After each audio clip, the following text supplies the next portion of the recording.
All right, so welcome everyone to this workshop on Common Sense Knowledge Graphs at AAAI 2021. um, this workshop is organized by myself, Alessandro, Deborah, and Pedro. Alessandro is at Bosch, Deborah is at RPI, and Pedro and myself are at USC ISI in California. We have we have quite an exciting lineup for today. We have two keynotes, one by Yejin Choi from the University of Washington and one by Joshua Tenenbaum from MIT. And we have an exciting panel on the topic of Are Language Models Enough, featuring David Ferrucci from Elemental Cognition, Shih-Fu Chang from Columbia University, Lukasz Kaiser from Google Brain, and Tony Veale from the University College in Dublin. So this workshop is on common sense knowledge graphs, and out there, people have been creating a lot of resources of common sense knowledge that can give us a lot of useful information, right? So for example, on the topic of frisbee and dogs and catching and throwing, we can construct these sort of knowledge graph that tells us, for example, that catching frisbee has property being fun for dogs. And when somebody throws a frisbee, someone else has to catch a frisbee, and that catching is an antonym of throw. So we have a lot of information that belongs to, let's say, that describes antonyms and synonyms and utility knowledge and qualities and properties and some sort of temporal dependencies. So there is a lot of this knowledge being collected and represented in different sources. And when we talk about different sources, here is an image of some that I believe are fairly representative. So we have Psych and OpenPsych. So starting from 1984 through OpenPsych later, that was the first initiative that we think of when we think about common sense knowledge. Then there is, of course, the line of work done by OpenMind Common Sense and ConceptNet, which is arguably the most commonly used resource of common sense knowledge today. And then we have other sources such as, for example, Atomic and Comet. We also have Quasimodo KB and Generics KB. So some of these resources have been, for example, extracted from text. So those are large scale like that. We have Wikidata, which is a collaborative effort, part of which is common sense knowledge. We have NEL, the never-ending language learner. So we see that there is a lot of sources out there. Many of these are large scale, and we see that there is quite a surge in the last few years of creating of these sources. There are actually many more that have been created within the last 2 years. For example, Ascent, or also as Ken posted another resource called NextKB. So there are a lot of resources that are not in this figure, but I included here some of the ones that are probably most representative. Right, so we have dozens of these large-scale resources. We have tens of millions of statements, or perhaps hundreds of millions of statements that are being represented out there. And we have a lot of diversity, right? So we have representation-wise, we have some of them are symbolic, some of them are represented in natural language, some of them are even neural, such as Comet. Then we have different acquisition methods. So some, like the earlier idea of expert input is, I guess, what sources like Psych start from. Then we have crowdsourced resources such as ConceptNet and Atomic.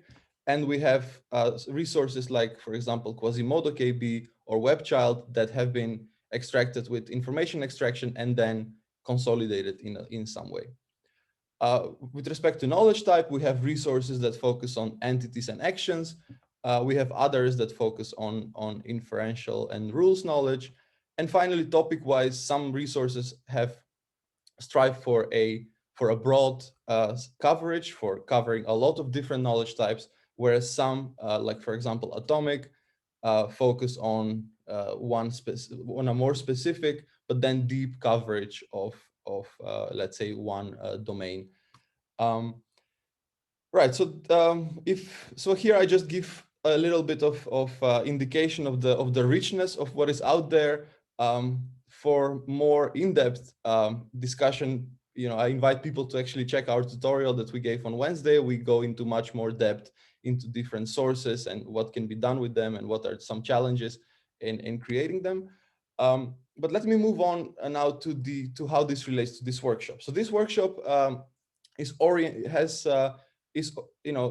intending to study these common sense knowledge graphs, and we do these by proposing various topics. One is on creation and extraction of new knowledge, common sense knowledge graphs, of integrating some exploration and analysis, then measuring their impact on downstream tasks, including some new methods, for example, for doing so, then probing for knowledge needs. So this is more, let's say, the evaluation aspect through using this knowledge. And then finally, something like identifying and filling gaps in common sense knowledge graphs. So how complete are these, and can we do something to improve that?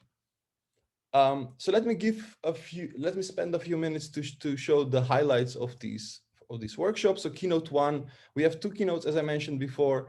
Keynote one is by Yejin Choi from the University of Washington, and her keynote will be about intuitive reasoning as unsupervised neural generation.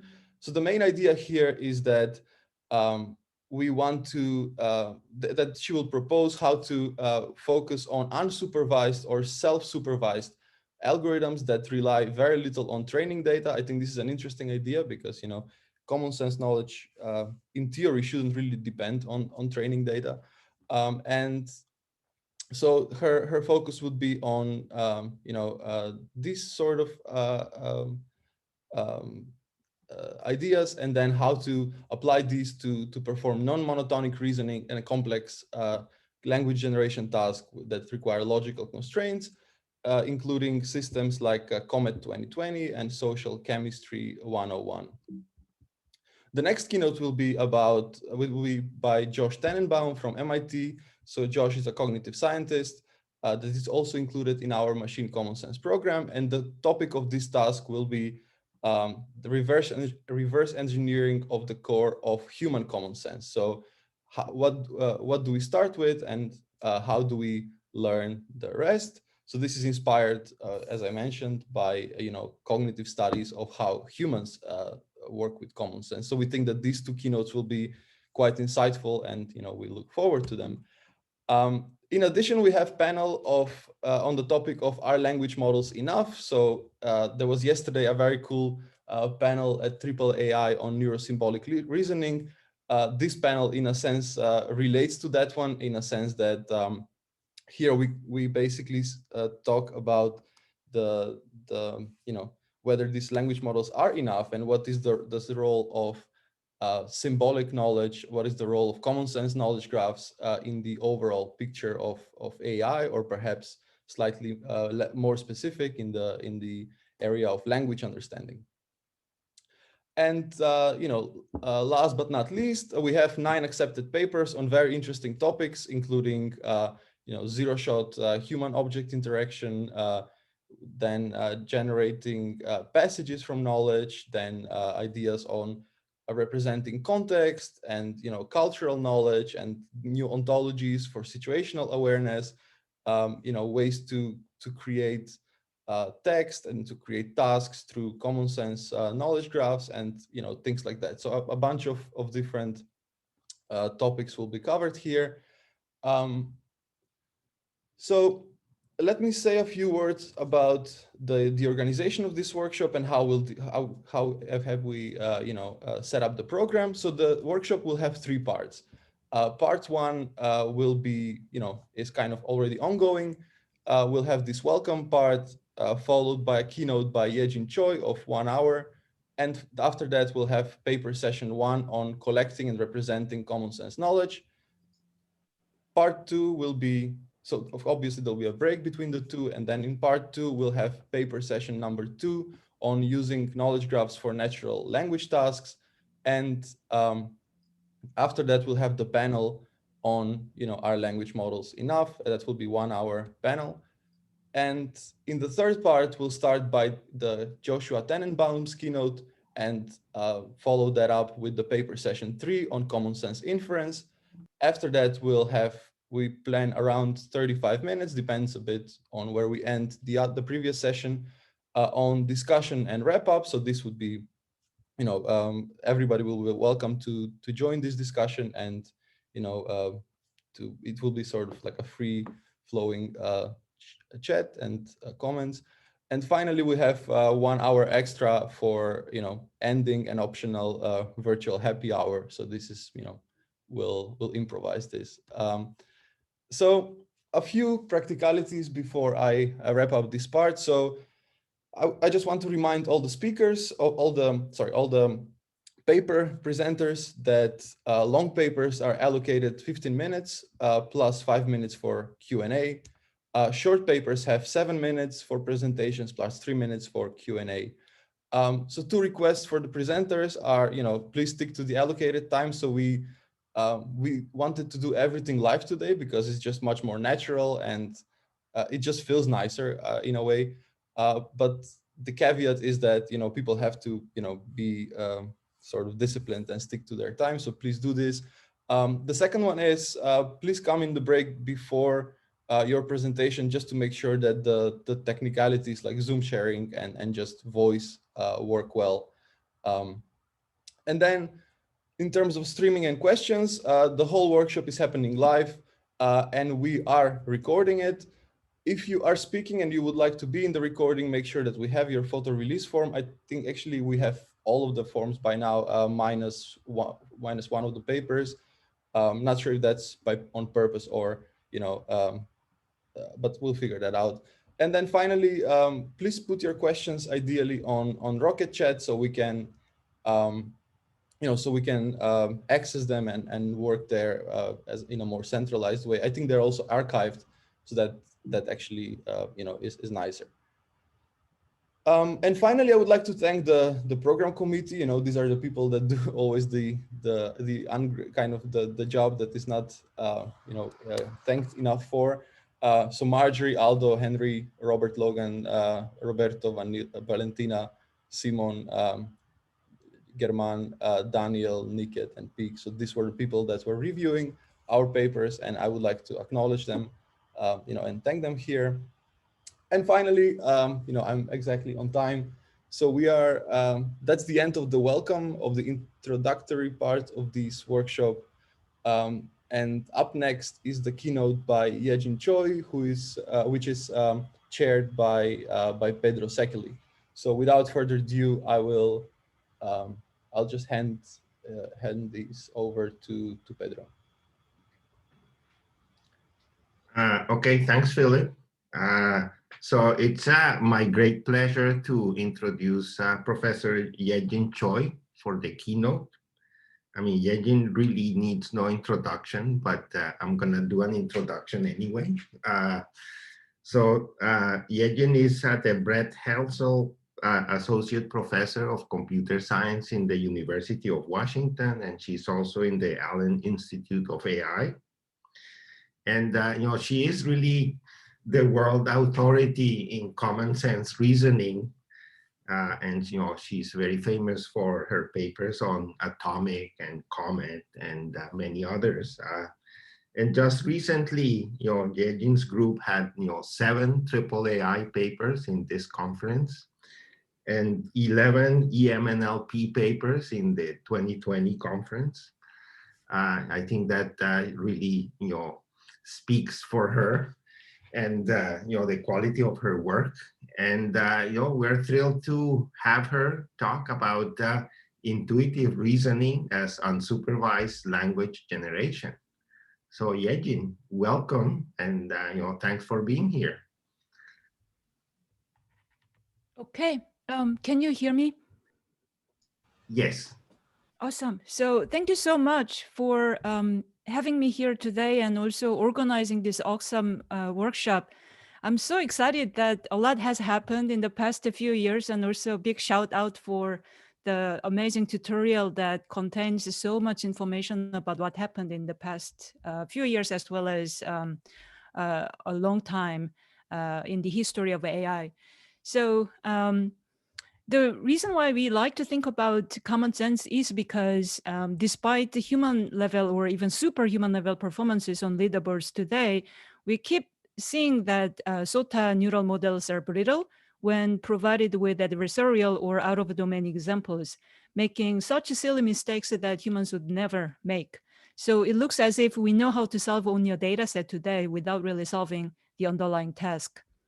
So when people discuss why this might be the case, we seem to agree that there's a fundamental gap between how humans understand how the world works, or common sense understanding about how the world works, and how machines learn primarily data set biases or superior patterns in data sets. So in order to bridge this gap, there has been increasing discussions about the difference between human reasoning and machine reasoning today. And in doing so, we often talk about system 1 and system 2 reasoning due to Daniel Kahneman, Nobel Prize winner. And that's great, but it seems that there's been this myth floating around in the community that maybe we know how to do system 1 reasoning today using deep learning, and we only need to really figure out system 2 reasoning. It turns out Daniel Kahneman himself disagrees with this point of view. So if you check out AI Debate 2020 that happened on December 23rd, he actually clarifies on this. But anyway, if we look at his earlier work, he not only talked about system 1 and 2, he also talked about 3 cognitive systems. So in addition to intuition and reasoning level system, cognitive systems, we have a perception. And perception and intuition together are what's fast and automatic and effortless associative. And then system 2 reasoning is the one that's effortful and slow, more logic-like. And when we look at the content level, this is what excites me quite a bit, because in terms of the content, both the system 1 and 2 require some sort of a conceptual representations and some sort of a temporal reasoning or causal reasoning across different time frame. And then finally, they both involve language. Sometimes people assume that system 1 might not require language, but that's not true. Both of these reasoning layers are heavily integrated with language as well. So in terms of a concrete task for system 2, we often think about solving puzzles or writing programs or proving logic theorems. But of course, it's not just that. It also involves highly involving language tasks such as reviewing AAAI papers or crafting AAAI rebuttals and giving a talk. And humans often spend hours or even days without engaging with such system to reasoning. Well, hopefully we all do that on a daily basis at least, but who knows.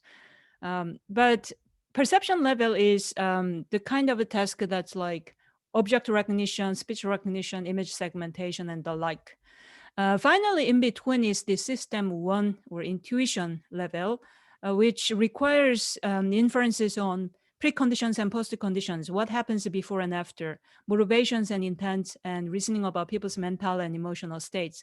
Now, this is what we do pretty much every waking minute without even thinking about it consciously. This is very reactive and unconscious.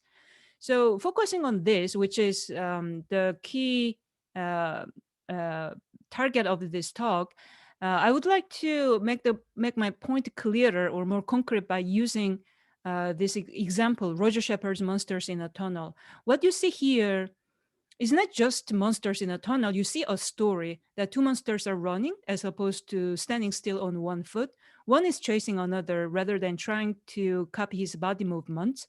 And then the chaser has hostile intentions and the chased is afraid, even though 2 faces are actually visually identical. But you almost hallucinate a story that may or may not be necessarily true, but you almost believe that that's likely to be true.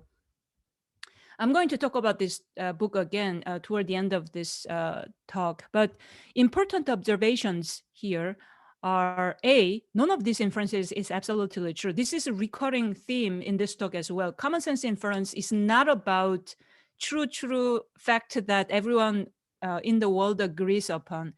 None of these inferences is absolutely true. They are stochastic in nature. Everything is divisible with additional context, and that's okay. A great deal of intuitive inferences are common sense inferences, which can be best described in natural language, just as shown here. And it's not possible to define fixed, a small subset of words as categories for the purpose of common sense knowledge and reasoning. We actually need the full scope of language, not just words or graphs of words. So I'd like to push for this idea that we need to incorporate language as the symbols, all of it, not just words or sets of words. And in part, that idea has been also argued by this book, Surfaces and Essences, by Douglas Hofstadter and Emmanuel Sander. You might be more familiar with his other book, Gödel, Escher. But in this Surfaces and Essences, which is really about a book on analogy and concepts, they argue that categories or concepts vastly outnumber words and require free-form open text descriptions. So if we really want to have a broad coverage representation of common sense knowledge and reasoning across a diverse set of concepts, then we do need the free-form open text descriptions. Okay, then if you buy that, reasoning becomes a generative task as opposed to discriminative task or categorical tasks, because the space of reasoning becomes infinite. And in fact, that's what we humans seem to do naturally. We often think out loud, we think as we speak, on the fly, generating our ideas word by word, without enumerating in our head all possible alternative sentences that might describe our reasoning. We just do this on the fly. And so that on the fly nature is going to be a focus of the first part of the talk, which is reasoning as generation. And after then will be part 2, which will focus more on declarative knowledge as knowledge repository. But let's begin with the first one. So this is going to be about unsupervised backpropagation-based decoding algorithms for counterfactual and abductive common sense reasoning. So abductive reasoning is a particular kind of reasoning that humans do all the time, which has to do with reasoning about past observation. For example, Ray hung a tire on a rope to make his daughter a swing, and future observation that Ray ran to his daughter to make sure that she was okay. As a human, we can almost instantaneously reason what happened in between. Probably some kind of accident happened. And so this is an inference to the best explanation to partial observations. And abduction is quite different from induction or deduction in the sense that we have to almost hallucinate some new information that's not part of the partial observation. We have to fill in the gap. And that's very different from induction and deduction, which focus more on what are strictly true. But common sense reasoning, like abductive reasoning, requires filling in new information that may be divisible with additional context. Now, another important aspects of common sense reasoning is counterfactual reasoning. And for that, we are going to be using an example from time travel data set, which is about, given a 5-sentence simple story like Zach was throwing a party, friends are dressing up for the party, Halloween party, etc.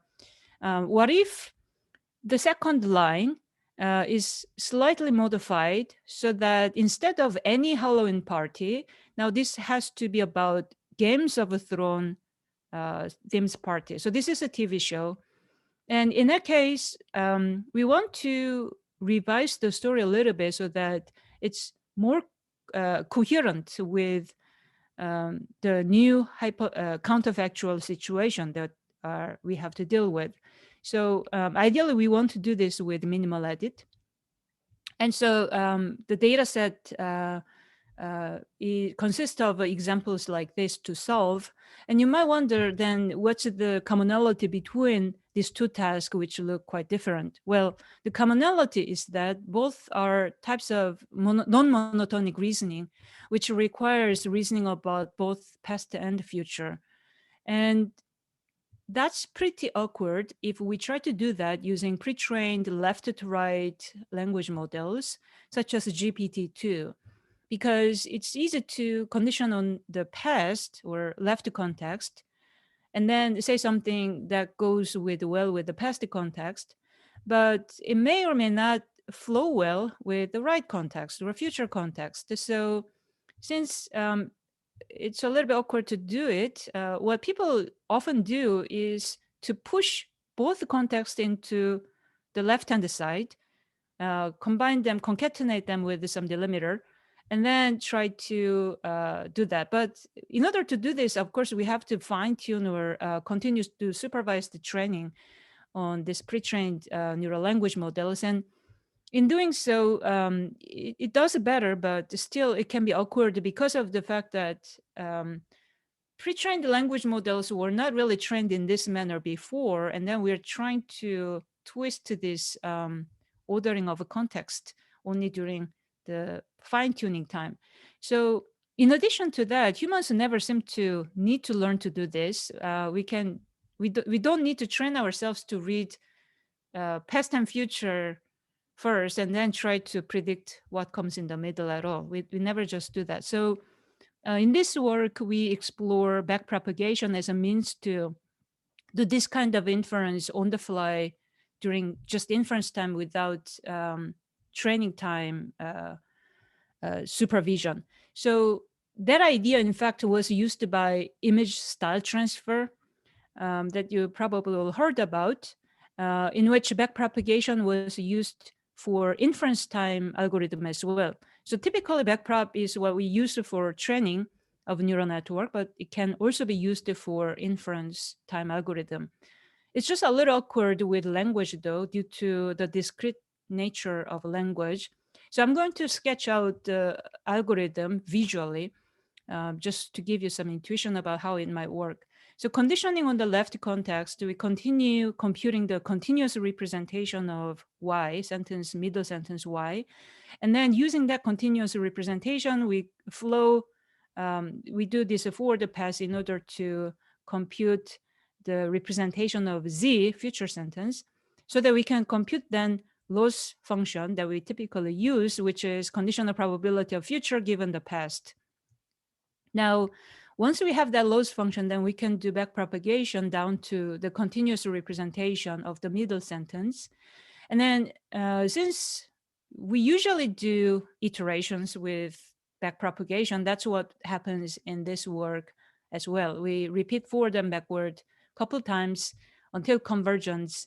And then at that point, we convert this continuous representation to something discrete.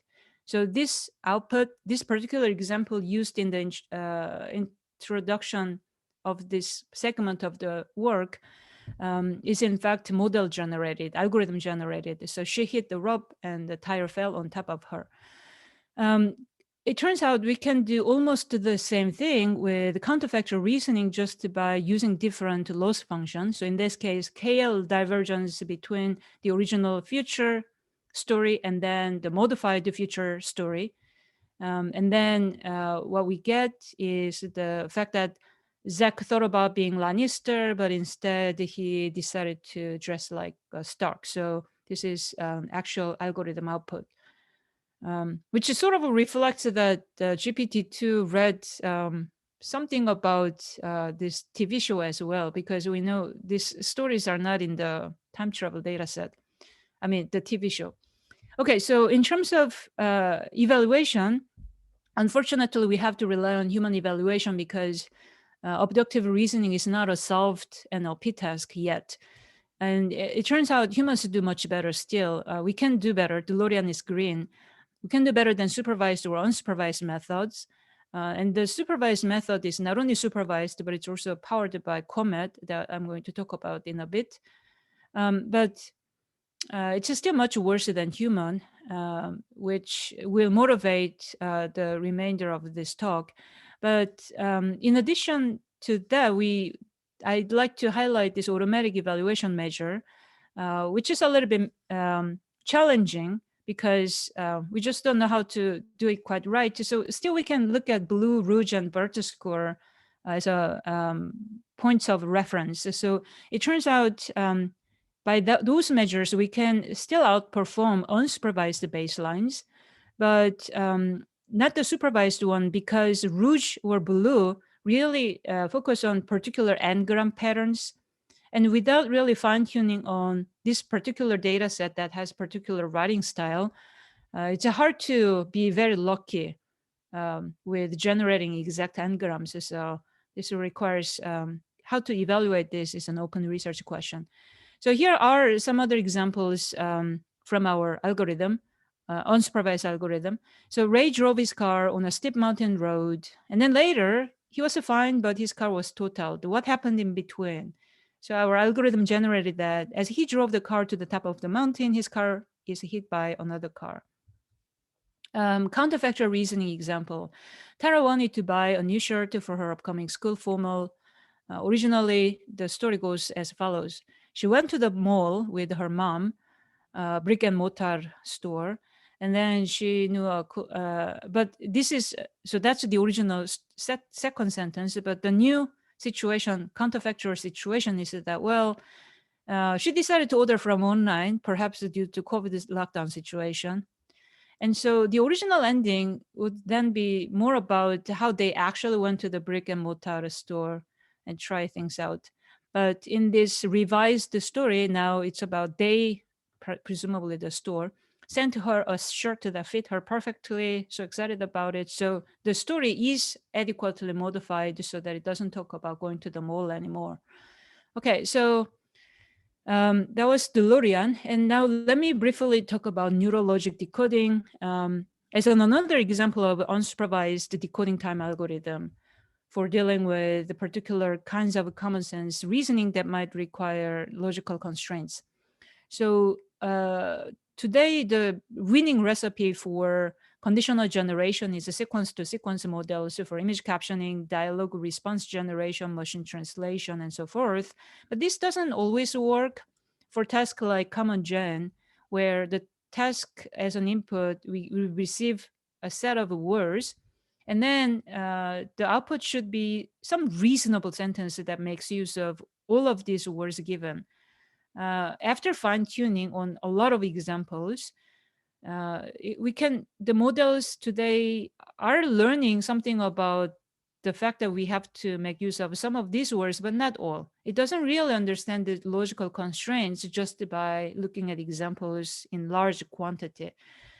That's in sharp contrast with how humans might operate. Well, I don't need a single example in order to be able to do this task. Similarly, machine translation, this is an observation from recent work by Stanovsky and other co-authors that there's a gender bias problem in neural machine generation.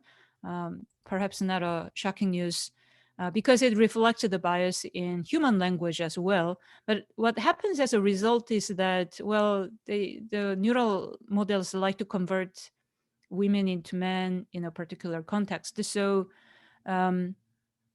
maybe we should, but in contrast to humans, once we know grammar rules, it's far less likely that we make this kind of mistakes. So to summarize the observations we see here, we basically need to be able to incorporate logical constraints at the inference time without having to always start from scratch or try to do supervision on a lot of data, because that's just costly. And humans are perfectly capable of doing this kind of operation. You give me, for dialogue purposes, if you tell me, well, generate some reasonable response that talks about particular content, I can totally do that in real time.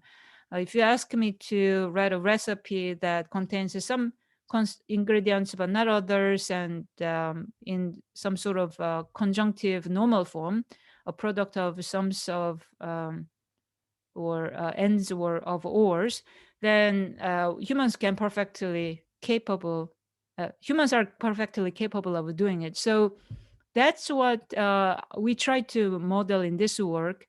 Going through this conversion very quickly, in the end, what we have is that instead of using only the conditional probability of output given input, we're going to have this additional penalty term, which will intuitively penalize any clause that's not satisfied. And in order to do that, we do some sort of advanced beam search, which I'm not going to go into the detail here.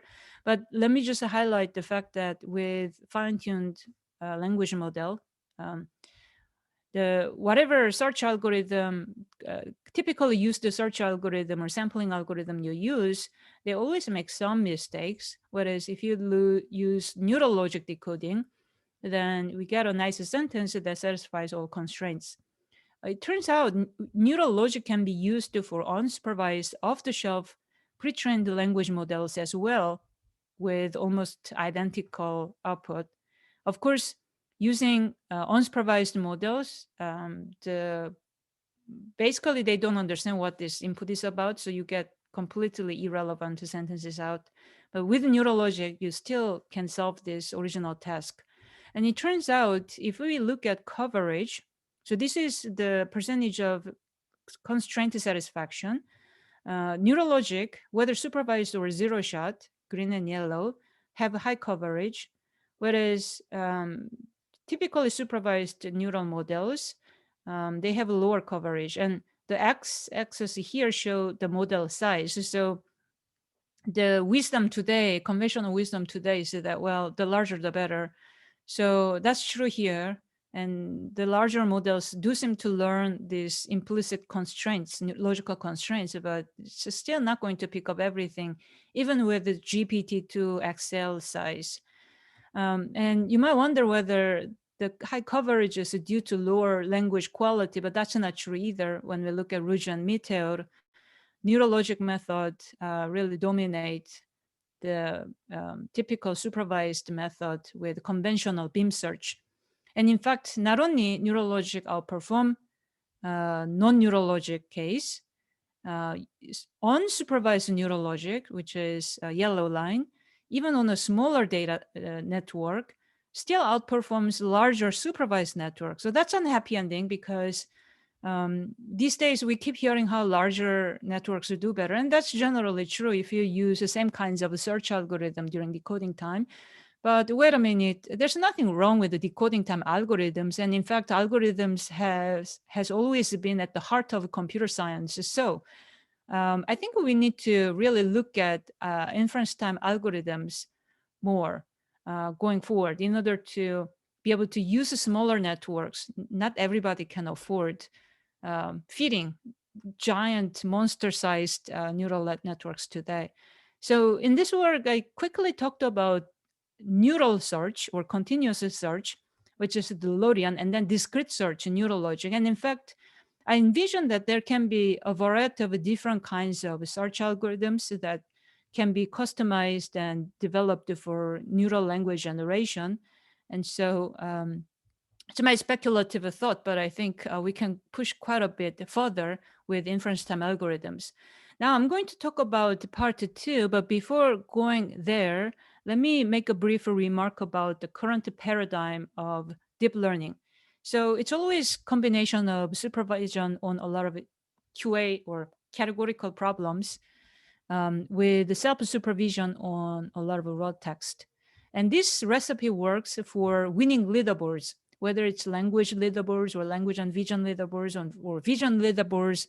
This is the winning recipe, but it fails on generative evaluations such as abductive reasoning, counterfactual reasoning, and various constrained text generation tasks that require logical constraints. Some people then might think, that's because there's something wrong with the supervision. And I mean, imagine even taking a deep learning class in which professor teaches nothing, no lectures, just lots of exam problems with the correct answers provided to you. We cannot really learn an entirely new concept in this way, in a effective way. So then some people might think, that's because there's something wrong with multiple choice supervision. We should do self-supervised learning on a lot of raw data. But there's something odd about that as well from human perspective, because if the professor doesn't teach anything, but provide a lot of deep learning code, not even written in Python, but entirely new language that you've never seen, that's encoded in, say, Korean, what are you going to do? Probably it's even harder to learn anything. And so we can't really learn concepts well enough through the combination of this current paradigm of deep learning. We need to learn from declarative knowledge.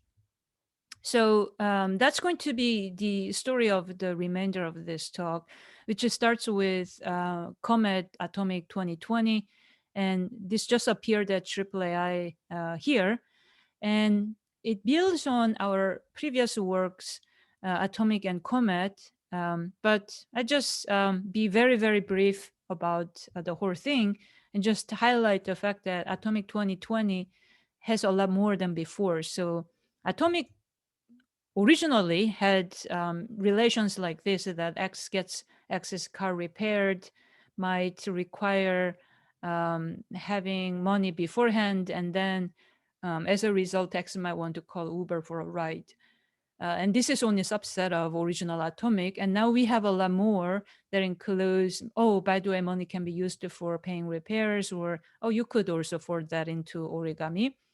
And we have also fun new relations like, oh, in what counterfactual situations this event cannot happen. So for example, you cannot get your car repaired if your car is totaled completely.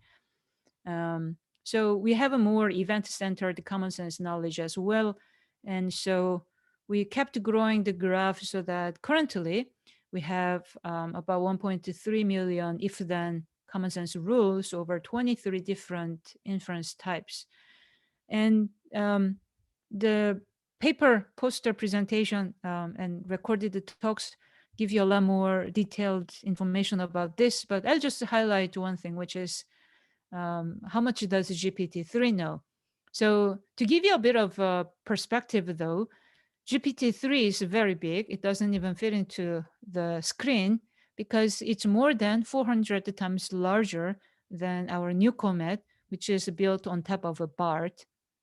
So with that in mind, GPT-3, considering that it's on few shot, it's doing very well, especially that GPT-2 zero shot was also doing much worse.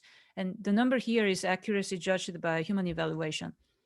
The Comet still does much better than GPT-3 with considerable gap. And this evaluation setting is somewhat adversarial for Comet in the sense that we try to separate out training and test to be as different as possible. So typically, if you had a random split between training and test, then you would get higher number than this. Okay, so turns out Comet generalize well on out-of-domain examples. And so you can try this demo site. And if you click event, that's the Comet version based on Atomic Knowledge Graph.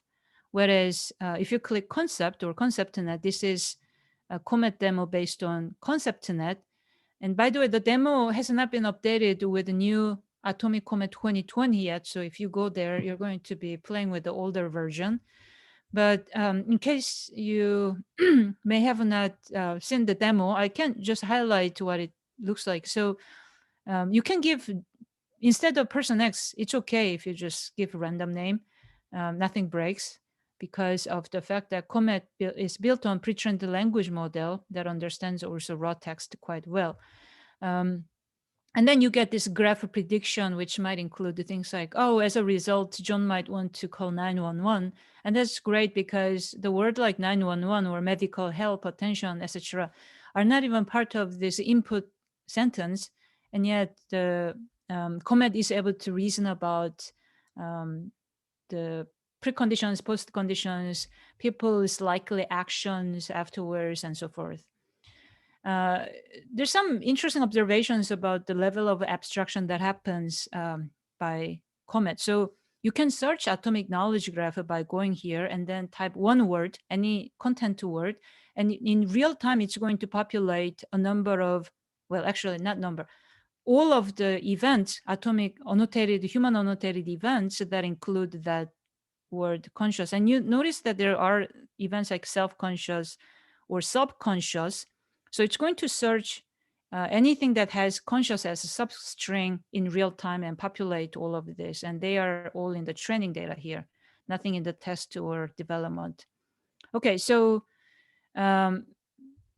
what's interesting is that, so there's person X being very self-conscious, and yeah, I realized I had a blow up version that I forgot to show. But anyway, so if you search this atomic with this precise event, you see what humans wrote.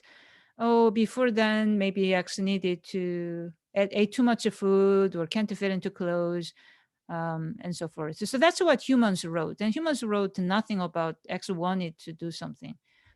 But Comet, on the other hand, it turns out it doesn't memorize atomic as is. Instead, it's rephrasing things or even adding new knowledge that was not even annotated before. So maybe person X wanted to look good, show off.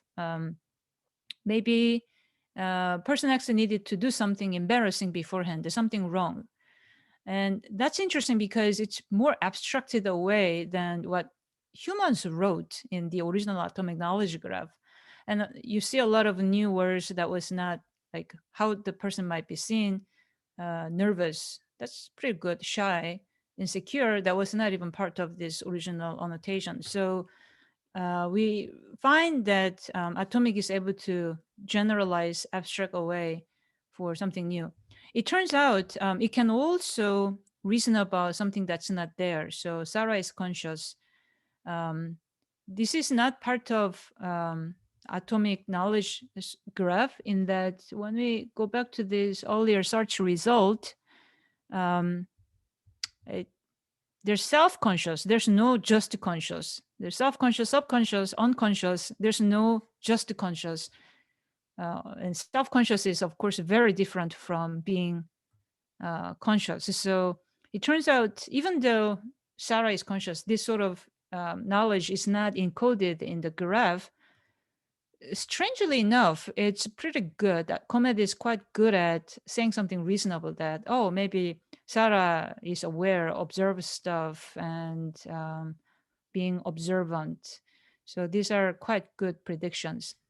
There are more examples of this nature that are out of domain, like solving, rising to the sunset on a motorcycle and after solving AI. This is out of domain in that it's a little bit, the sentence is more complex than typical atomic event. And also things like solving AI does not appear in the knowledge graph, but the predictions are that she's going to be daring, brave, adventurous. So these are quite reasonable. Gary breaks the world record for most controversial tweet. So he wanted to be famous. He might needed to do research or write a book. And as a result, he might feel happy, excited, and he might want to celebrate, to tell everyone about it. So overall, the predictions look quite reasonable.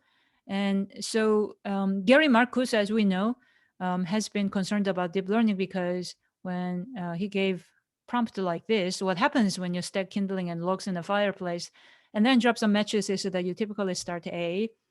GPT-2 transformer, talktotransformer.com, continued his prompt using what appeared to be a nonsense instead of the intent of this act. And so that's because language models are different from knowledge models. So Comet is essentially a knowledge model. And if we try Gary stacks kindling and logs and drops some matches, you do get correct predictions.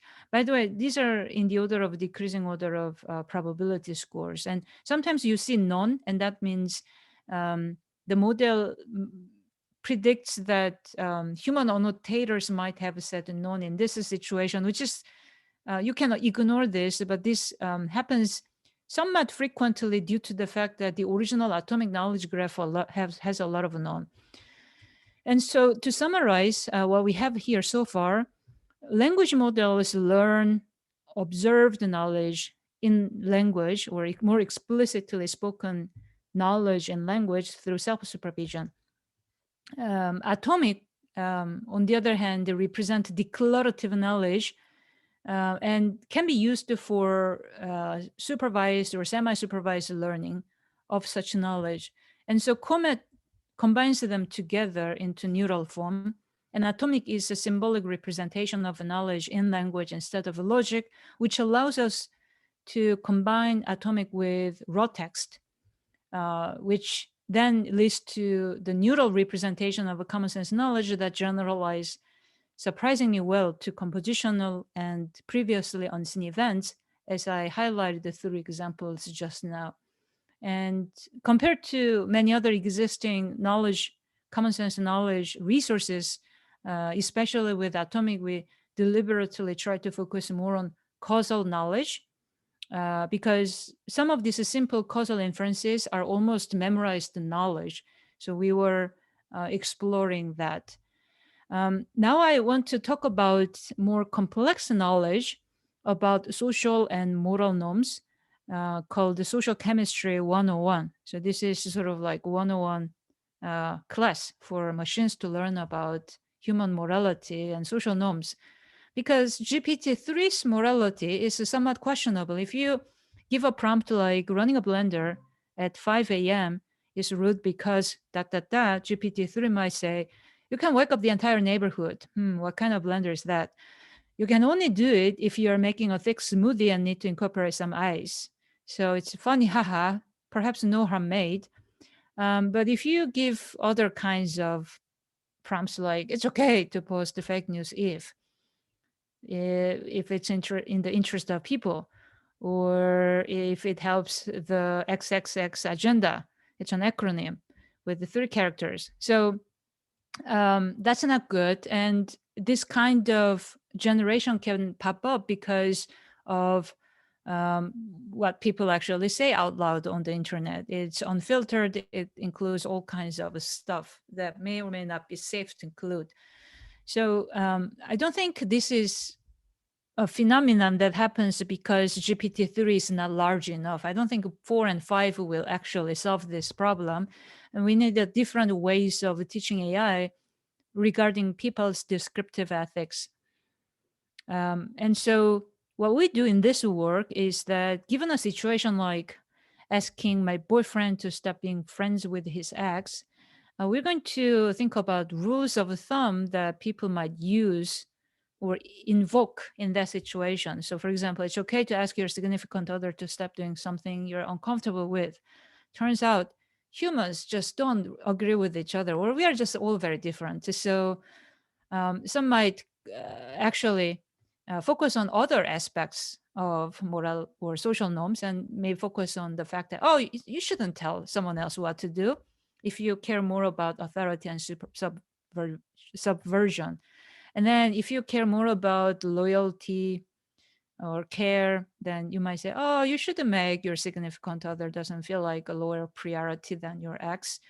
And this opinion will vary, of course, depending on whether you ask your boyfriend's opinion, his ex's opinion, or the narrator's opinion.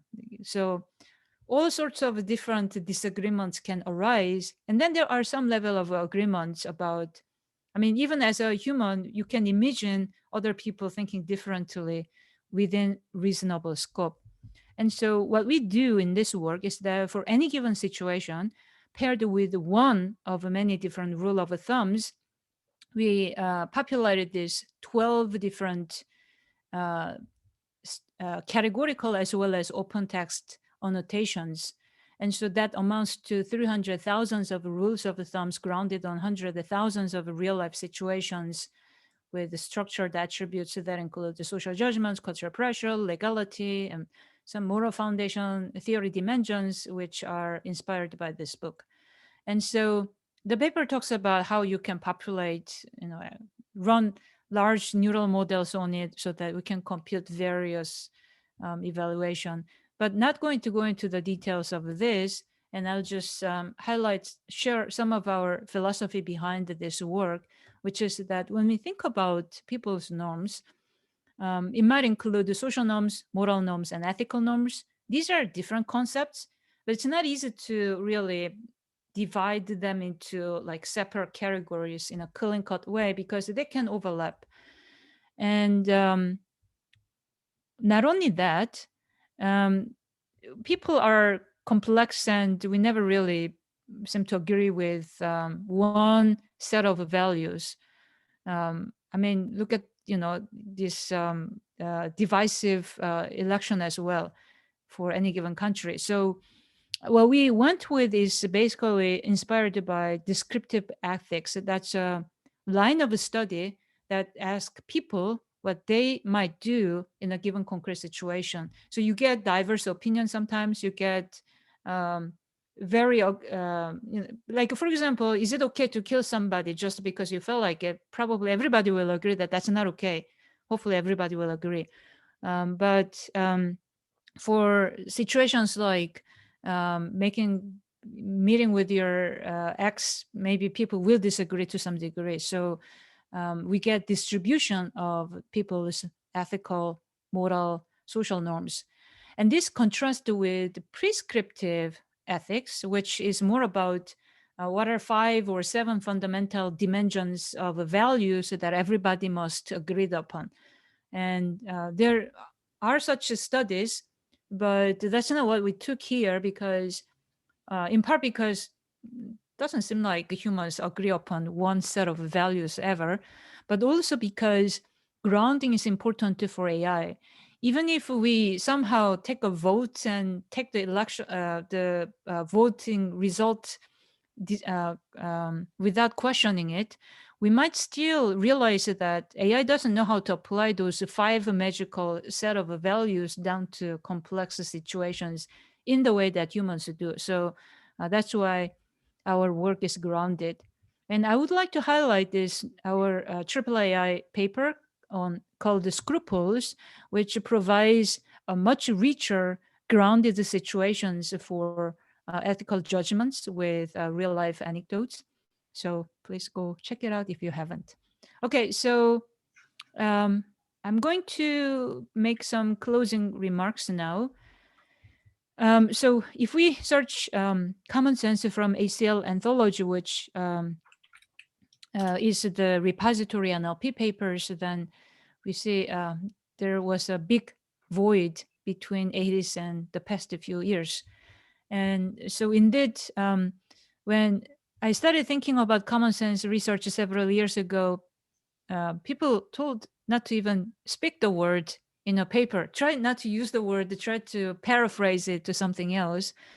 And so I was following that advice a little bit and then thought about it again. And I realized that, well, although the past failures, I mean, I think there were a lot of great research done. Still, it's inconclusive because the research was done based on weak computing power, not much data, no crowdsourcing, not as strong computational models. And then the past research was too much about logical forms as representation formalism or conceptualization instead of natural language as knowledge representation.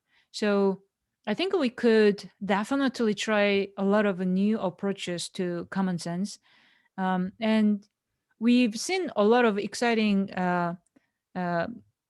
research in the past few years, but probably brute force larger networks will not completely solve common sense on its own, analogously to how we can't reach to the moon by making the tallest building in the world 1 inch taller at a time. We probably need to do a lot of different stuff on top of larger networks, which, by the way, I'm not against. It's just that alone is not going to be sufficient. So my speculation this year is that minimally we need to investigate to do 2 different directions, one being unsupervised inference time algorithms that can draw better reasoning out of pre-trained neural language models, and then ways to provide the supervision as a form of declarative knowledge for knowledge modeling. So more focus on neural knowledge modeling as well as symbolic knowledge modeling, their integration, And in doing so, I think we need to include a diverse set of knowledge, not just something narrowly defined. Yes, I didn't get to talk about this visual version of it, but there's our ECCV paper about that from last year as well. So this talk contain some of our recent work, but not all. And so there are a lot more in our ACL Commonsense tutorial. And it's publicly available, so you can go check out. And the level of attention we got is quite encouraging in that initially we were worried, are we going to get enough registrants? But then I was pleasantly surprised how many people came check it out. And then, of course, what's really fascinating about this AAAI Commonsense tutorial is that it has a lot of new content that was not covered by ours as well. So highly recommend to check this out as well. I guess Antoine shows up there twice though.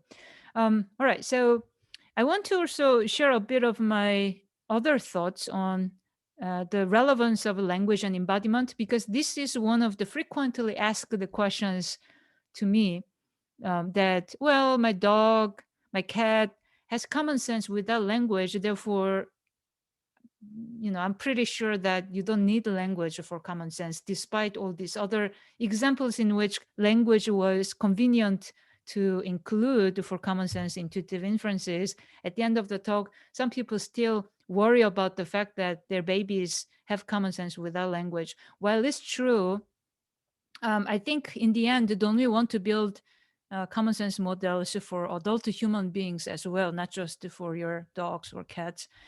Another commonly asked question is that,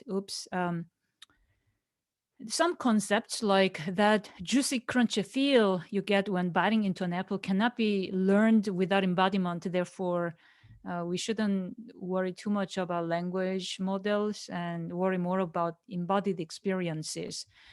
The truth is, we do learn a lot just from language ourselves. So we do not need to experience of the fact that a tiger can eat a human being in real life situation. You do not need to see someone else being eaten. You do not need to even see YouTube video about it.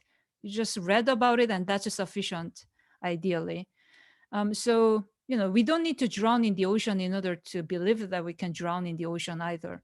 So it's likely that, but when I say that, I'm not against grounded learning either, because I do also work on grounded stuff or even embodied experiences. It's just that we do make considerable trade-offs between the coverage of concepts and the richness of representations.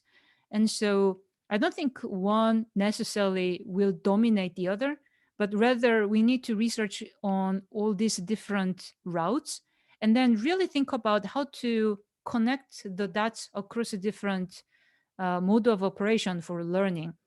And my vague speculation is that language might be important as a powerful representation medium, even connecting through different representation medium, because when we think about this tiger case situation, it is a language that we did rely on in order to learn such a concept declaratively. Okay, so final remarks on language and reasoning. So I really like this book, The Enigma of Reason, which I briefly showed at the beginning of this talk. And in that book, it also talks about system 1 and system 2. In that book, intuitive inferences, the authors argue, that is a great deal about extraction of new information. So that's very much like abductive reasoning from the information already available. And system 2 reasoning, the book argues that our system 2 reasoning are used primarily not to guide oneself. Here, guide means making an important decision, but to justify oneself in the eyes of other people or convince other people. So really, system 2 reasoning, people keep invoking this for the purpose of communication. And it kind of makes sense when you imagine crafting rebuttal, how much you get to think about, like, how do I phrase this so that I really convince this reviewer too, crazy reviewer too, who somehow misunderstand my perfectly written paper draft. So we do this hard reasoning task through language considerably. And in doing so, another book, as well as this book, the conventional mathematical logic plays at best a marginal role, especially induction and deduction. Even like there are separate chapters of induction and deduction in this book. The way that humans do that through language is fascinating. It has nothing to do with what the theorem prover will tell you, which is why I think common sense reasoning has been so hard, especially when people were taking more formal routes. And I think that's why the language modeling, combining language modeling with knowledge modeling and making reasoning algorithms through language models might be a more promising route going forward. Thank you. I take questions now. Thanks, Yejin, for a fascinating talk. We have a little bit of time for questions. So we're using the Rocket chat for questions. I don't know if Yejin can see it. Oh, no. Okay. Sorry, I didn't prepare. Yeah. That's fine. So I will read the questions for you. So we have one question from Karthik. Read the embodiment point that you made for agents. How important do you think a simulated text world or Thor versus real world environment is in terms of learning and exploiting common sense knowledge? Yeah. Hi, Karthik. That's a great question. So I think there's a limit in the simulation environment. So like, for example, even if we make a robot that can, in the future, they can actually eat an apple for energy purposes, I don't think their sensorial pleasure will be actually identical to that of humans, though I don't really believe this will actually happen in the future. But I mean, the simulation environment, of course, in which AI can experience what it is like for humans to bite an apple. This is just like some engineer writing some reward function. That's not any more different compared to the language description of a human experience being not real. And so, though it seems the current challenge with the simulation environment, though, is that in terms of the concepts, it's really limited in that there's no apple. I mean, you're not going to bite into an apple, let alone you're not going to really cook very much or grow plants, and tiger comes along and maybe attack farmers, and there's nothing really quite like that happening in a rich setting. So primarily due to the lack of realism and considerably narrow scope of representation in the simulation environment, I worry how it will scale up in order to match the scope of common sense understanding that humans have about the real world. But having said that, there's something uniquely really important in the simulation environment, which is interactions. And in the current setup with the pre-trained language model, we learn from static data without having the chance of interacting with it. So I think embodied simulation environment can be used in particular to explore how to learn through interactions through multiple modalities. But yeah, that's my current personal thoughts. Okay, so I think if people are not in the Rocket chat and they want to ask a question, please raise your hand in the Zoom and then I'll call on you. In the meantime, I do have a question for Yejin. So, what is fascinating to me is that, the declarative knowledge in your work looks very different from ontologies that folks have been, working on for like, 20, 30 years. I mean, so is it time that we kind of throw away those ontologies and, replace them with, these language-based ontologies where the nodes are text and the relations are well defined, but the nodes are in a sense not ontology nodes in the way that folks are used to. Yeah, that's a really great question. And even for the social chemistry design, I didn't share the nightmare we had designing this particular set of annotation that we did. There's something strange about ontology in that it seems that we do have hierarchical concepts for sure about, social judgments, culture, pressure, different legality, whether something is legal or not. And when I say these things in this manner, these do come across as, yes, obviously different concepts. But when we face a particular concrete situation and then try to somehow categorize that into bins, all sorts of strange situations happen. It's almost like there's a lot of slippery slopes. And then it's really difficult to come up with, it seems, ontology that's really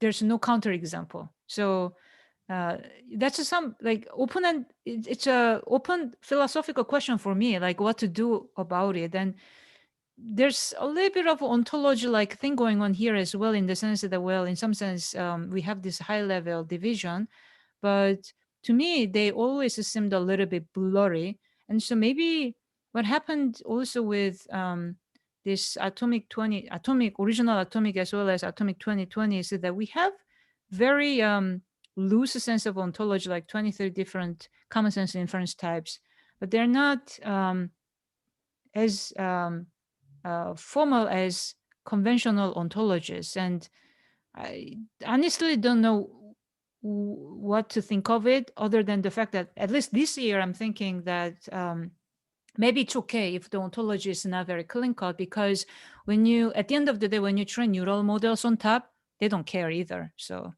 maybe in some sense that's how humans are as well. Like we understand ontology as vague points of reference, but in real life situations, we never seem to really heavily rely on it either. So.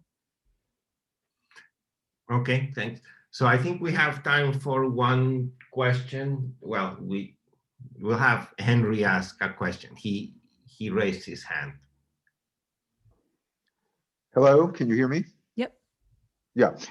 So yeah, I'm thinking about the, I mean, excellent talk, really excellent talk. I'm thinking about the ethical database, and one thing that I observe is just, when you have data that comes from people, as opposed to data that comes from instruments or something like that, people tend to have points of view. And the problem is a lot of machine learning techniques, they're kind of like putting things into a blender. You just hit puree and you get some kind of average of the thing. And with moral judgments or ethical systems and stuff, you run the danger of taking one thing from one perspective and another thing from another perspective and then combining them because you don't know that they're not consistent with each other. So I just wonder if, thinking about points of view might be helpful when you're working on these moral or ethical questions, because people tend to have coherent perspectives that differ from each other. Absolutely. And I appreciate that you point that out. And in fact, indeed, currently everything feels like a neural soup. Everything becomes blended into uninterpretable stuff. But that's a great research direction going forward, like how we incorporate more precise, crisp values or rules, and then the machine being able to actually tell us, well, the reason why I made this judgment is because you told me that somebody said that XYZ is true and whatnot. So, but I will just leave it as a exciting future research problem to consider further. Okay, thank you. Thanks, Jen. So I think we're out of time, and so I want to close the session just by reading the comment on the chat. Very, very, very good talk. Thank you so much. I wholeheartedly agree with that. Thank you, Yejin.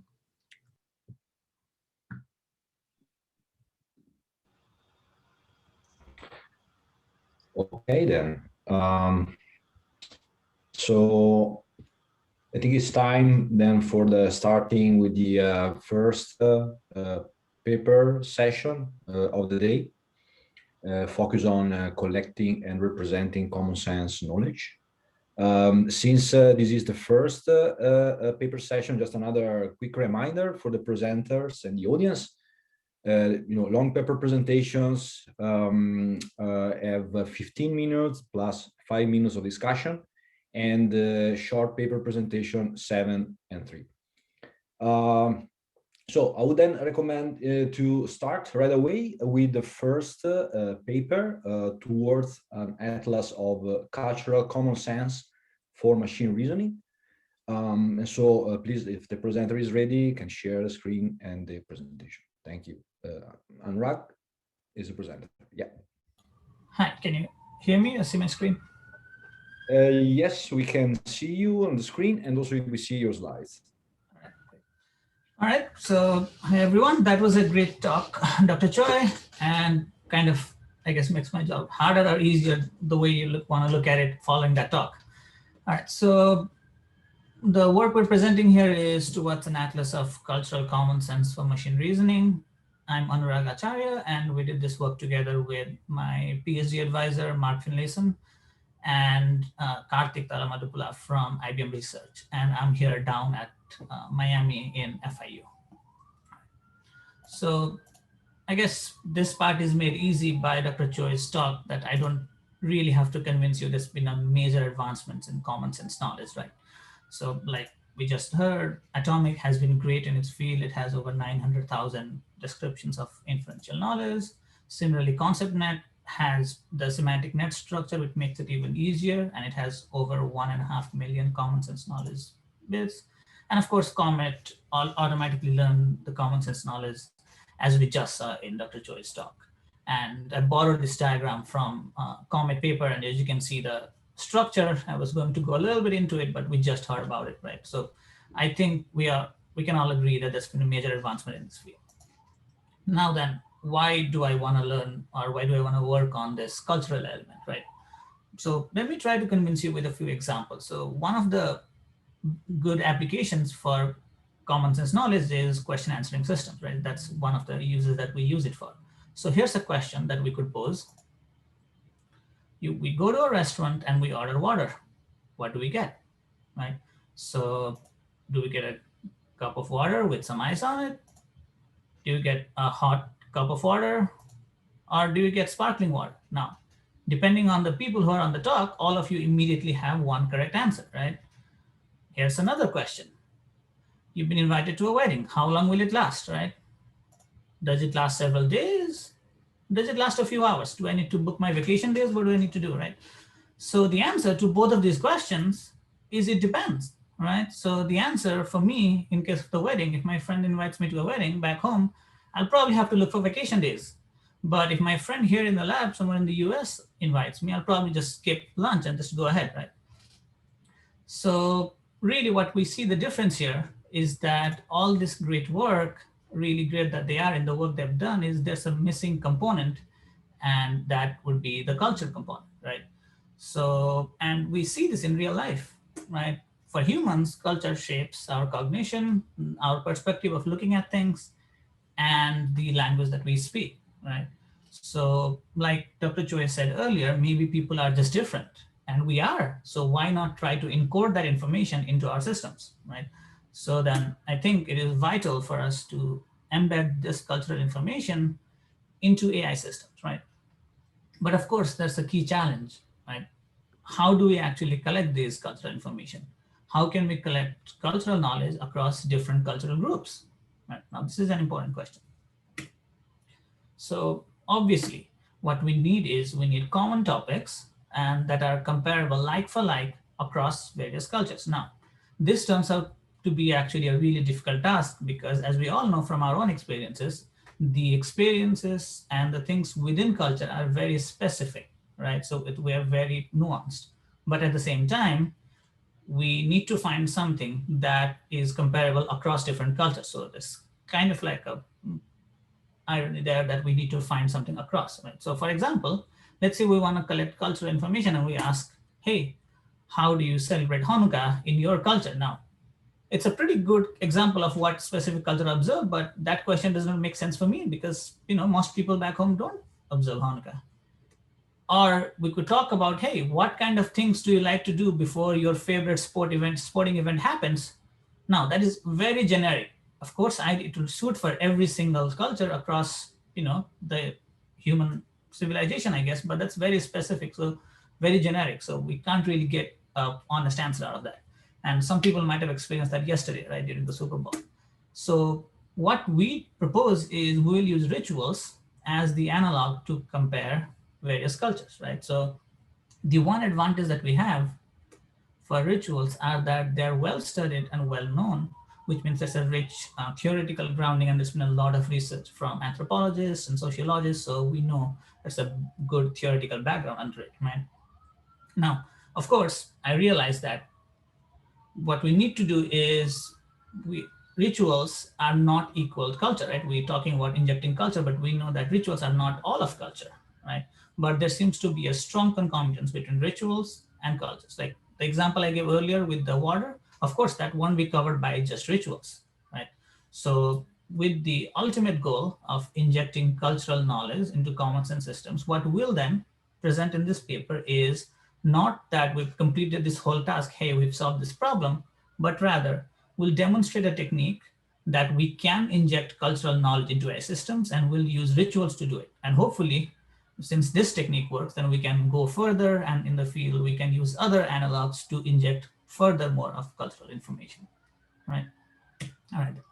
So then the next question is, which rituals do we pick? Because like I said, there's a rich body of work there.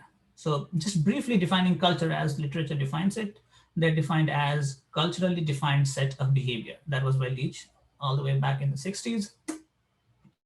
And apparently, turns out people actually ritualize all sorts of activities to varying degrees.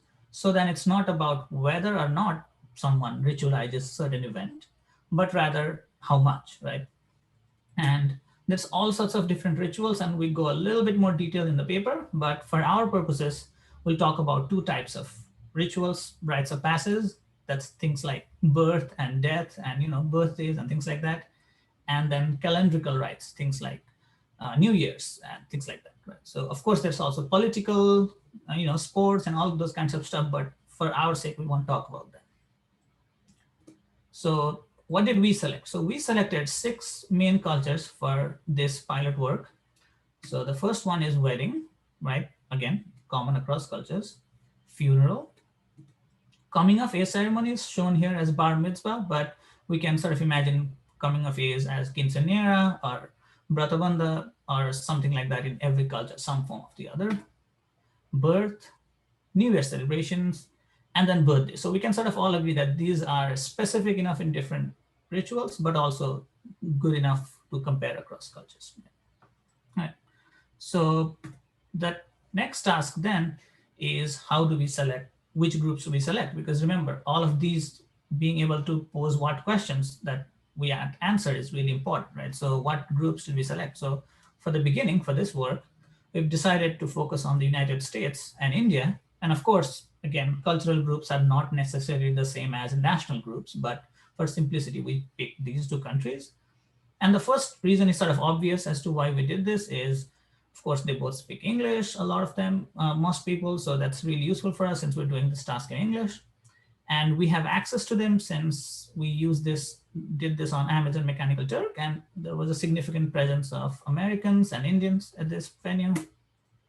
And of course, it allows rich cultural contrast, because you can imagine there's a contrast between the prevalent culture in the US versus India. And then not just that, they're within themselves incredibly diverse populations. So we can sort of hope to see a lot of diversity within these cultures, not just against each other, right? Okay. So what is the methodology that we actually use, right? Again, we did the hard task of saying, what do we need to use? How do we do it? So what did we actually do? So what we did was, the participants were given one of the rituals, one of the 6 as a prompt, right? But it was preceded by some self-identification questions because we wanted the participants to self-identify. And these questions were on their ethnicity, race, their native language, their religion. And we also asked all these things for their primary caregivers, like parents or grandparents, whoever raised them. Because again, the literature suggested that this has a big impact on how people perform rituals. So we asked about their caregivers as well. We actually started by doing a tiny pilot at FIU premises themselves, so just to see if our technique worked. And we actually started small with 3 rituals only: the wedding, funeral, and coming of age. And we saw that everything worked fine. And then we proceeded to the main phase, that is the on Amazon Mechanical Turk. And we used all of the rituals. And we have a small group of 77 participants after correcting for bad fit answers. So again, this kind of shows that this is more to demonstrate a pilot rather than, we've not really solved the whole problem, but we're kind of in the way of it. Right. So what really was in the questionnaire, right? So we came up with some event-specific questions, right? So that we need to ask. So those were things like, where does this thing typically happen? And when does this happen? How long does it go? How many people are traditionally in it? And then among the people, we wanted to know which people are the focus of the events, right? Like who are the important people? And then we wanted to know all this kind of stuff, right? So we came up with this questionnaire. And then what we also wanted were some specific details about these people, right? So to find the specific details, to go further in detail, we took some of the questions from Atomic and we tried to build on top of it, right? So what we did was we took some of the questions that Atomic used, and then we added things into the questionnaire, like, does this person typically use something during the event, right? And what kind of things do they use? Because remember, with rituals, that's also important. So we kind of added stuff on top of the Atomic work. And it's divided into 3 categories, like I said, before, during, and after, one more than what Atomic has.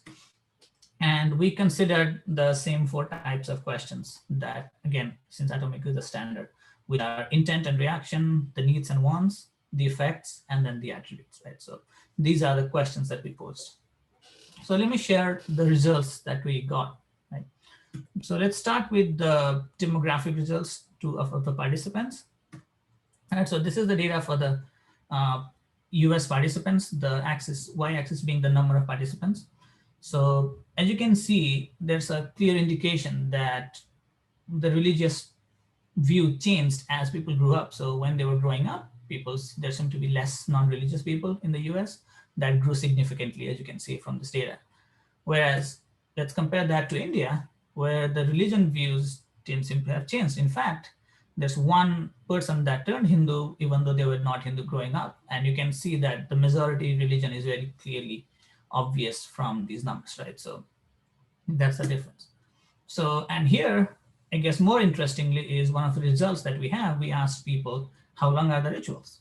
So this is how long were the different rituals in each country. And you can clearly see for funerals, the length for India is absolutely completely different than the US, where the American participants said it lasts a few hours, right? 1.5 on median.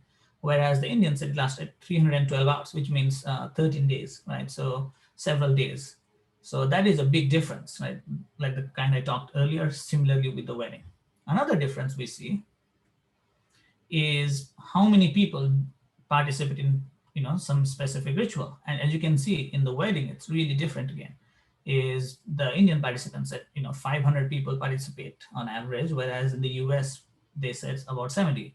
And you can sort of see that trend in all the other rituals as well. So that's a big difference here, right? So moving on, there's more results to share. There's an anecdotal result where, let's say we have a question like, before a wedding, what does the bride like to do, right? So in the US, people said they like to plan the wedding, right? And for India, people said they like to know the groom's family again. Now this would be, I can't imagine any American bride saying, I want to get to know the groom's family, except for rare cases, because the presumption is, of course, that you already know them by the time you're getting married, right? So the common sense, you would think if someone is from the US, is that you already know the family. But of course, with a lot of arranged marriages still happening, the common sense is not the same across cultures. Similarly, with the funeral, if you ask where does a funeral take place, people in the US would probably say in a church or a funeral home, whereas in India, people would say, at cremation grounds, funeral. Again, this is just quote unquote common sense that anyone would know in that place. It's just completely different for different people, right? And these data are user generated, by the way. So let's look at the word cloud, just basically the major things that the people talked about in the US and India. I know there's a lot of words, so I'll highlight a few things that we need to focus on. So for example, as you can see, the word family is pretty pronounced in the Indian word cloud, whereas the frequency is much lower in the US. Like, you can't even see it unless you try to, right? So similarly, we can see other things like party, honeymoon. So these are the words that seem to have higher frequency in the US cloud, whereas religious, rituals, cultural, those things seem to be the focus in the Indian group, right? So you can see a clear difference. So then what do we do from this information is we want to have a cultural common sense graph, something akin to this, for our data. So the blue here is common for both cultures, and orange is for Indian and green is for the US. You can see the differences that I just mentioned earlier, right? So this is a sample graph. So we're currently in the process of creating it for our entire data set, but this is the kind of thing that we want to have and hopefully use it for other existing systems. So then let me end with this listing some of the contributions is, so we propose the novel approach of cultural common sense. Hopefully you're at least slightly convinced that yes, we need to go forward with this. And then what we did was we created an approach to collect cultural common sense. And with our pilot experiment, we're showing that, all right, the approach works for at least one way. And then we have initiated the cultural common sense graph. Like I said, this is a work in progress.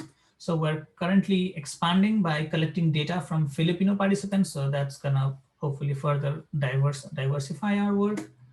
We're working on creating like the complete common sense graph, hopefully that can be used. And we'll augment that data to existing data set and we'll add that cultural data to it. And then finally, what the hope is that we'll use these augmented data set to improve the existing systems. So that's it. Thank you for listening, and I'll be happy to take questions. Thank you very much, Anurag, for the presentation. So I don't see any question in the chat, but I have a question for you. So I think in this last slide you mentioned that you have just initiated the construction of a cultural common sense graph. So of course this tells us what type of expressivity you were planning for, of course, representing at the machine level this type of cultural knowledge. Although it seems to be very complex, it seems to have various, I would say, aspects that may not be completely captured by the expressivity of a knowledge graph. So have you considered alternative knowledge graphs, knowledge representation techniques for this type of research? Yes, that was actually one of the things that we talked about is because, like you said, the graph, especially two-dimensional things, might not be sufficient. We are considering maybe higher dimensional things and how we can represent them. But I think what we're taking cultural common sense as the starting point, very much the starting point and not, our final aim. So like you said, we are considering other multidimensional things. We haven't quite began really diving deep into it, but that is definitely something in our to-do list. Yes. Okay, thank you. Can I ask a question? Sure thing. Yeah. Yes, it's really a follow-on from your question as far as the knowledge representation. In the past, a lot of the common sense representations have fallen along the lines of various first order or second order logic type representations. Are you going to use as a basis more things in the area of model theory as far as the mathematics behind actually making these representations? And I bring that up because in the some of the other knowledge representation the more current things in machine learning, you know, the optimization theory, a lot of the real analysis type things, a lot of statistical mathematics are being used. But it just seems like when we're doing these knowledge graphs that we are going to find ourselves using more symbolic logic type representations. Is that where this is going? Thank you for the question. At this moment, we haven't, that is not our current direction. I mean, I can't really rule out, maybe we'll eventually get there, but as of now, that's not our priority. So what we want to do is like the great work like Atomic that's done really amazing, and Comet and all those kind of stuff. So in addition to the graph knowledge representation itself, we also want to try to augment the data set. So things that are, you know, systems say, you know, different across people. We want to focus that maybe systems will not be so, for the lack of a better terminology, West-centered, right? So maybe things will be more culturally diverse. So that's where our focus is right now, but maybe in the future, we'll focus on that. Okay, great, thank you. Thanks, Anurag. So we have a question also on Rocket Chat, but due to time constraints, you'll have to take that offline. So thank you again, and I think we should move to the next presentation of a short paper. So 7 minutes plus 3 of discussion by Zisheng Liang and Deborah McGuinness, Common Sense Knowledge Mining from Term Definitions. Hello, everyone. So can you hear me? We can hear you. Okay, and yeah, so how can I share my screen? So you need to, okay. Okay. You should be able to share the screen. Okay. Yeah, we see that. Thank you. Okay, so so hi, so I'm Zhicheng Liang. So I'm a PhD student from the Department of Computer Science at Rensselaer Polytechnic Institute. So today I'm going to present our work, Common Sense Knowledge Mining from Term Definitions. So this is a joint with my PhD advisor, Professor Deborah McGuinness. So yeah, so the CSKG, short for Common Sense Knowledge Graph, is kind of is very useful for many downstream applications, but unfortunately it is incomplete respect to the breadth and diversity of common sense knowledge. So so we think that it would be very desirable to increase the coverage of the CSKG automatically instead of as a complementary effort of crowdsourcing in the literature. So we want to infer knowledge triples from text. Natural way to do this in the literature is to adopt an extract and score approach. So so suppose that we have got some candidate triples extracted from somewhere. So the research question is it possible to automatically distinguish the high quality triples from others? So the focus of our work is to investigate the performance of existing machine learning models for scoring those new triples extracted from tests. Specifically, we use novelty and validity as the evaluation matrix. So so regarding the source of the regarding the type of tests that we are going to extract common sense triples from, we in this work we use dictionary term definitions because we think that the term definitions provides very precise definitions of the properties of terms in our daily life, and it is shown that in the literature that concepts have some properties that can imply common sense. So the approach we take in our work is to first generate some candidate triples by using the frequent part of speech sequenced patterns of concept. And then the next step is to examine some existing machine learning models for triple scoring.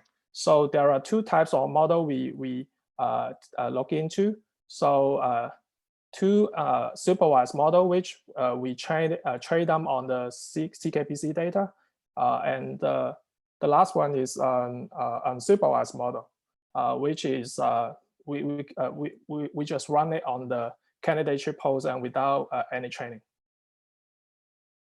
So let's look at one examples of the dictionary term definitions of bartender. So from the definition, we were able to extract several triples, potential triples on the right.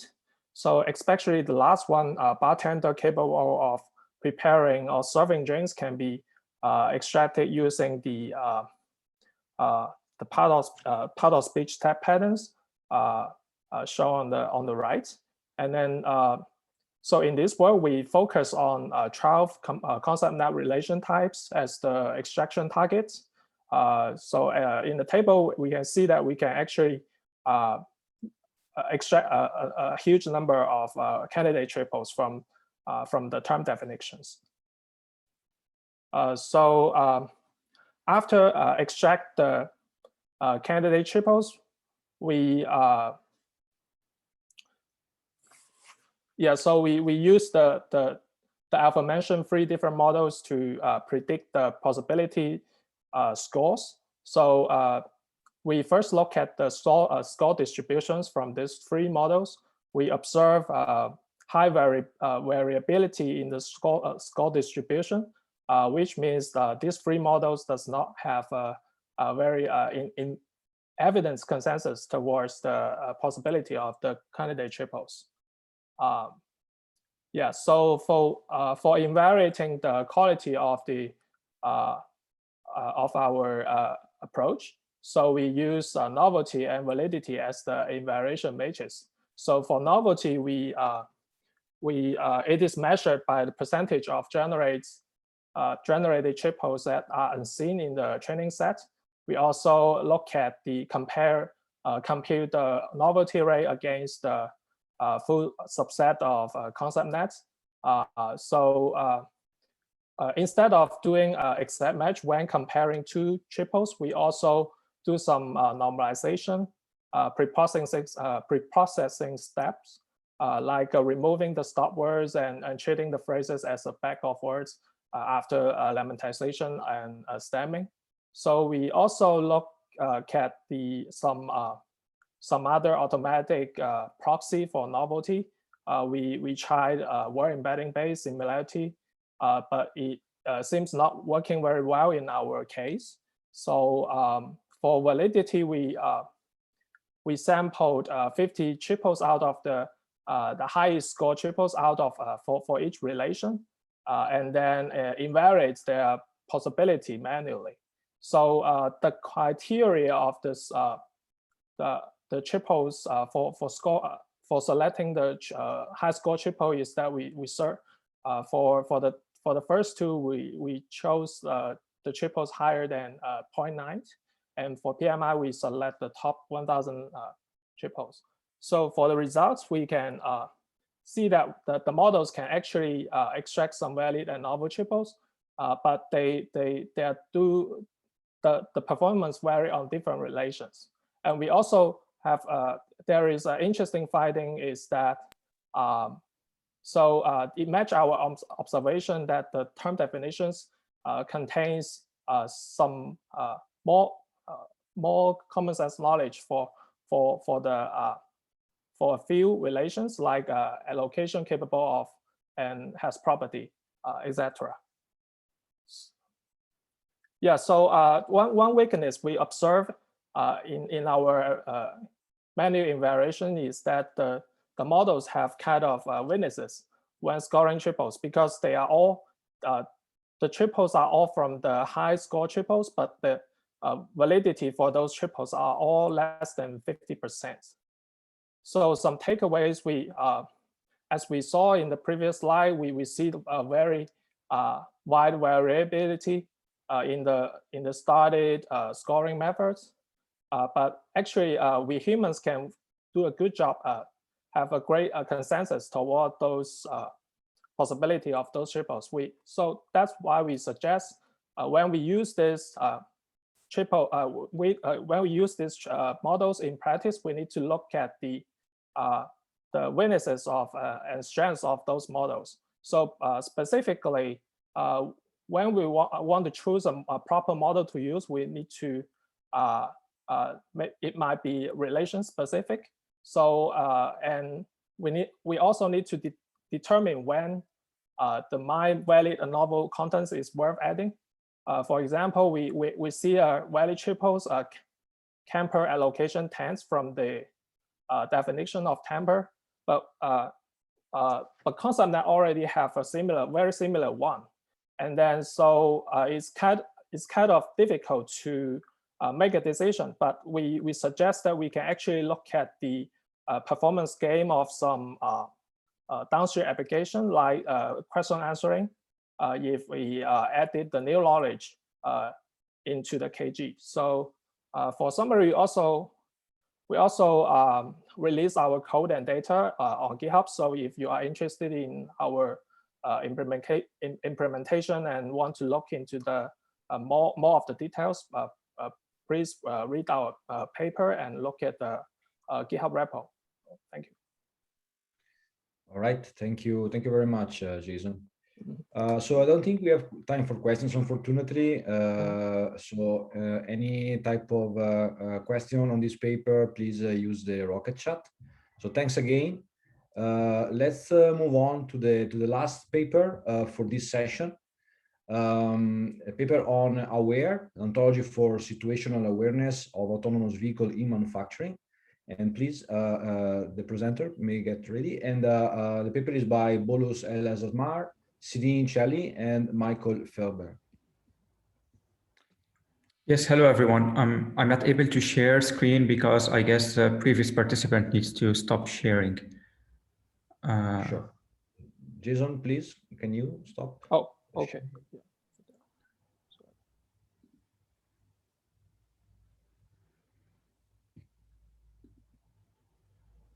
Okay. Okay. Thank you very much.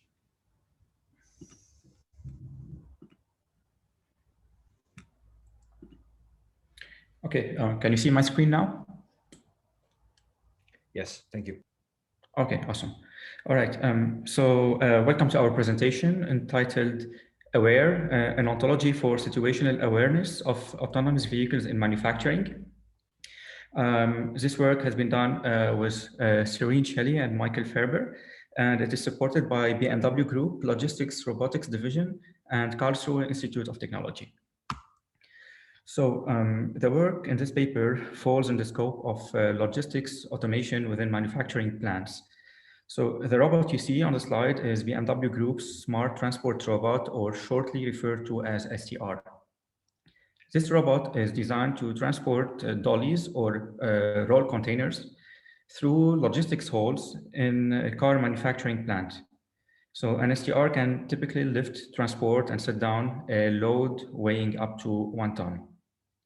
However, the problem is that autonomous robots operating within a fleet in a complex manufacturing environment, such as what we have in production plants, actually lack the agility and ability to smoothly perform their missions without getting into cumbersome situations. So in the following slide, we're going to show some of these bottleneck situations in later slide. To solve this problem, we must first enable robots to have kind of common sense and understanding of their environment. And that's what we refer to as situational awareness. In literature, the term situational awareness is defined as the perception of relevant elements in the environment, the comprehension of their significance, and the projection of their future status. So according to Friedman and Adams, increasing common sense levels is a viable approach to achieving high levels of robotic situational awareness. Thus, in this context, achieving situational awareness in robotics goes beyond ensuring basic functionalities such as navigation or manipulation or task planning towards being able to make decisions on the most favorable behavior or towards a more optimal course of action. So here is a short video to give you a better understanding of how real-world situation actually looks like. So as you see, the manufacturing environment where the robots are deployed are complex environments, because you see both humans, machines, autonomous, non-autonomous vehicles, and moving objects, non-moving objects, static objects. So, and the complexity is also increased by the difficulty of establishing traffic rules book, like we see on the streets, or traffic lights, for example, to regulate traffic within a manufacturing plant. So to be more concrete about the purpose of this work, we show here some impediments which we observed during case study conducted on productive autonomous robots deployed in manufacturing plants in Germany. So although the robots are equipped with the required hardware and software to operate safely without human supervision, their behavior still demonstrates a lack of smoothness due to shortness in cognition abilities. So some of the operational drawback here. On the left figure, you see that overtaking an obstacle on a two-way aisle might lead to a bottleneck with oncoming traffic. So in that case, a more suited behavior is to avoid overtaking long obstacles. In the middle, we show a convoy driving situation. A desired behavior for the rear robot is to mimic the behavioral pattern of the front robot without attempting to overtake, since the front robot is assumed to have anticipated insight and thus a more reliable judgment on the situation. On the right, you see that the field of view of the autonomous robot is deficient because of proximity. So the load carried by the forklift is not necessarily in the robot's field of perception. The autonomous robot is required to perceive the loaded forklift while approaching, and given that the robot knows that it's loaded itself, the robot is expected to reason and deduce potential collision of loads, and thus the robot must increase separation distance to the forklift. So overall, our main contributions of this paper are the following. One, we propose the AWARE ontology, which is available online, for modeling situational awareness. Our ontology combines the representation of the environment, the robot perceptions, and the decisions the robot is allowed to make. Two, based on an evaluation, we show the coverage and applicability of the AWARE ontology to automobile manufacturing environment to ground robots' proprioceptive and exteroceptive perceptions, as well as priors on the environment for the purpose of situational awareness. So although situational awareness is a prominent concept within the human factors community, it is rarely used in robotics. So we have a paper from Dan, Fuchs, and Gross, which present an application agnostic definition of the terminology situational awareness and the process involved in acquiring situational awareness. So according to the paper, an agent is situation aware given a goal and the situation if it can build a complete representation before the situation evolves. Kama and Jane presented the domain-specific ontology for modeling shop floors with autonomous and automated vehicles. However, their ontology only focuses on the communication aspect in a simulation scenario and does not cover robots' perception. Also, other research related to robotics cognition, such as Diab et al., adopted knowledge models focused on task planning, which does not require a foundational modeling of agents' awareness. Besides that, the operational environment represented in the knowledge model is often not relevant to manufacturing plant. Also, several ontologies have been proposed modeling awareness-related aspects, such as sensor information, but without really considering the awareness as a main aspect of the ontology. Such ontologies, which are outlined here, are adopted in our paper as upper level for our ontology. So SUMO, which is a suggested upper merge ontology, is adopted as an upper layer for the knowledge schema. And SSN, which is a semantic sensor network ontology, is adopted to represent sensors and observations and link them to the observed entities. So the observation class in our ontology is a fundamental class in our knowledge base. Given that n-ary statements about multiple entities are needed to represent prevailing knowledge of the situation, we used verification to enable richer definition of properties.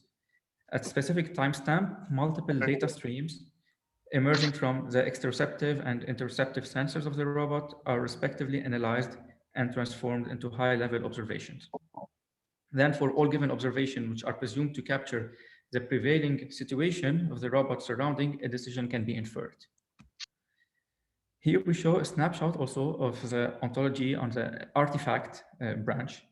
So all dynamic assets in the manufacturing plant are incorporated within the class Sumo object. And among the objects, there are the artifacts to represent objects that are products of a making, including agents present in the plant that are not humans, also including sensors as well as plant itself.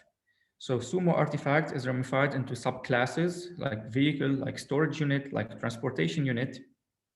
Vehicle class would cover forklift or autonomous vehicles such as AGVs. And the transportation unit would cover all the transportation unit which are either pulled by another vehicle, such as a trailer is pulled by a tugger train, or lifted by another vehicle, such as a dolly is lifted by a forklift. And here also in our knowledge schema, we show the Sumo region concept, which is reused for the limited topographic area. Sumo region is partitioned into geographic and infrastructure region.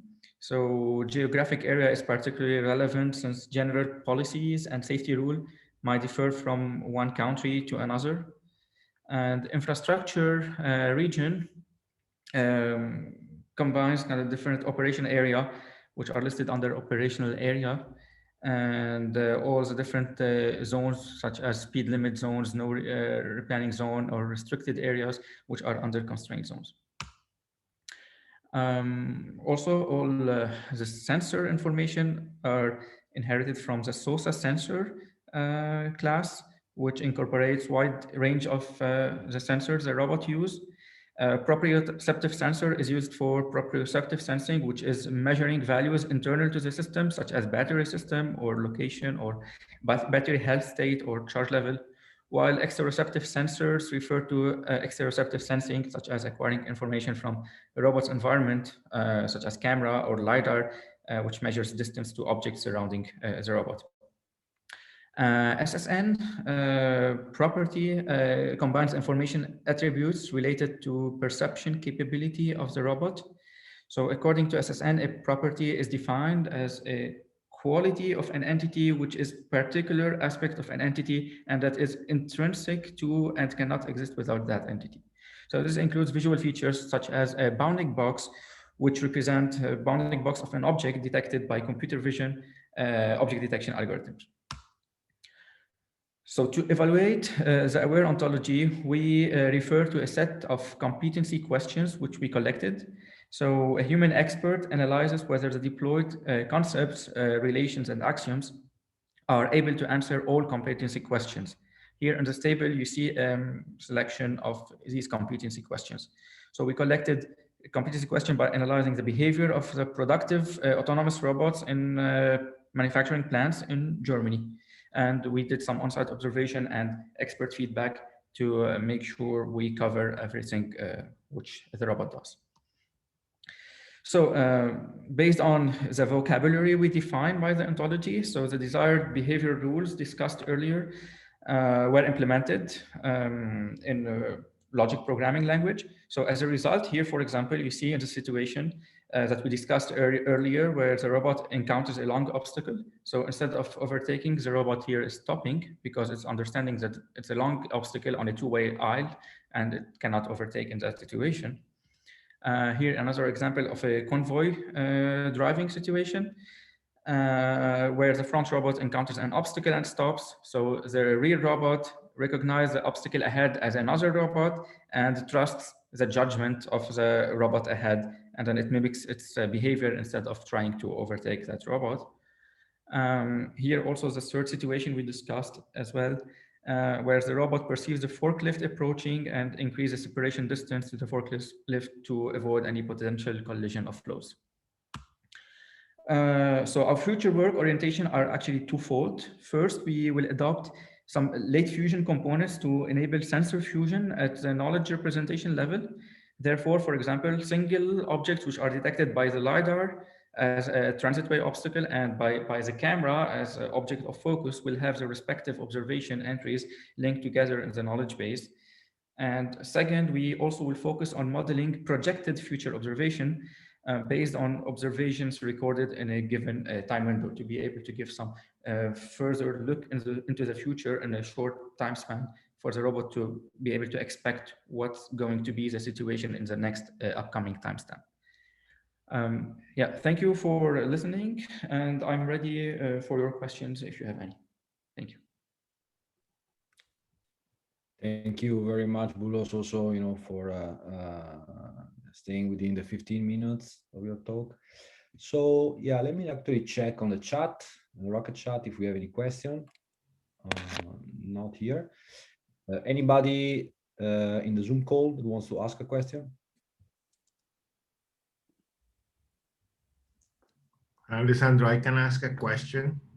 Sure, let's go ahead. So have you thought about novel situations where, something completely unexpected happens and somehow then it's when you should apply common sense? I know the power going out on one of the robots or something that's not planned. I see. Or no, actually, that's not really in the context of this work because of one reason, because we have the constraint of having, a robot which is deployed as part of a process. So it needs to be deterministic to a large extent. We cannot really leave a lot for situation decisions on the spot. So it needs to be defined as like running on the street. So the cars would need to stick to rules of driveway and right of way and so on. We did not really go into the direction of unseen situations. Okay. Thanks, Pedro. Maybe since we have another minute, so I was just curious. I think your examples are based, grounded very much on the visual aspects of the scene. I was wondering whether you were planning to include other modalities and what actually that would entail for the overall architecture. I see. Yeah, that's actually very interesting. So now we focus mostly on the visual aspect, which include the LiDAR and the camera views. Other modalities would be having different policies depending on internal sensors as well of the robot. So such as behaving differently if you're low on battery or if you're not connected to the internet or you're not connected to the cloud platform. That's one aspect. Another aspect would be to cover also go in the direction of communication, robot to robot communication, where the insight might be enriched by other robots' point of view. But it's still kind of, visual to a large extent when it comes to the surrounding environment. I totally agree. Okay, thank you, Boris. So I think, we are exactly on time.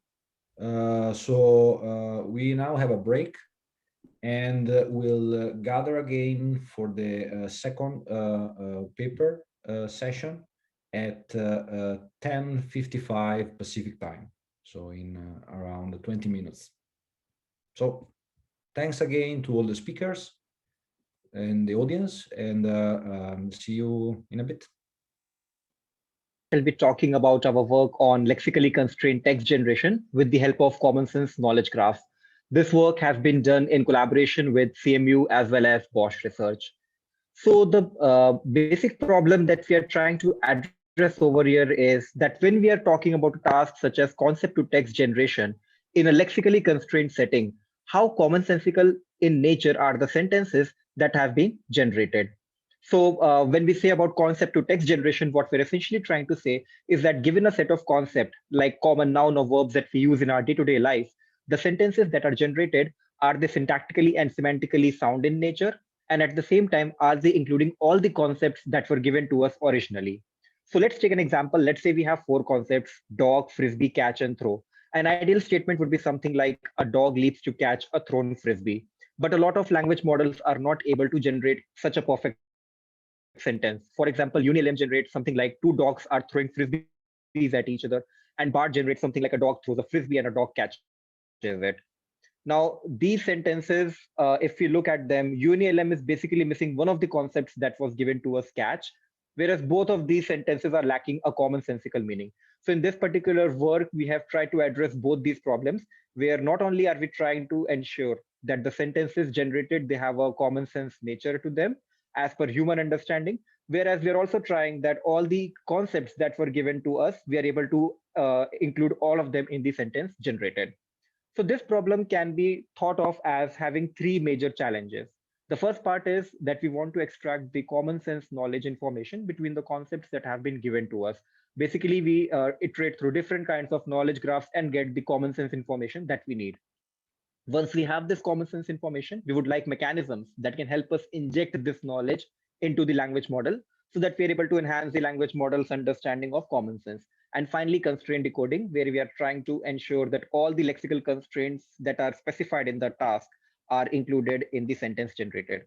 As part of this experiment, we will be working with the CommonGen dataset. So now let's look at each of these 3 modules in more detail. The first part, knowledge extraction, is where we are trying to better understand the relationship between any 2 concepts that is given to us. The knowledge graph that we've used here is ConceptNet. And the reason we find it to be a very suitable knowledge graph for this problem is because it gives us relations in form of triples. So ConceptNet stores relations as a graph, and what we are having over and what we are able to extract out of it is in form of knowledge triples. So let's say we have 2 concepts, audience and show. Then ConceptNet would give us a knowledge triple like audience at location show, which essentially tells us that audience and show are the 2 concepts related by the relationship type at location. There are 3 different methodologies that we propose here for extracting common sense information. Let's look at them. So the first one is multi-hop extraction. Now, taking an example of concept set such as cut, kitchen, knife, and watermelon, if these are our 4 concepts, then some of these concepts are very closely related to each other. For example, if I take cut and knife, they are very closely related by saying knife is capable of cutting. But something like watermelon and knife are not very closely related and might need some intermediate concepts to establish a relationship between them. So we might need to say something like watermelon is a fruit at location plate related to knife. And we have to say this because watermelon and knife are not so directly related to each other. So essentially what we are doing over here is we are trying to find those intermediate concepts that help us connect any 2 unrelated concepts with each other. These can be 1 hop, 2 hop, 3 hop, and hence the name a multi-hop extraction. But one of the downsides of this approach is that we might be extracting too much information. We might be extracting too many relations, a very lengthy chain of relations. So we work with something called as knowledge selection, which is our second approach. Here we are trying to cut down the number of relations that we have extracted and be more intelligent about what kind of relations are we selecting. So such curtailing can be done based on length and frequency. But the 2 things that we will be talking about today are random subset selection and prior random subset selection. Basically, in random subset selection, we assign a random probability to all the common sense relations that we have extracted, and all the relations that are above a particular threshold are selected for further processing. Whereas in case of a prior random subset selection, not only do we assign a random probability to all the relations, but we also assign them a prior probability based on their relationship type. This helps us in ensuring that more frequent relationship types are appearing more frequently in the subset that we are selecting. In either of the 2 cases, we ensure that at least one relation with respect to each concept is selected so that we don't have a concept for which we have not selected any relationship, so that we don't have any concept for which there is no corresponding common sense relation that we have extracted. So this is what we do in knowledge selection. A third approach of query expansion is a bit different. Here, let's take an example of the concept set drill, field, run, and team. Now, there will be many common sense relations that we will be extracting with respect to these 4 concepts. We try to identify which are the intermediate concepts which are common across these different concepts that we have extracted.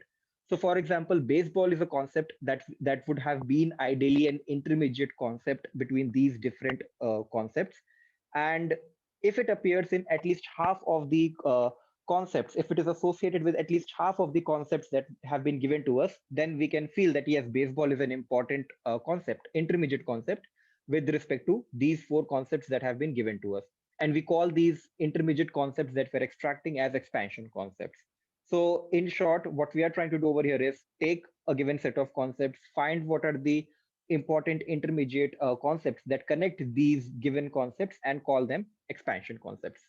So these are the different methods that we propose for extracting the common sense information from a knowledge graph such as ConceptNet.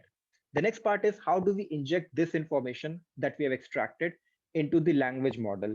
Because we have observed that language models are kind of very are very basically learning the corpus which they have been trained on, and we want to inject external common sense knowledge into it.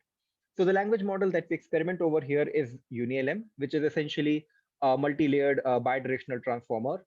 And although it gives a great performance on CommonGen dataset, but still it is far from a human level of common sense understanding. So the first baseline method that we propose over here is knowledge concatenation.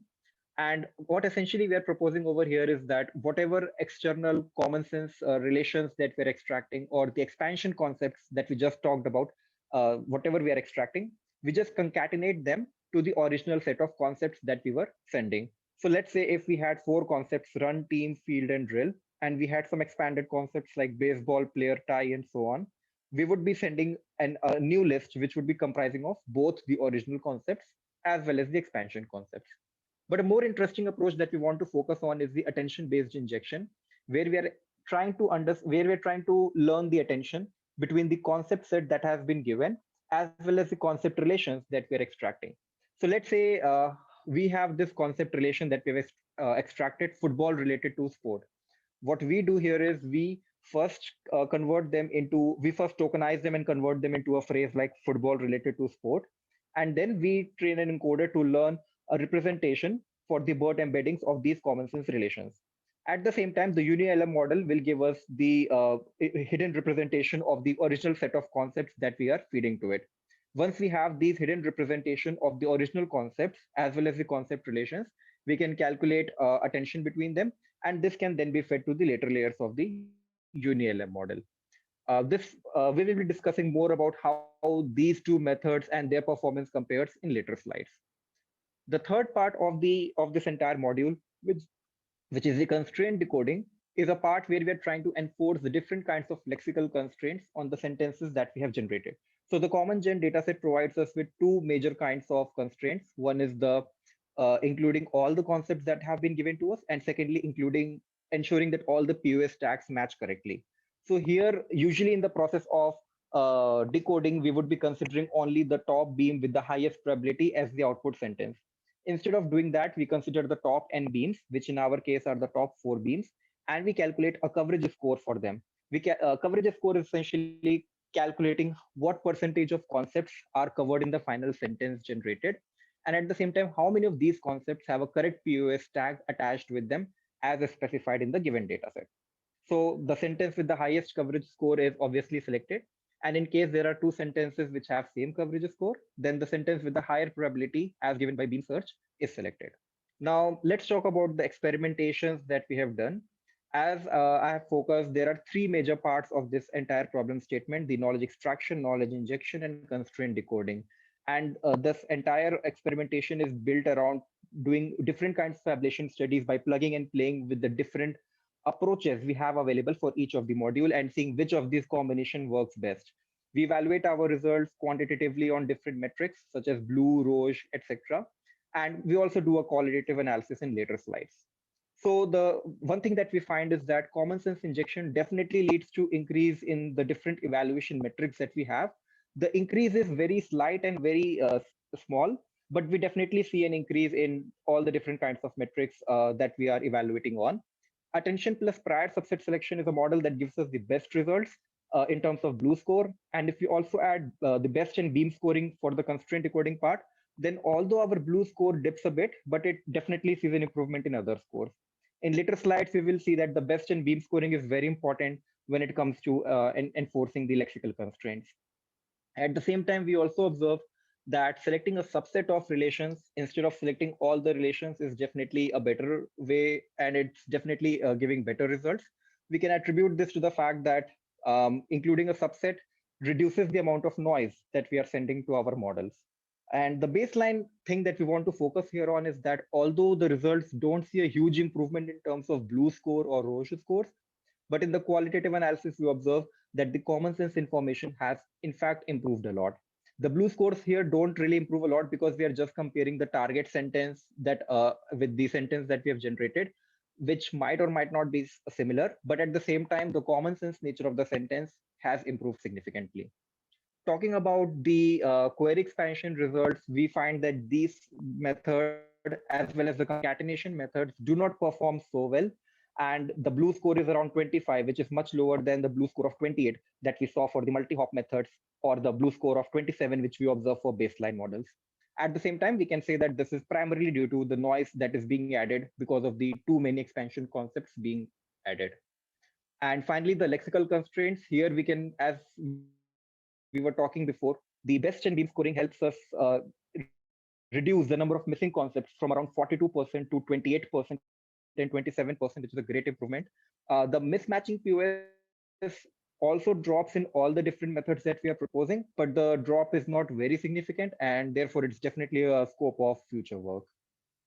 Now let's take some examples of qualitative analysis. And here we can see that in case of attention injection, we were able to observe that both the commonsensical nature as well as the concept coverage improved. It is not yet at the human level, but still we were able to observe improvements in both, improving the commonsensical nature as well as the number of concepts that we were covering. Similarly, when we compare prior subset versus random subset selection, we observe that prior subset is definitely better. It has better common sense. And at the same time, it is also reducing the number of concepts that were being repetitive. And finally, talking about constraint decoding, here we can observe that adding constraint decoding, adding the best and beam scoring method helps us in improving the coverage significantly, as we saw in the quantitative results.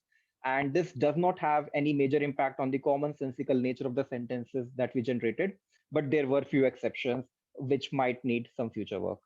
So all in all, in this particular work, we are not trying to beat some kind of a blue score, but what we are trying to do is try to understand how we can devise methods that can help us enrich the language models with the common sense knowledge and help us in improving the amount of concepts that we are covering in the sentence that we have generated.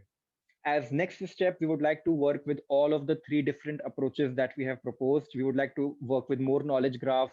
We would like to experiment with different kinds of language models, different injection methodologies, and also different ways in which we can perform constraint decoding in a more in a better way.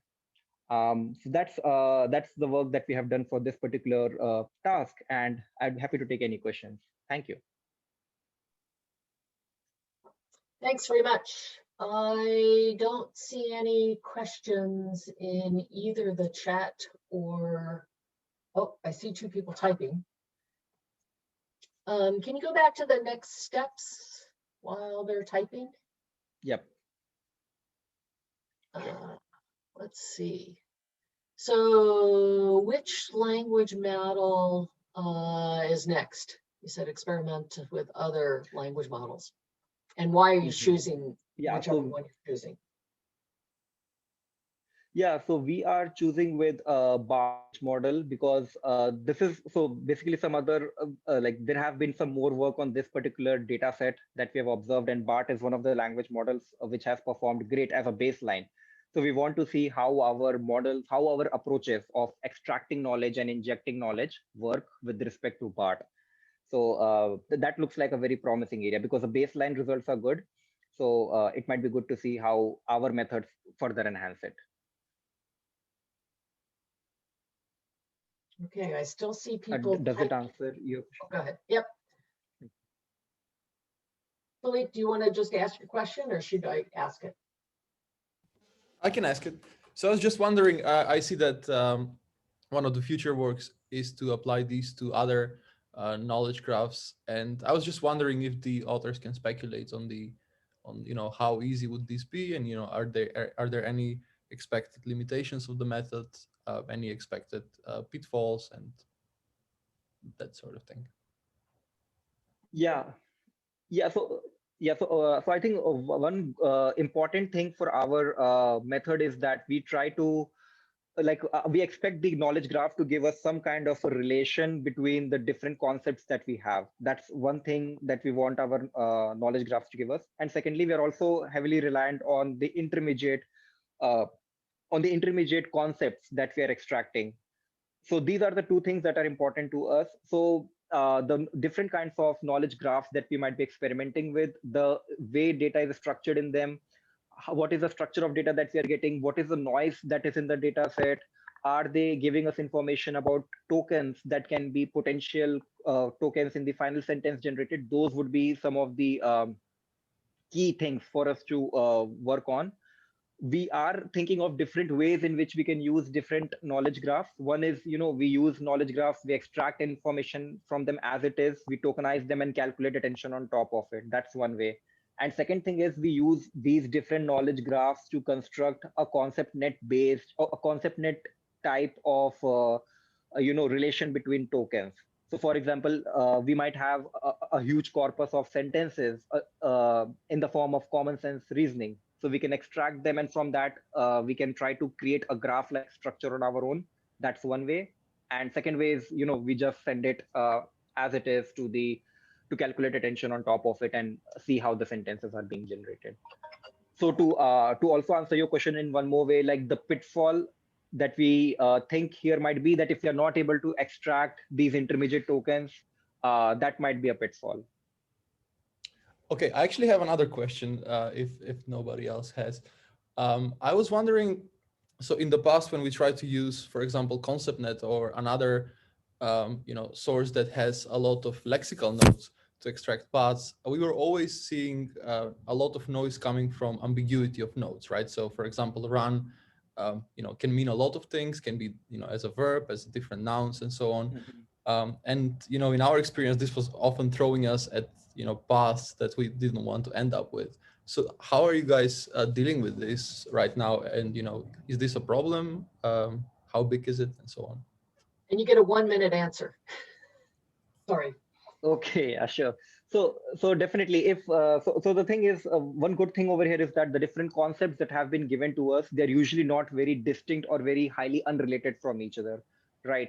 So for example, if let's say I have a concept like plant, which can mean something like planting a tree, or which can mean like a factory plant, right? So if the other concept is chlorophyll, right? So the plant factory and the chlorophyll, these concepts will have a huge chain between them, which will automatically get rejected because we are trying to not use concepts which have too many intermediate concepts between them.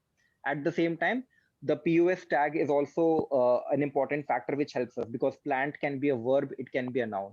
So usually if they do not belong to same part of speech, it's easier for us to reject concepts which are belonging to some other part of speech. But if they belong to same part of speech, then yes, it is another pitfall and the model might get confused. Okay, great. Thanks very much. That was a good talk. And if you could stop sharing your screen, and the next paper will be deriving behavioral tests from Commonsense Knowledge Graphs.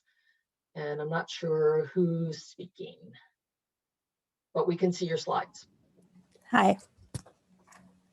Hi, can you hear me?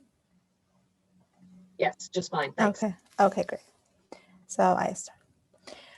Okay, I'm Yasaman Razaqi, and I'm presenting the work Driving Behavioral Tests from Commonsense Knowledge Graph. This is a work with Robert Logan and my advisor, Samir Singh. So I'm starting by emphasizing on the fact that accuracy and benchmarks is not enough for testing our models. And here, to further illustrate, I use an example from the ACL checklist paper that gives us a toolbox to create lots of simple behavioral tests. And here we see a Google sentiment analysis models has a high failure rates on a bunch of simple examples like, I didn't love the flight, or I can't say I recommend the food. And having this test gives us a good intuition of where our models usually fails to further look at them. And with having this in mind, our goal is to create some behavioral test cases to examine common sense models. And the goal for these test cases is to be simple and easy to scale up. To create common sense tests, we need a source of common sense knowledge, and common sense knowledge graphs gives us a huge resource of structured common sense knowledge, which we want to use to create our test cases. Before going further, I want to introduce the NLI tasks, which I use as an example for the rest of this talk. In the natural language inference task, we are given a pair of sentences as premise and hypothesis. And the goal of the model is to predict the relation between these two as entailment, contradiction, and neutral. And here, for example, when we have the premise of there is a soccer game with multiple male playing, when we have the hypothesis of some men are playing soccer, the label is entailment. And when we have nobody is playing soccer, the label is contradiction. So we want to create some tests like this with the taste of common sense. And how do we do that? We are given a set of triplets from common sense knowledge graphs. We want to somehow transform them to a set of pairs of premise and hypothesis sentences with the sense of common sense and giving them to our NLI model and see, okay, what is the failure rate of this NLI model and these tests.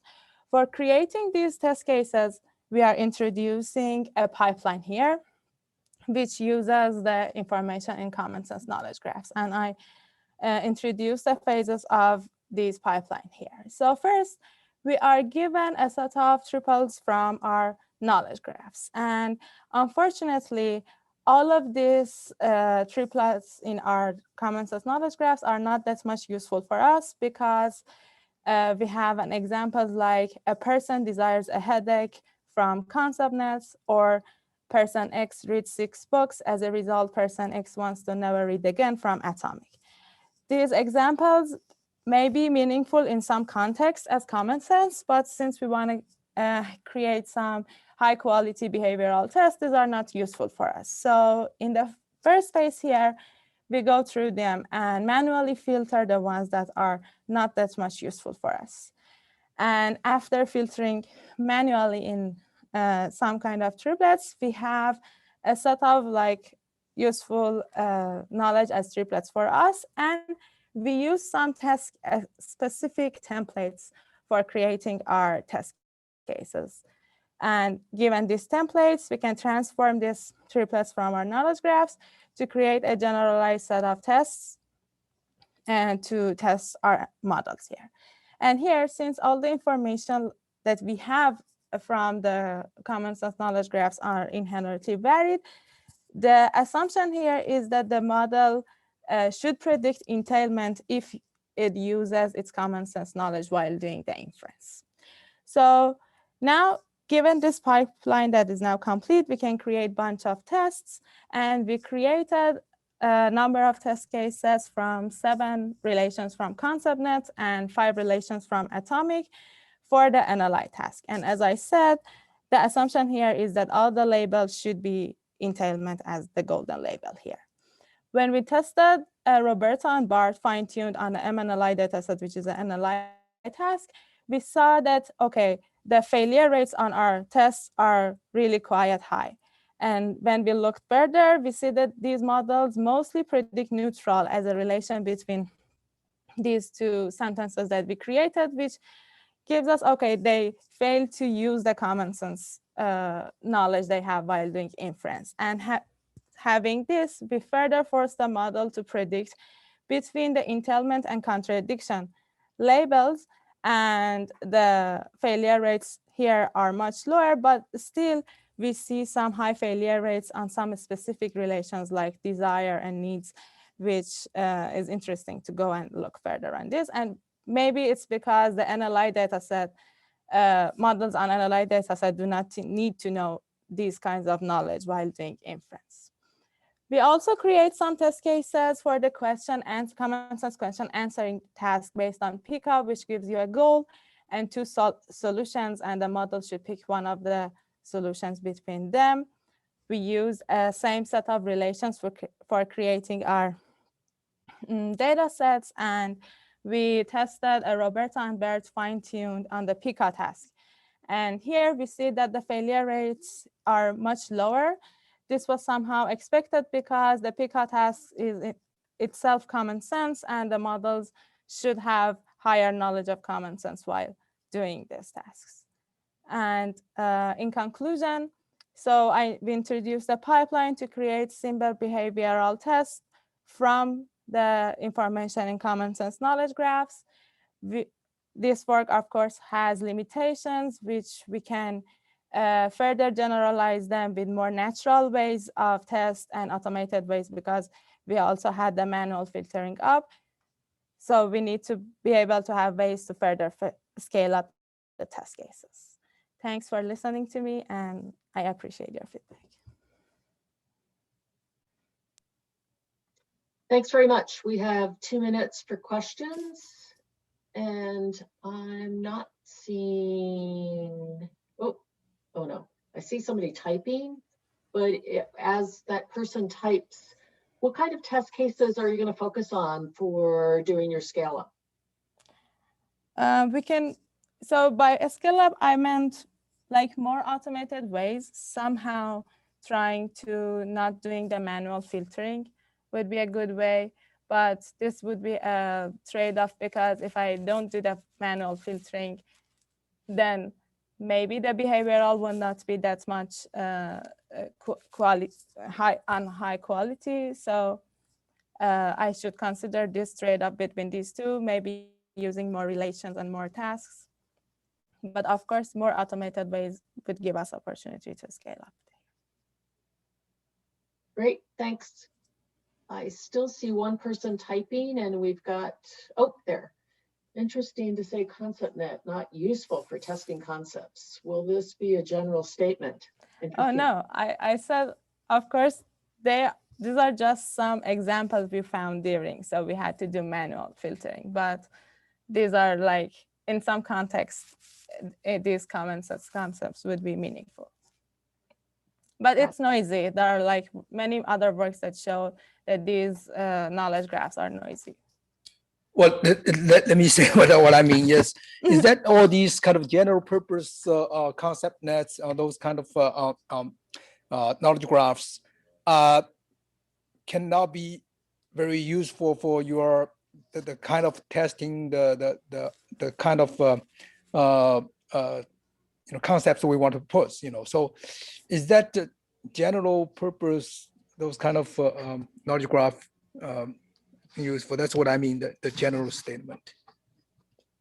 Sorry,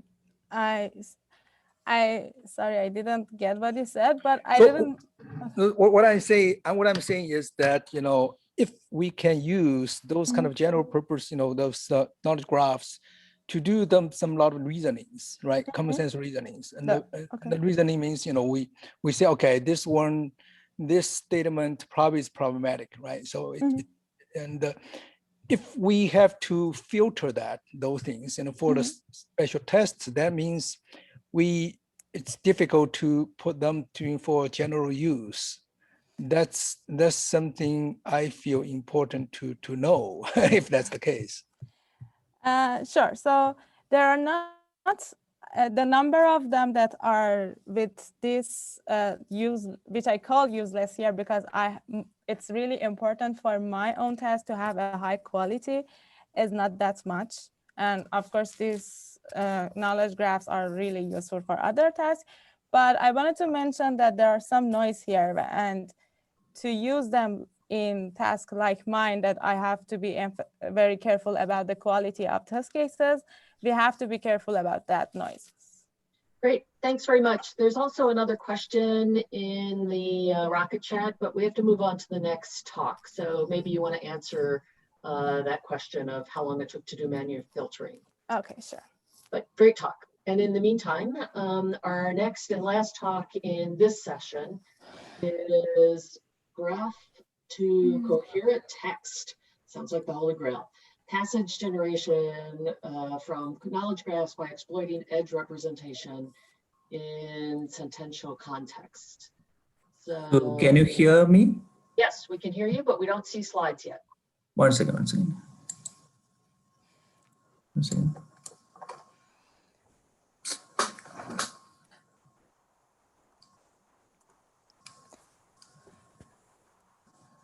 Oh, maybe we're viewing your other monitor because I'm seeing what looks like a background.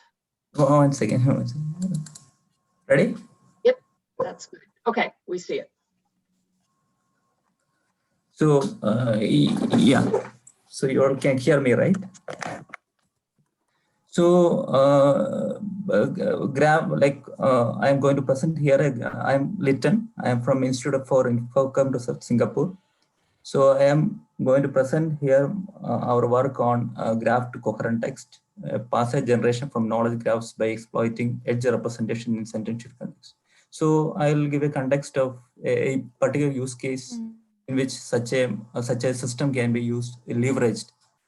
Is graph retrieval task where when information is organized in large knowledge graphs, there can be scenarios where search queries target at particular subgraphs which need to be presented to the layman user in a comprehensible manner in a natural language.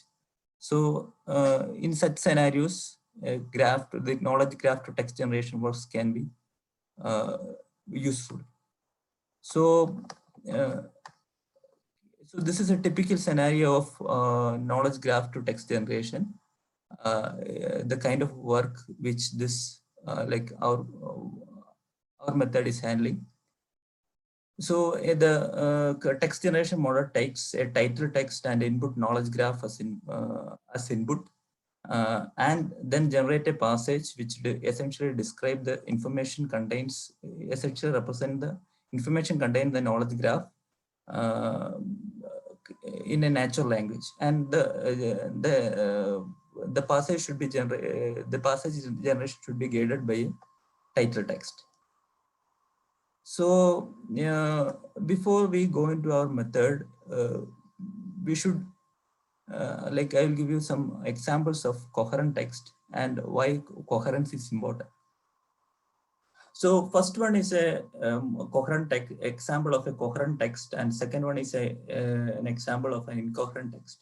In the first one, there is a topical continuity between sentences in the passage, and there is a novel content introduced in each sentence by the author. That means each sentence, while writing each sentence, the author have a trade-off between content for informative, novel content for informativeness and content for topical continuity, thus establishing coherence. So in an incoherent text, each sentence deals with distinct topics, and there won't be any sense relation between neighboring sentences. So which makes the text more, less comprehensible for a layman user, layman reader. So text coherence. So this is a formal definition of text coherence. So coherence is a term of text linguistics used to refer sense relation between single units. That means sentences or propositions of a text. Due to these relations, the text appears to be logically and semantically coherent. So there are other works in the linguistics which studied of topical continuity, the need for topical continuity to establish global coherence while generating text. So our method is how to explicitly model content ordering and decoding sentence by sentence to better model the order of the content, and explicitly learning an optimum trade-off between topical continuity for coherence and novel content selection for informatives during sentence generation. So through our method, we are trying to mimic the human author's way of selecting content for each sentence, in which he have a trade-off between topical continuity and informativeness while writing each sentence. So this is an abstract view of our system, which takes an input graph,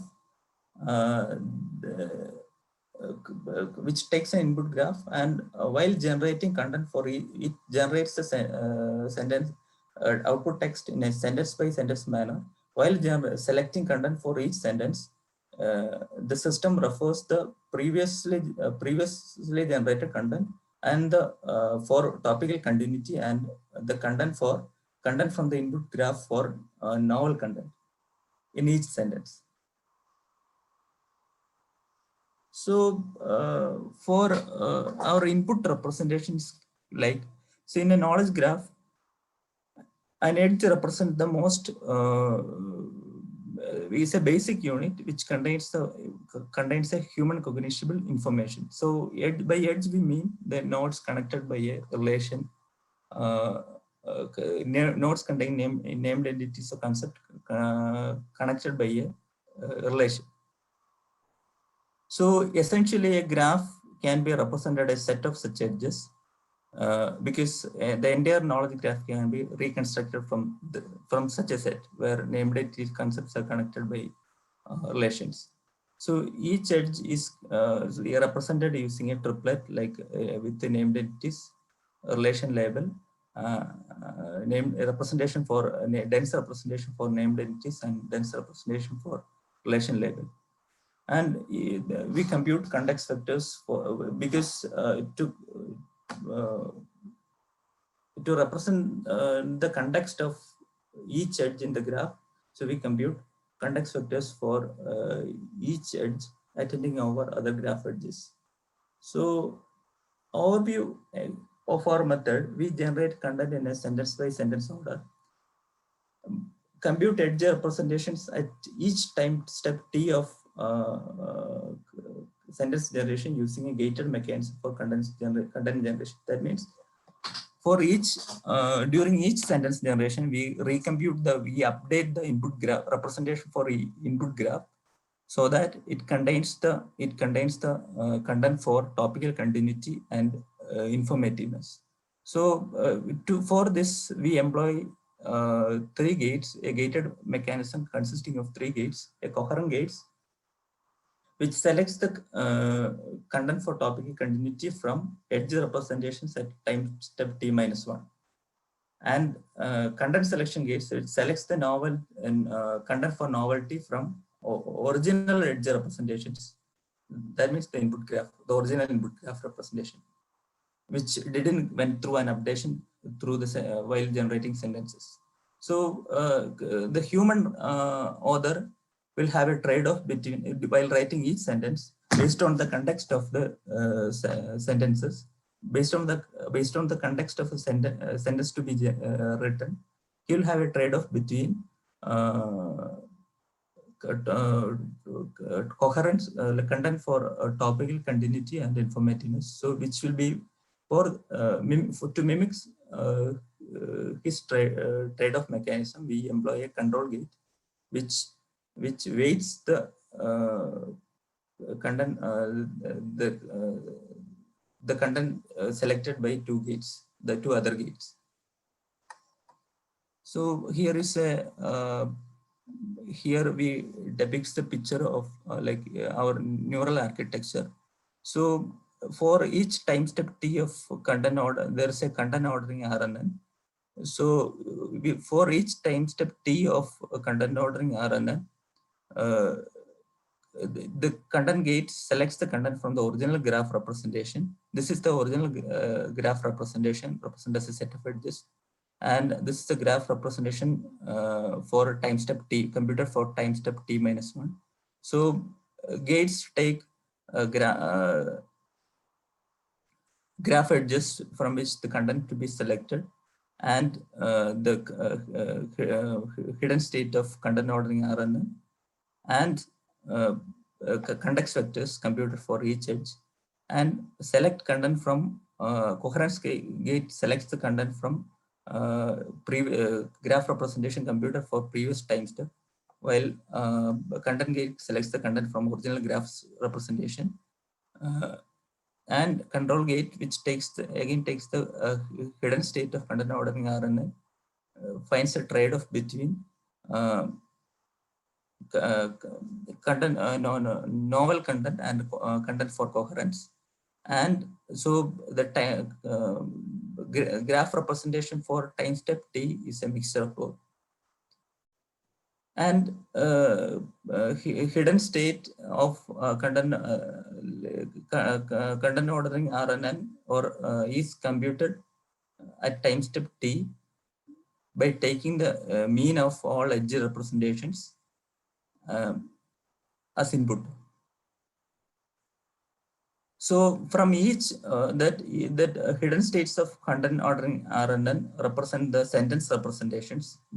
Each one of the hidden state represent a corresponding sentence in the output text. So from each hidden state, we use a sentence decoder RNN, which decode this material, which realize the sentence from the hidden state by attending over the edge representations computed for time step T. So this is,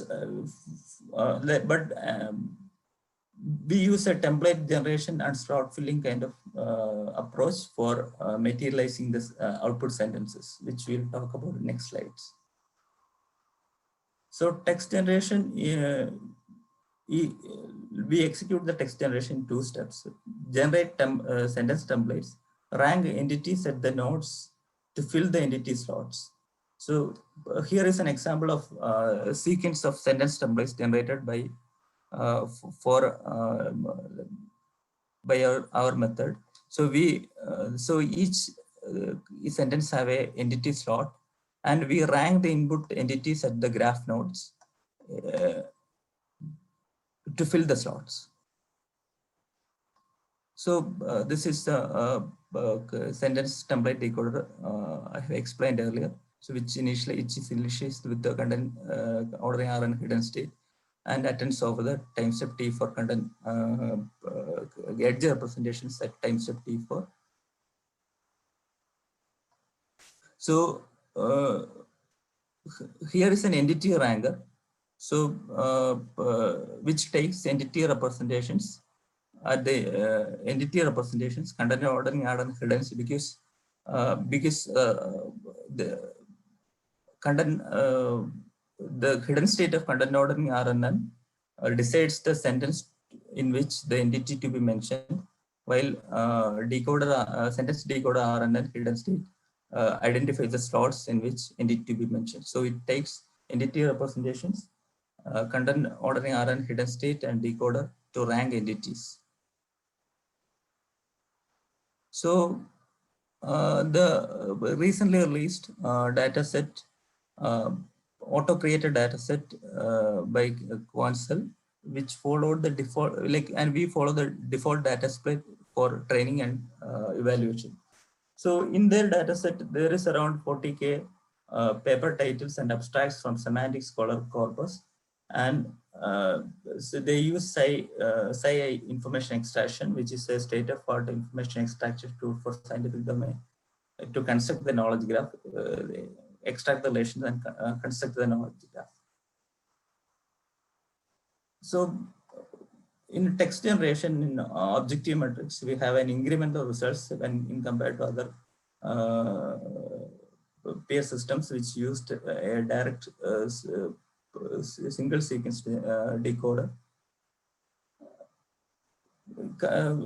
We got some incremental result, but relatively it's a low blue score for all systems because it's the dataset used is an auto-created dataset, and a lot of information in the abstracts cannot be, because while creating knowledge graphs, a lot of information can be lost, and a lot of information in the abstracts in the training data cannot be reproduced from the input graph. So for these reasons, it's relatively low blue score for all systems, but still we have a incremental advantage over other systems. So here is a example of a generated text from an input knowledge graph, where the system learned to learn to generate the content for topical continuity and informativeness without much redundant content in sentences, in output sentences.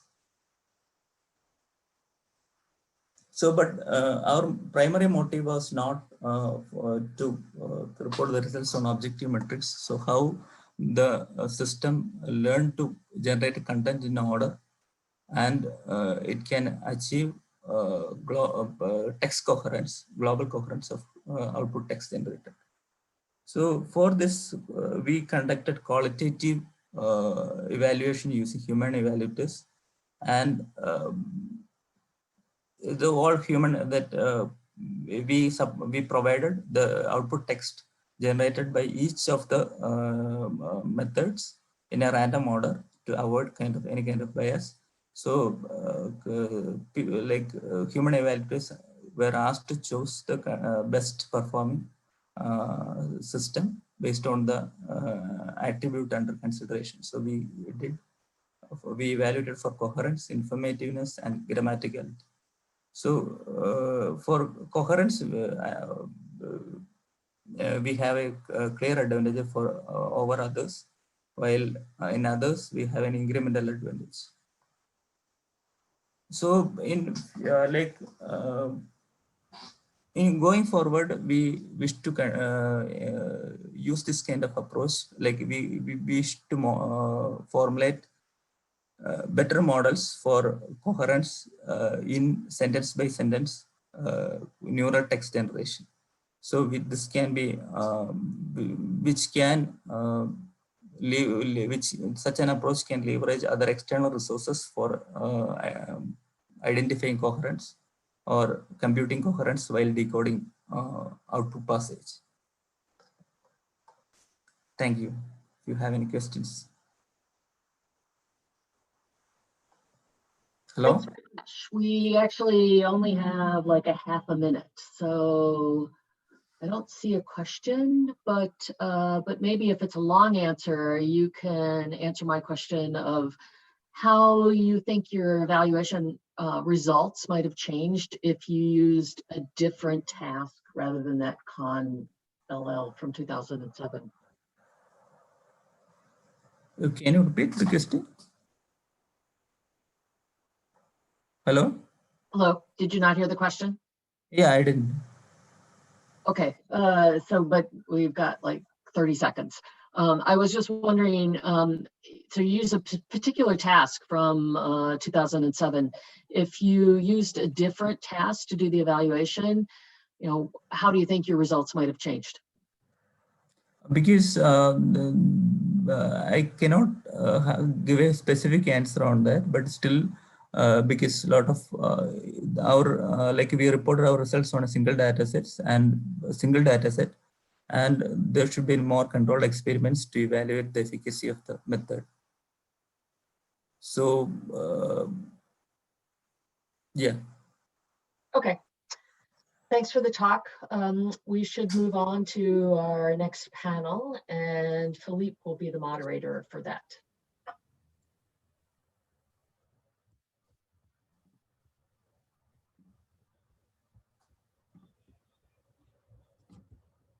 All right. Thank you, Deborah. And, thanks everyone for exciting paper presentations. It is a great pleasure of mine to kick off the panel of today's workshop. So we have a panel on the topic of "Are language models enough?" Which is a provocative title, and I hope that it will inspire a lot of interesting discussions. We have 4 really great speakers, and I will introduce each one in turn. Let me just spend a minute or two to introduce the setup of the panel. So we will spend 20 minutes in the beginning to give each of the participants, each of the panelists, a space to give an opening statement of around 4 minutes. So that would be in the first 20 minutes. Afterwards, we'll have the remaining of the panel will be questions that will come either from us or from the audience. So we ask the people that are in the audience in this call to to put their questions in Rocket Chat, and I will monitor, and I will use some of those questions. I'm sure that we will not be able to use all of the questions because 1 hour is too little to have to discuss all of them. But still, I think that we're gonna have some really interesting discussion. So without further ado, let me kick off the program of the panel by introducing the first speaker. So that is David Ferrucci, who is currently a founder and a CEO of and a chief scientist of Elemental Cognition, a really exciting company that is trying to build what they call natural learning, or a very ambitious pursuit of building intelligent systems.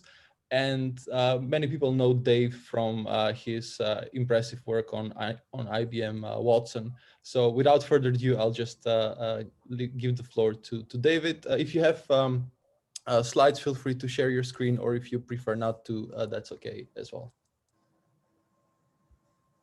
See. Okay. Can you guys hear me? Great. Thanks so Yes. much. No, I appreciate that. And yeah, I think this is a provocative topic, so I'm going to try to be provocative.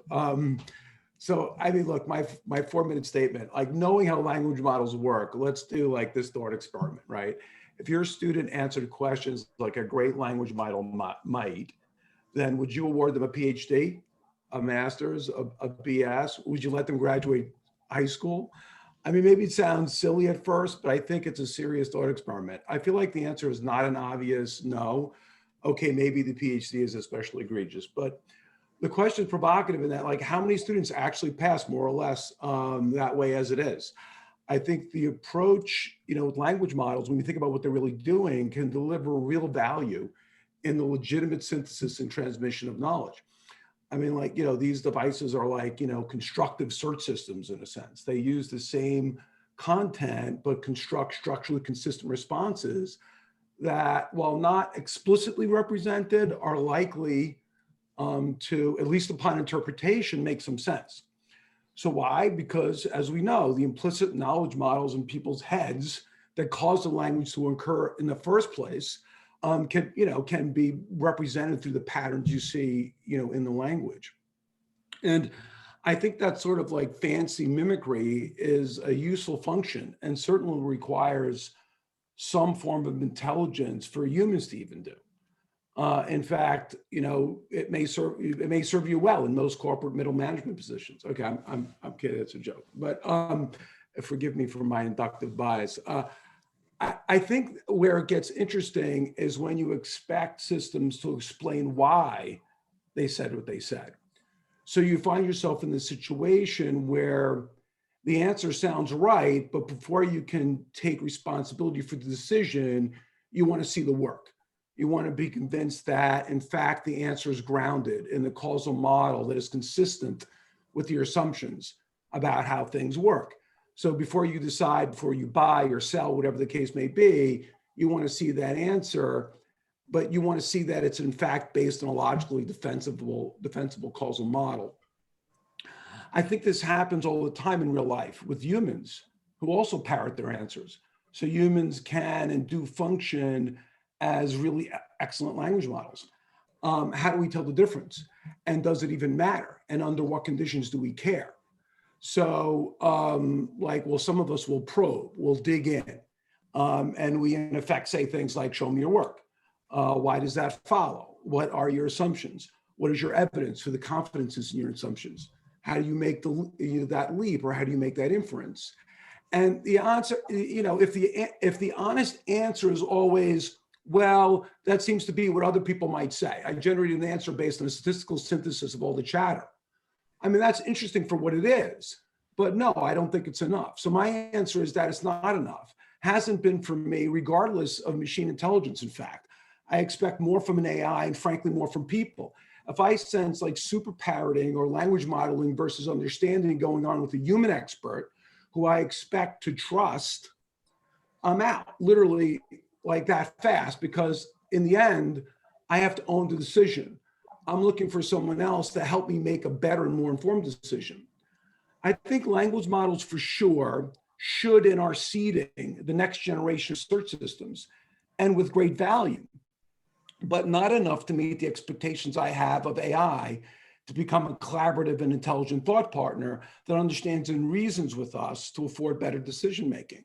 So I think architectures that will work, and the one that we're still working on, elemental cognition, uses language models as just one component of a more holistic architecture that puts every sentence in the form, ultimately the formal representation, which we can provide rational explanations.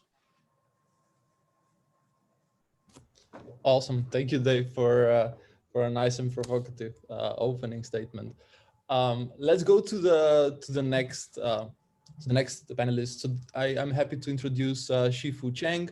So Shih-Fu is a computer scientist that has worked on a number of different, on a quite a wide variety of topics spanning information retrieval, computer vision, machine learning, signal processing. I know him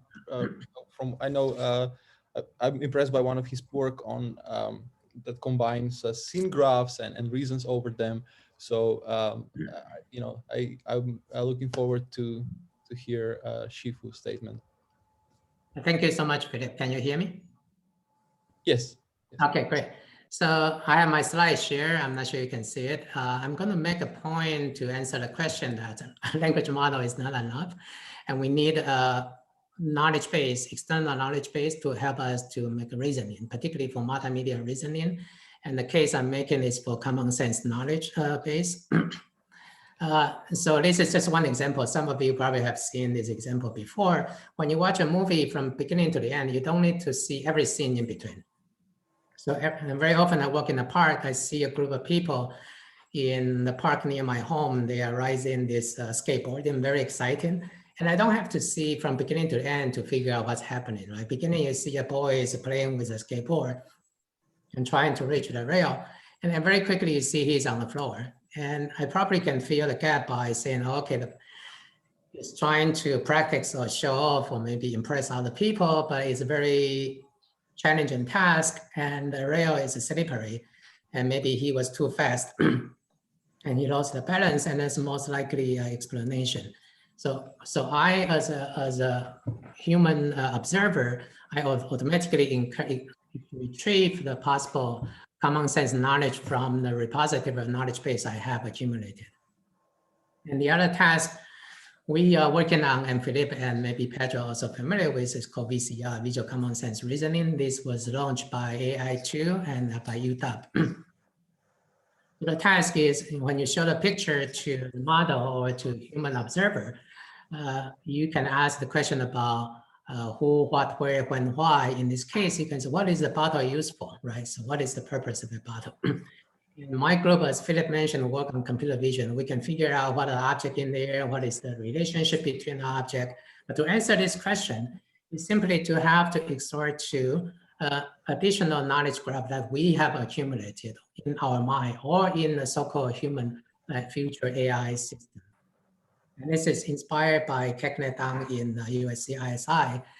And so given the information we can extract from question, from language, from images, can we retrieve relevant knowledge elements from the knowledge base? In this case, we look at the concept net. And trying to see if there is a plausible path that can connect the dots. Right? So the question is about what is the purpose of the bottle? And you find a table in faucet.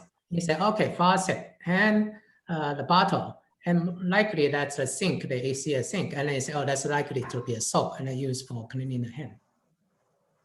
Likewise, we have a recent paper in ECCV trying to use the knowledge base external one to help us to parse the image understanding. So we can do a decent job in object detection, riding a bicycle event detection, but figure out actually these two people holding a hand while riding a bike is hard for computer vision. But if you consult with the knowledge base, it's a people hand close to each other and then very likely they hold a hand. And this kind of a knowledge base can help us to correct the mistake. For example, if you apply one of the top computer vision work, the tail, it's the kite in the picture, might be misrecognized as a tail, if you apply the external knowledge base like ConceptNet, you say, okay, usually kids play with a kite, holding the kite in their hand, then you can correct the mistake.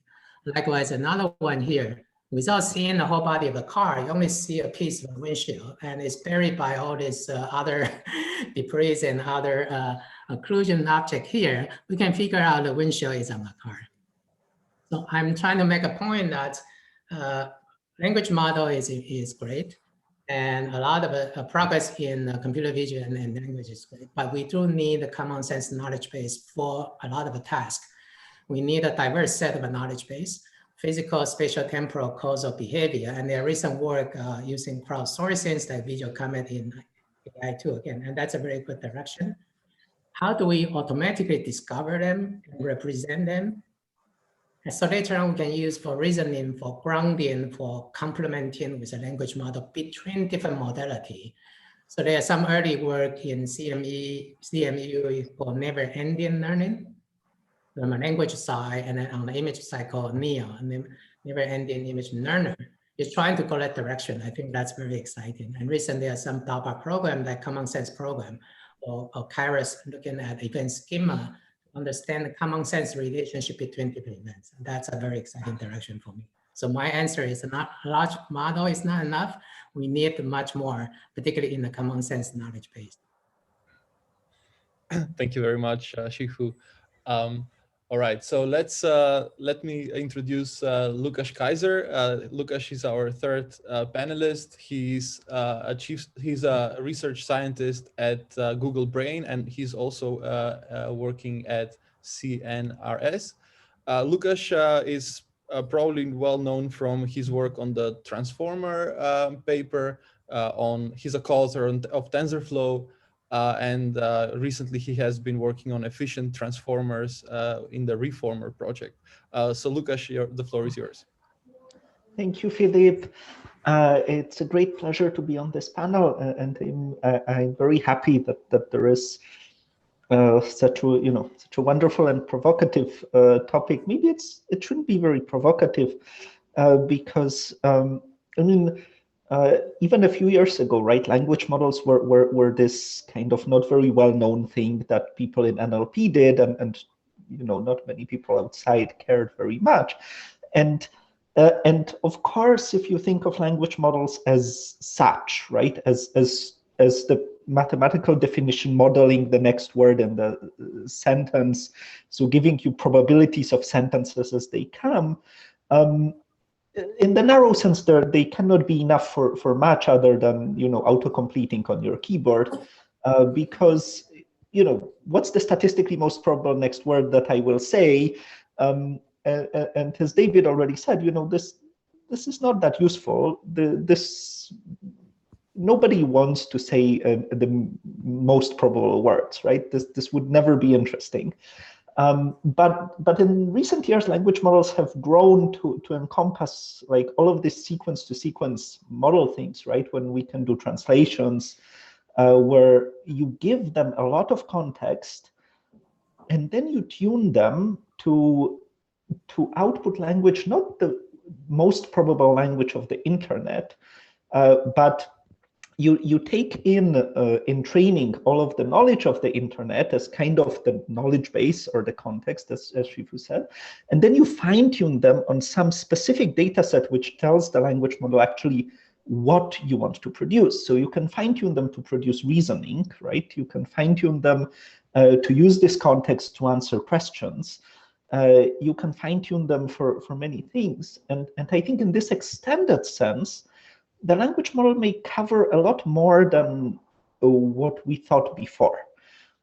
So let me be more specific. I think when you tell the language model to reason, and the language model is pre-trained like the recent large language models on all of the internets and probably mixed with some programming data and whatever people find they mix in, books, nowadays more and more of multimodal data. So the language model's weights start comprising what Shih-Fu was saying, this common sense knowledge base, except it's encoded in the weights. And then you tell it to reason, and it's not reasoning like David said, there's no formal language behind it, but it can reason just in English. It can give you reasons, why do you say this? It will tell you. And on top of this, you train it possibly with a loss that really verifies in some way, and that may involve some symbolic reasoner.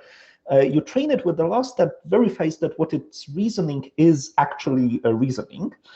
Like recently, language models have been used for maths. There is the GPT-F for formal reasoning and maths, where that's exactly what's happening. You have a formal reasoner, but used not as a generator, but only to verify that the model is doing sensible things. So when you train language models like that, they become more than just these, predict the next word things. And in that setting, it's very hard to see why they would not be enough to be superbly useful.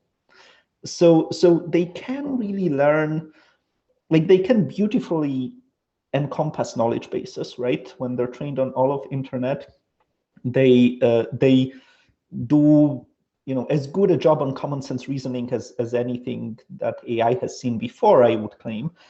And when you do fine-tune them for reasoning and do give them this reinforcement, like maybe a language model should be able to write a query to Google or write a program, run it on a shell script, see the output, and then do this again.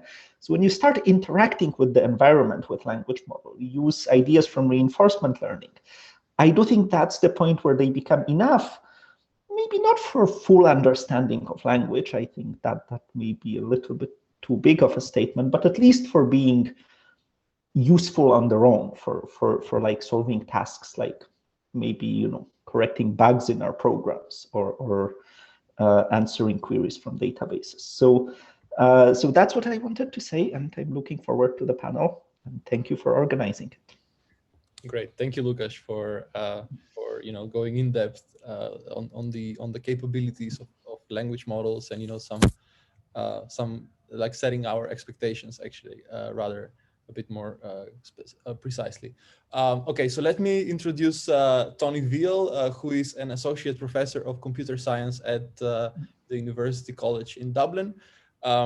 So I have to say that Tony Veale is definitely the scientist who has whose slides I think are the prettiest that I've ever seen. So I had first time the chance to see his presentation in Amsterdam several years ago, and I was really impressed. Of course, besides that, he has really some brilliant work on computational creativity and frame reasoning and frame manipulation.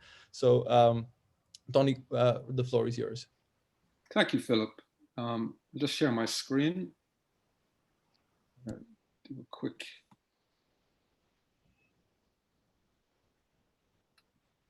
Sorry.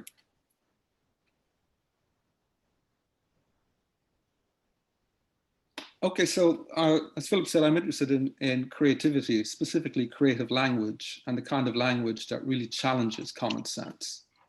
And jokes in particular, though very creative metaphors, really try to break common sense in very interesting ways. And a very quick way to think about what they do is they create a deliberate friction and a race condition between system 1 and system 2. System 1 jumps to conclusions. System 2, which is much slower, but deeper and more analytical, comes in, mops up, and explains the apparent anomaly created or observed by system 1.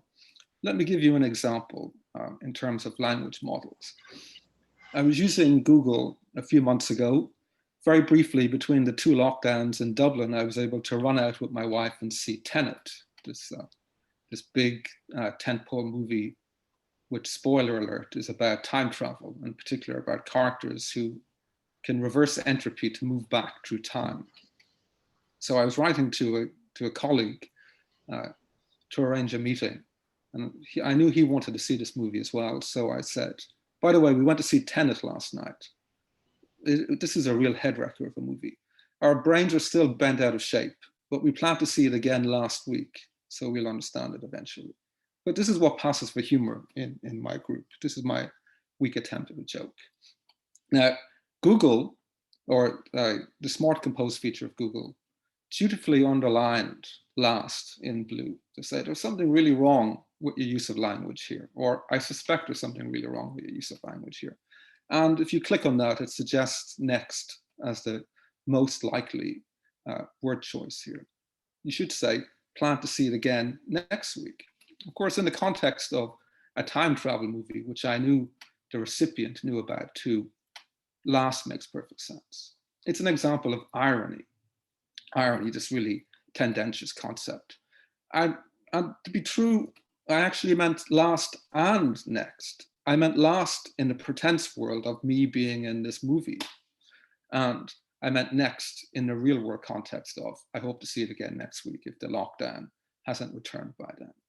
Now, this is an example of where the statistical mechanism has detected an anomaly, but doesn't know what to make of the anomaly.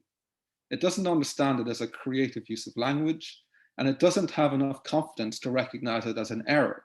So it very moderately and unobtrusively marks it in blue, as if to say, this is on you, buddy. You figure out what's going on here.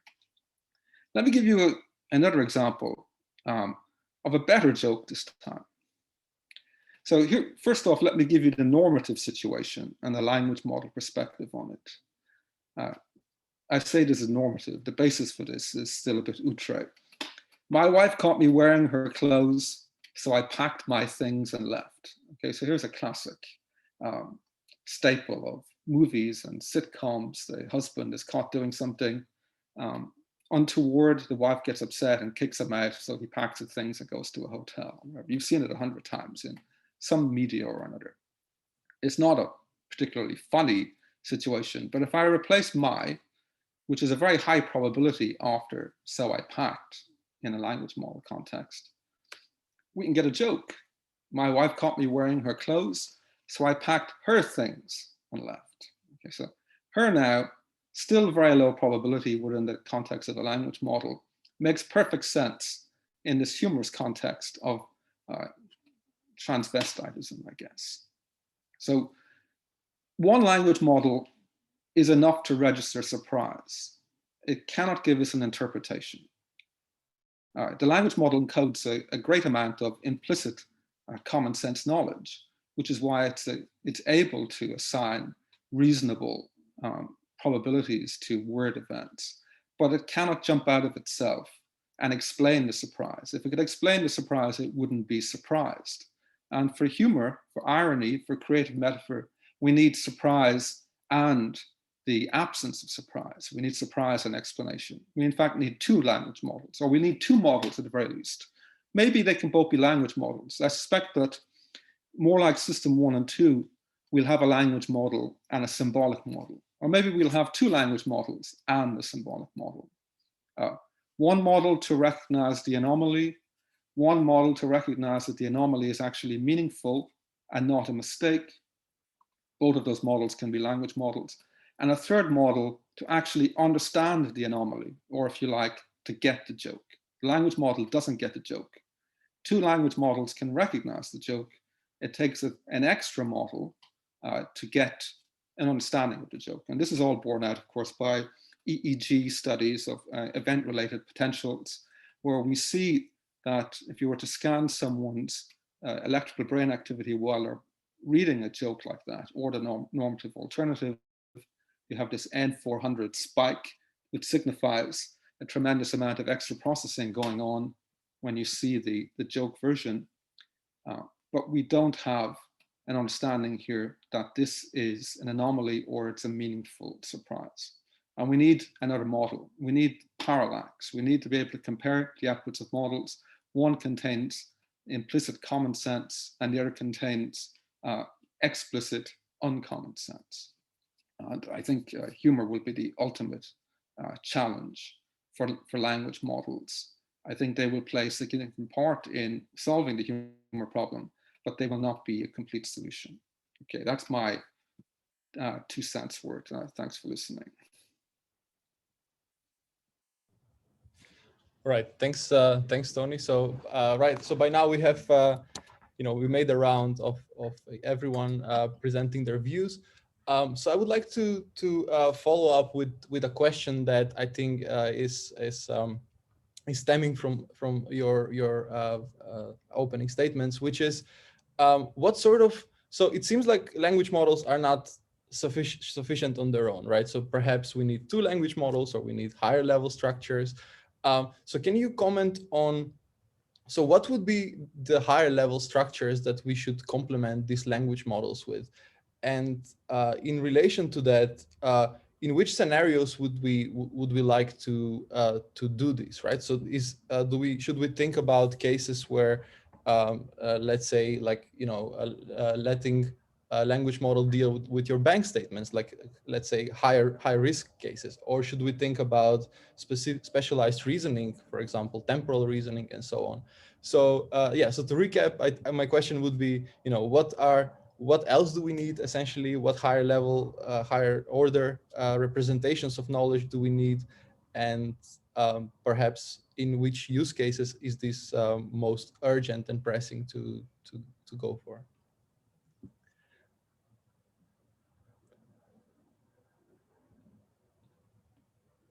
Okay, I don't know, Dave, would you like to go first? Maybe we can retain the order.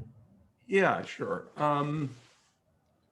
Look, I mean, I think that in this use cases that I deal with all the time, it is, you know, it's about decision making. It's about providing explanations that are ultimately rational and people can take responsibility for. So there is a, you know, we think of it, or we call it sort of a prior model, a prior structured model that represents how a domain works. And let's, you know, assume that got there somehow, but that's a separate conversation. And so the idea is that, well, ultimately I want to be able to reason over that, and I wanted to provide structured explanations, justifications for whatever computation I'm doing over that formal model. Because the way we look at it, the fact that the model is formal has value, not unlike it's valuable when a human lays out their thinking as precisely as they can with regard to different standard inference mechanisms, so that you can all agree that you aligned on a common way of making inferences and so forth. So there's a fundamental value that, again, independent of machine intelligence, we humans partake in that.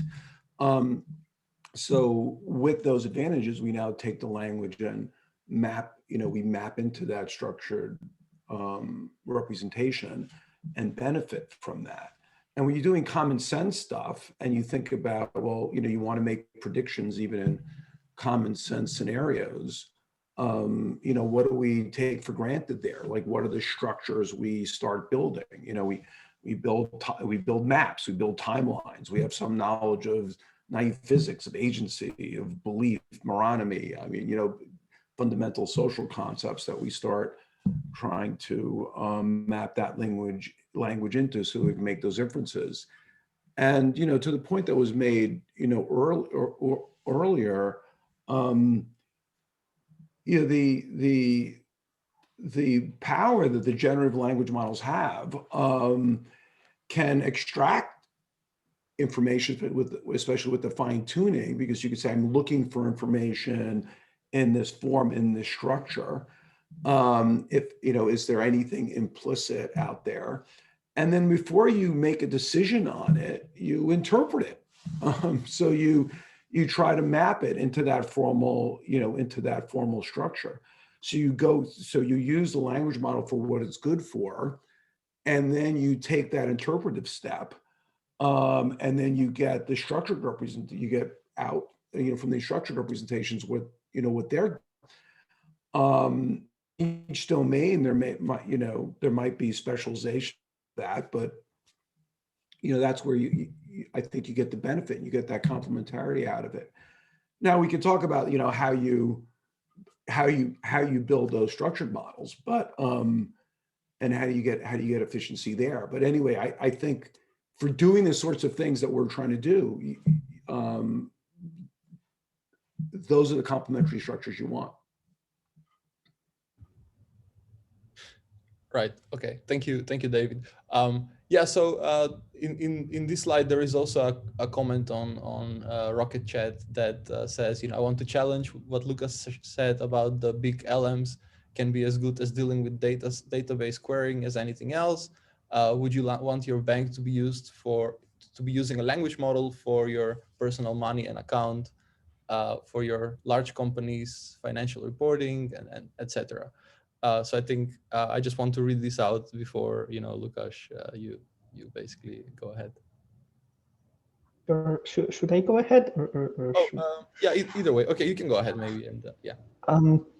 Sure. So I would love my bank to finally use a language model. I've just spent like 3 hours trying to wire money to some account, and there was a 0 missing at the front or something like this, trying to find the bank name somewhere. Which I typed in, but I missed 1 0 in some identifier. So I would love for this bank to have a language model to finally just do this for me. The language models make no mistakes copying digits when they're trained properly. They make 0 mistakes. They generalize.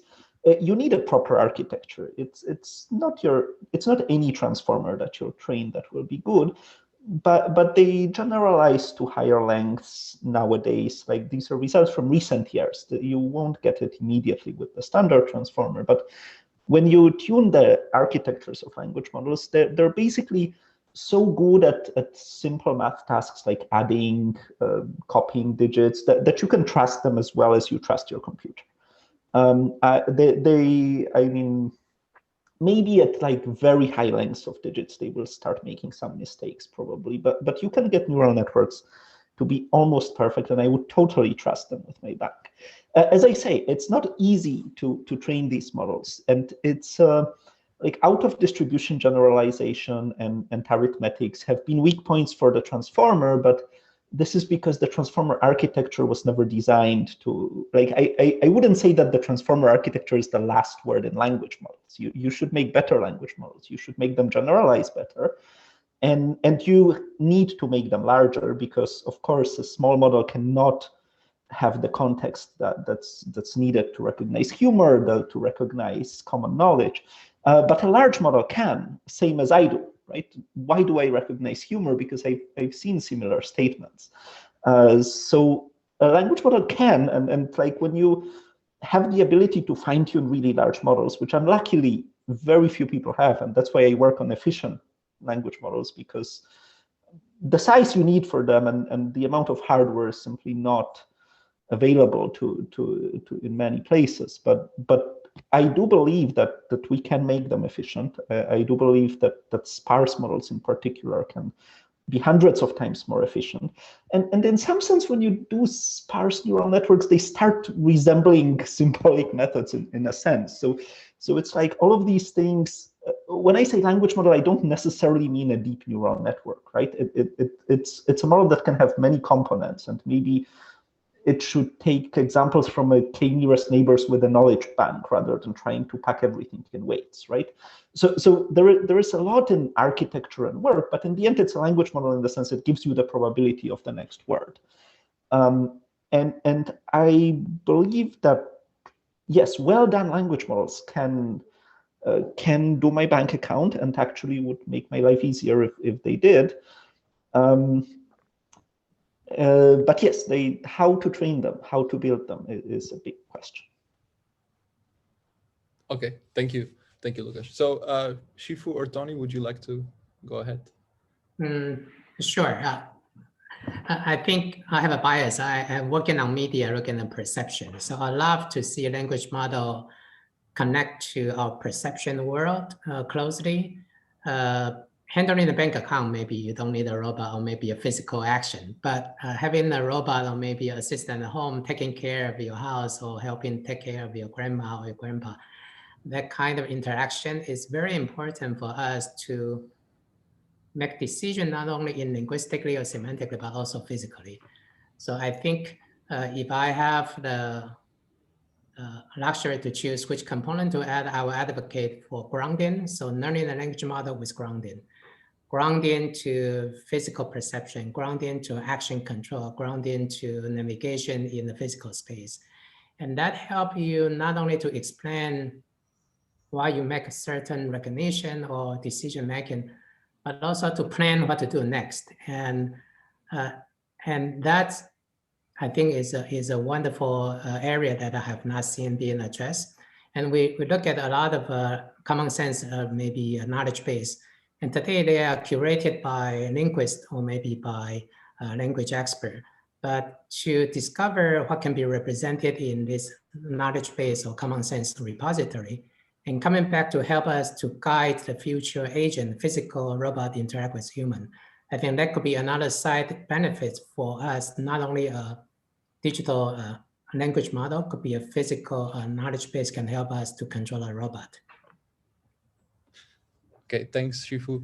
So yeah, so Tony, I was slightly surprised earlier that one of the solutions that you proposed were basically having two language models. I was thinking, what about your other work on, let's say, frames and metaphors? So is there space for those representations, and how would those be? Would they figure out the jokes that you tried to make in your email, for example? I suspect that the way things are evolving, it's going to be language models all the way down. But the models will have different perspectives and will be arranged in complementary fashions to compensate for the weaknesses in each other, and in cases of humor, to maximize the weaknesses in each other. In old school AI, the systems were prone to two kinds of effect. The ELIZA effect, when a system is less smart than it appears to be, because we're quite generous as humans when we read a natural language output of a machine. And the tailspin effect, where a machine appears to be less complicated than it is because it exposes its errors in what it outputs. And I have a friend in computational creativity who built a recipe generation system, and they uploaded the recipes onto foodnetwork.com automatically to get feedback from people without telling them that they were machine generated.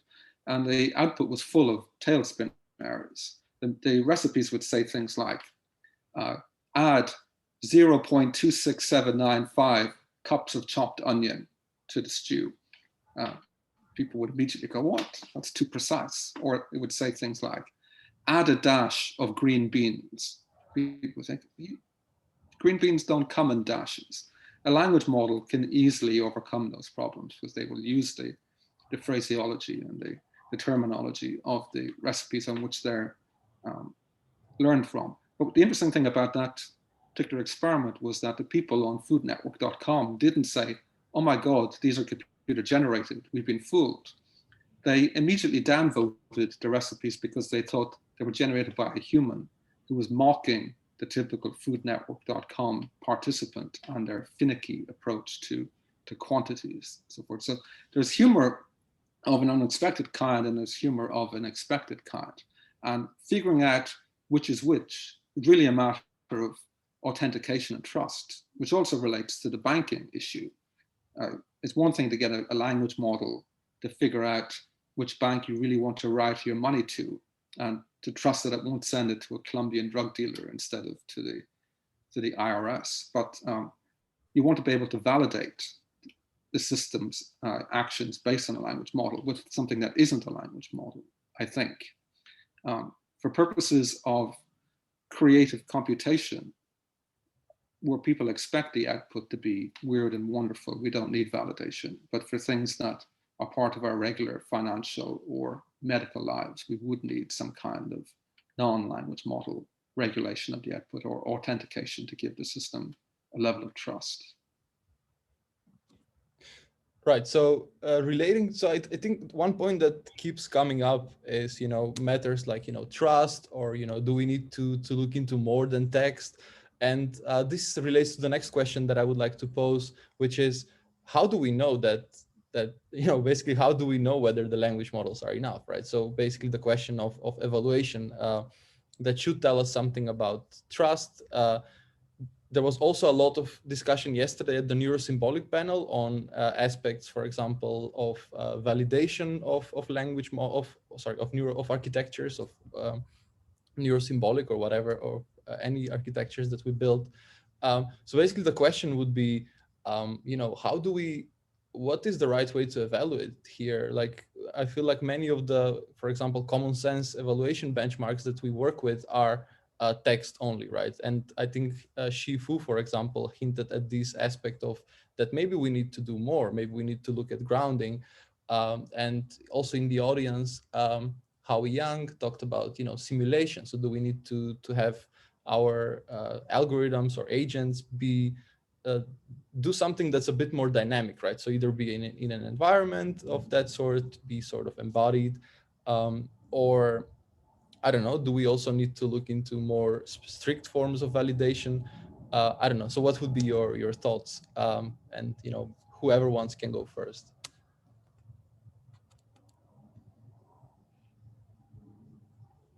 I can tell you that, when we started thinking about this, we got very interested in what you were saying, this notion of testing, systems. It's expensive, unfortunately, but testing systems more interactively and in context, looking at having systems create representations. So when we even interpret simple narratives, we have the system build timelines and build maps, build causal graphs and state transitions and things like that. So, and it's interesting because when even when you look at students doing reading comprehension, and if you look at people doing cliff notes, they summarize stuff. It's like, tell me what all the characters are, tell me what the events are, draw me a map of what happened, draw me a timeline of what happened, and ultimately, are these things interactive in nature?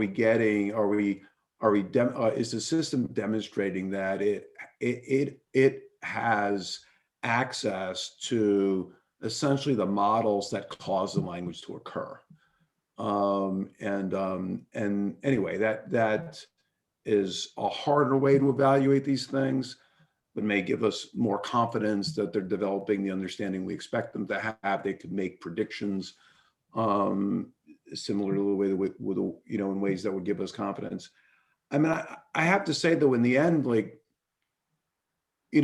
convince each other all the time that we know what we're talking about just by creating more and more language strings.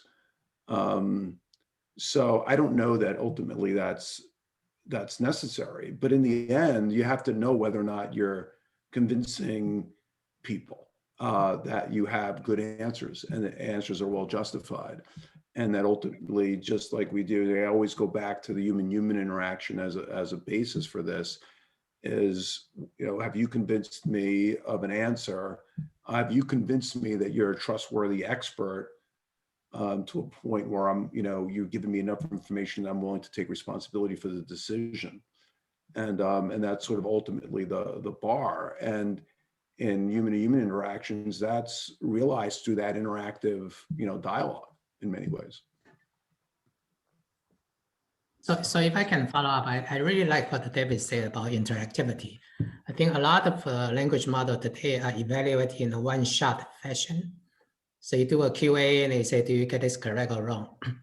But if you start to dig deeper or dive in, you say, can I ask follow-up question? If I make a mistake, if I rectify my question or may clarify, does the system respond with the correct understanding? So I think that interactive dialogue or collaboration between human and agent or robot and human, or in a sequence of interaction with a common goal, and then the machine or language model can behave in a coherent way. So you don't just change your answer rapidly when you rephrase the same question. That's what we're seeing in some of the benchmark today. It's not stable. So I think that kind of cohesion and interactivity and dialogue or physical collaboration is key. And I have not seen that one yet.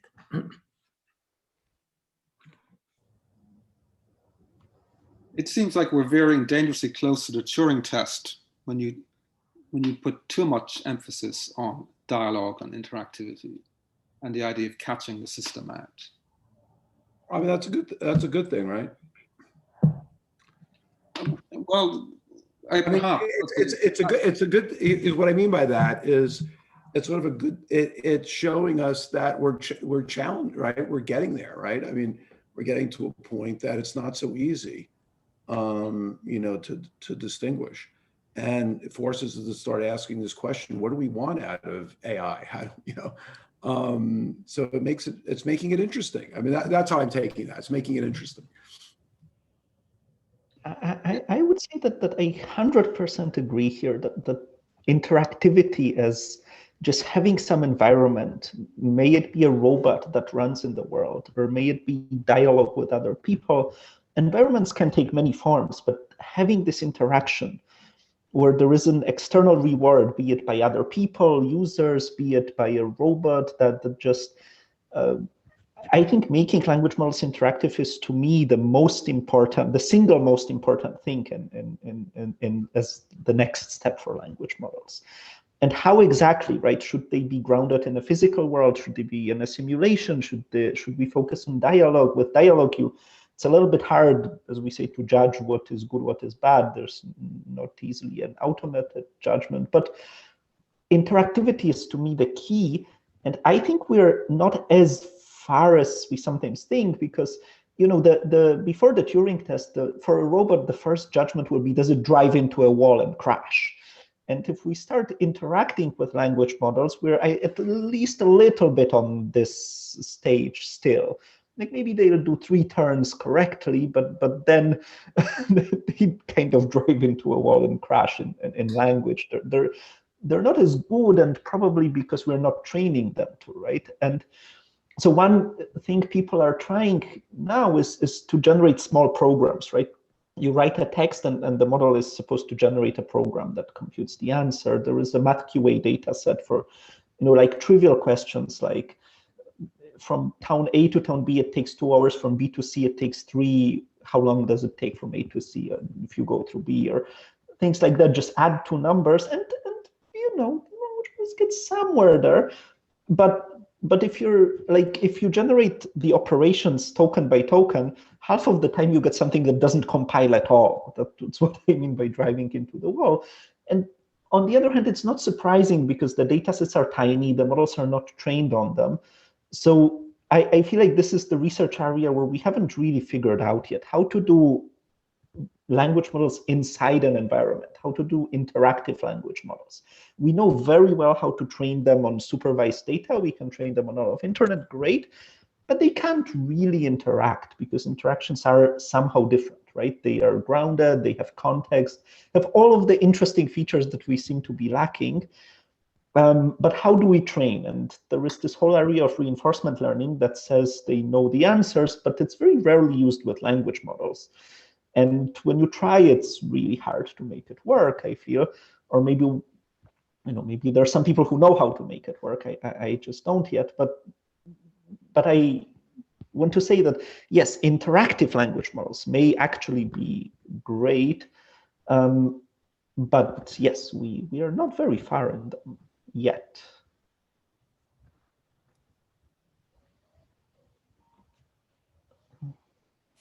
So Tony, I don't want to put you on the spot here, but I was just wondering because it seems like it seemed like you were implying that there is a downside to this interactivity in evaluation. So is that the case? Like, is there a potential downside of, you know, going out in the wild and just openly evaluating, you know, language models or any architectures that we build?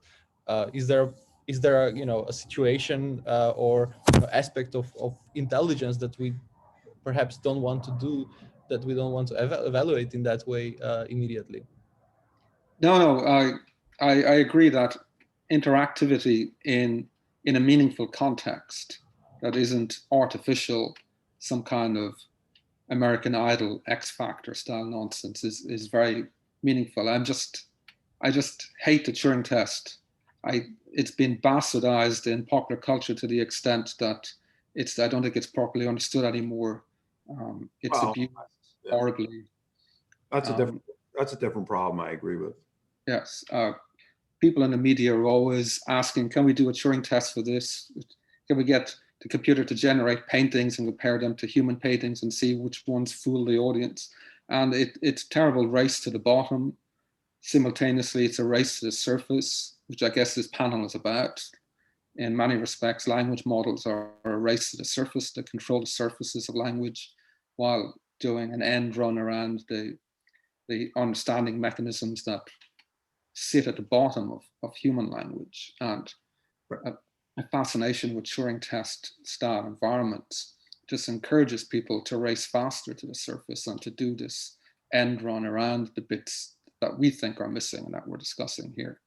But longitudinal studies or complex studies where people interact with a language model technology over time, the equivalent of a relationship versus a one-night stand with a model, to see, is this really doing what I think it's doing, or is it an ELIZA effect?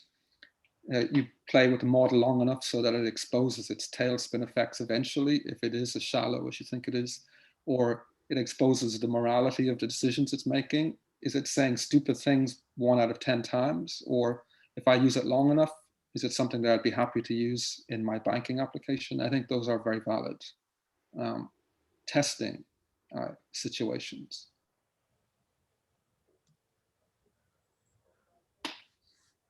Right. So, so one niche that this is probably the last question, given that we only have 1 hour for the panel. But I feel like one niche that is connecting all of the panelists is, you know, some interest in generalization. So I know that, for example, you know, for example, I know Lukasz has this work on generalizing to long tail entities or events. And then Shih-Fu has work on, you know, how do you understand reference in images? And, you know, there is the work on jokes, which I assume require a tremendous, you know, some sort of very strong way to generalize and sort of relate context, relate concepts in cases that you haven't, you know, connected them before. And, you know, I know that also some of the examples that Dave was showing on their common sense work require this very open-ended generalization and reasoning, which I guess is also triggered by, you know, the work in Watson, where, you know, it was this just generalization is just really a very big challenge, I believe, of AI. And, you know, certainly we can see language models generalize in some sort of way, right? Whatever prompt we give them, they are able to give us something back. So that's already something. But generalization in a matter of, you know, drawing analogies between situations, so somehow understanding the world at the deeper level, I don't think that we are there. So my question would be, you know, how do we improve this aspect?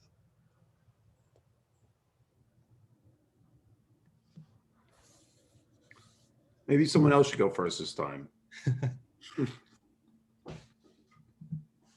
I can give it a shot. So generalization definitely is a very important issue, and we all dream that we can have a lot of training data from internet or so-called self-supervised learning between video and caption or image, and then we can magically learn the mapping between different concepts, even between different modality. But when you try to test on a new domain or new task, there are two issues, right? Whether is the performance still hold. The second is if you have a new vocabulary or a new concept, how do you handle it? How do you know you're missing something? And we had a program in DARPA called Kaiser. Is trying to recognize object or event with very few sample. We demonstrate very good, robust performance, but at the end, we cannot explain. So I think my answer is coming back to the final structure. Are we learning something that there's a structure there we can understand, we can explain, and we can use the structure to generalize to the new concept or new phenomena we have not seen. For example, coming back to my field on object recognition in computer vision, I can properly recognize tens of thousands of object classes. But when I go to a new field, medical, or maybe COVID-19, or maybe climate science, those are new kind of objects I have never seen before. So how do I handle that? And so is there a way in the previous training or large language model, I can abstract them into a distinct abstract of either its attributes or structure or some kind of a description of a relationship between object or real world so that I can quickly apply to understand the new domain. So that structure abstraction from language model, I think would be very useful for generalization, and which I think is still open challenge right now.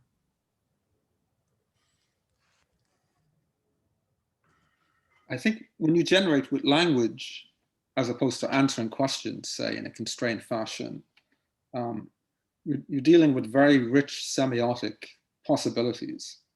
And we want our machines to generalize, but the human audience already does a tremendous amount of overgeneralization in some cases.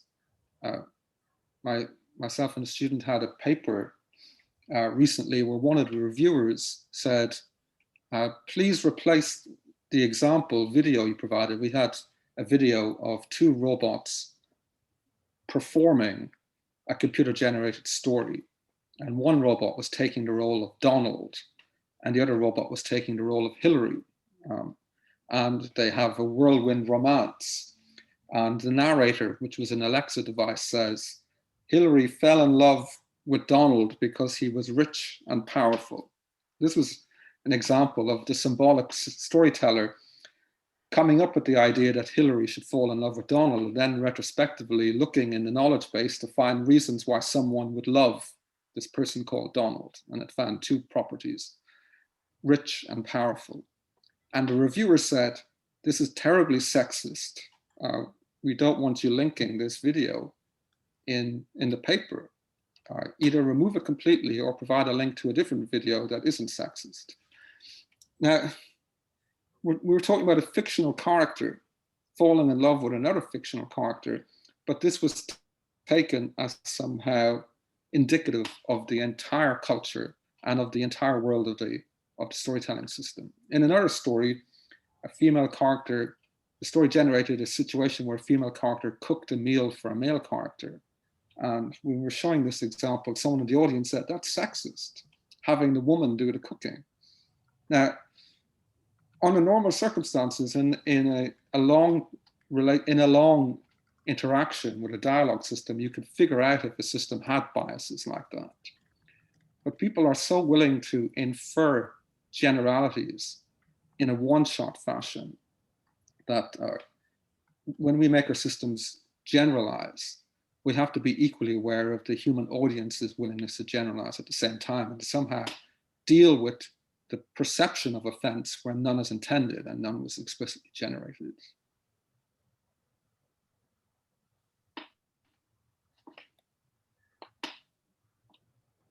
So I may take a shot. I absolutely agree. I mean, I think it's apparent what Tony says, that humans do overgeneralize immensely. I've been spending this pandemic time with my one-year-old daughter, and the capability of generalization that she has is unmatched clearly by any machine model we can produce. And yes, the overgeneralization can cause problems, but it is also the magic of learning from very little data to do amazing things, right? That babies can do at a very early age and humans later as well. And we have certainly not understood or even replicated these abilities in full, but what it seems to show, at least the language model research that we've done in the recent years, which is, it's just a few years.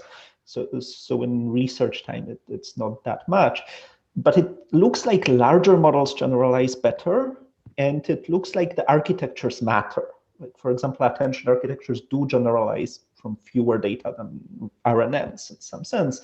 And probably there will be better architectures that we'll find maybe by analyzing the brain as well, that may generalize even better. The shocking thing to me was that larger models, which are hugely over-parameterized for the data, actually generalize better. And this is what people study recently. And it seems to hold. It doesn't seem like just a fluke. We don't really, I think, understand yet what's regularizing it. But I do believe that we're making these first tiny steps in actually understanding what may be happening. And yes, as a side product, we may when they create models that will overgeneralize as badly as we humans do, but maybe that's actually a success in terms of research. Yeah, I mean, my reaction to that was, I think, just stepping back and when I look at the power of machine learning and even what we're witnessing using language models in practice, and I don't think the field has ever been this good at generalizing. I mean, in some sense, that's one of the most powerful inferences. Of course, you could under or overgeneralize, but it's never been this good in many ways. I think the questions that were raised, the challenges that were raised are right. Maybe in summary is, what are you generalizing to? And how does that ultimately get decided is sort of an interesting problem that you have. I think that, when we approach that, we essentially say, what's your starting point? What is your prior model? I think in the case of the trial, the prior model, is you don't have a lot of information, so it's extremely sparse, very general, and you end up overgeneralizing. So, what are you preconditioning for when you target that generalization? I think is an interesting aspect of it, but I think it's very promising where we are today. Awesome. Yeah, so we are actually running overtime at this point. So I would like to thank everyone for participating.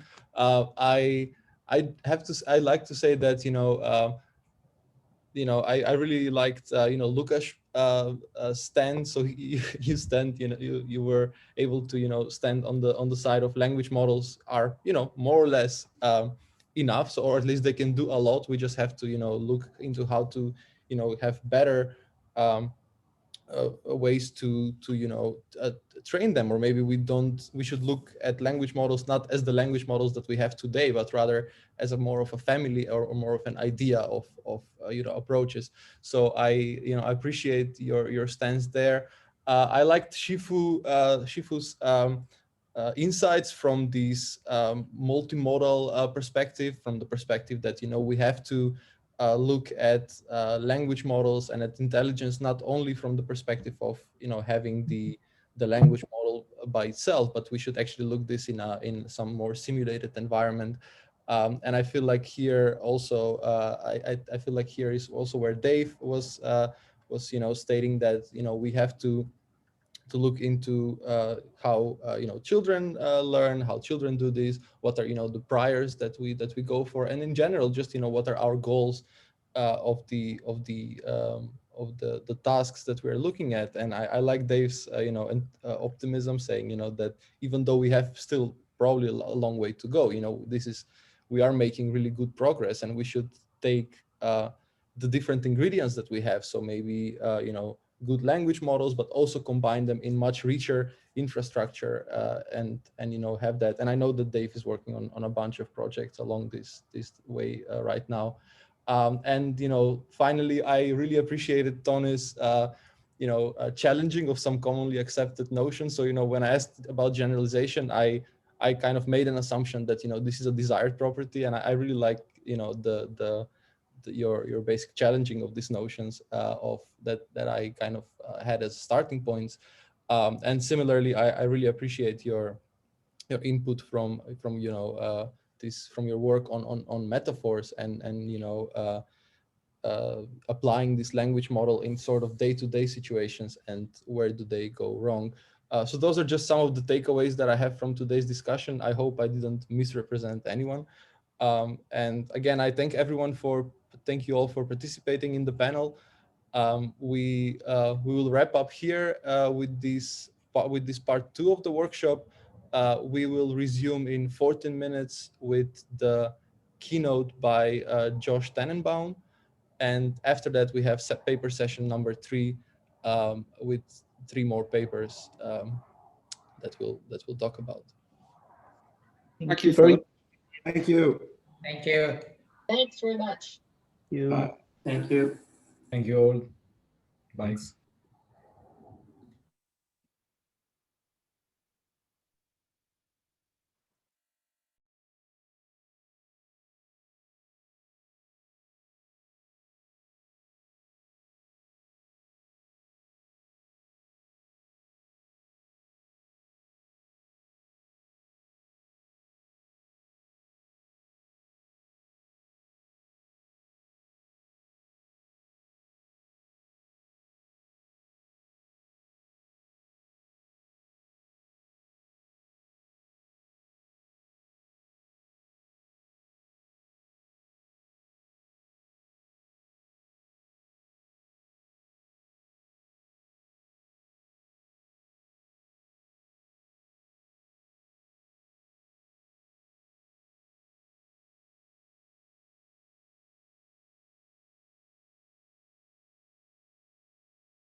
So welcome back. We're up to our next invited speaker, and it's a great pleasure for me to introduce our next speaker. Our next speaker is Josh Tenenbaum, and he's a professor of cognitive science and computation in the Department of Brain and Cognitive Sciences at MIT. And he's also a member of CSAIL, the Computer Science and AI Lab at MIT. And he's inherently a multidisciplinary researcher working in the intersection of computational models and behavioral experiments with the goal of improving understanding of human learning, reasoning, and perception. He's been recognized with more awards than I could possibly go over, but a few prestigious fellowships from the MacArthur Foundation, from the Society for Experimental Psychologists, and the Cognitive Science Society. And he's going to talk to us about reverse engineering the core of human common sense. So with that, I'll yield to Josh. Okay, hi, can you guys hear me okay? Yes, we can hear you. Okay. And are you going to share a screen? Yes, I'm going to do that here. Second. And lots of good books in the background. Yeah. Let me make sure I do this right. Okay. Oops, a second here.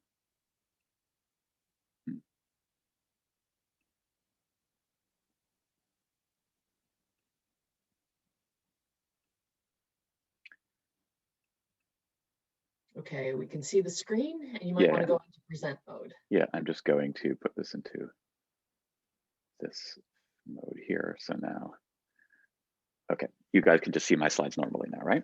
Perfect. Yep. Great. Okay. So thanks a lot for inviting me to this workshop, and especially coming after the last panel, because there's it's a great setup for the issues I'm going to be talking about and the issues that really, along with a lot of you, I've been thinking about for quite a long time. So let's start off with the question of what is common sense?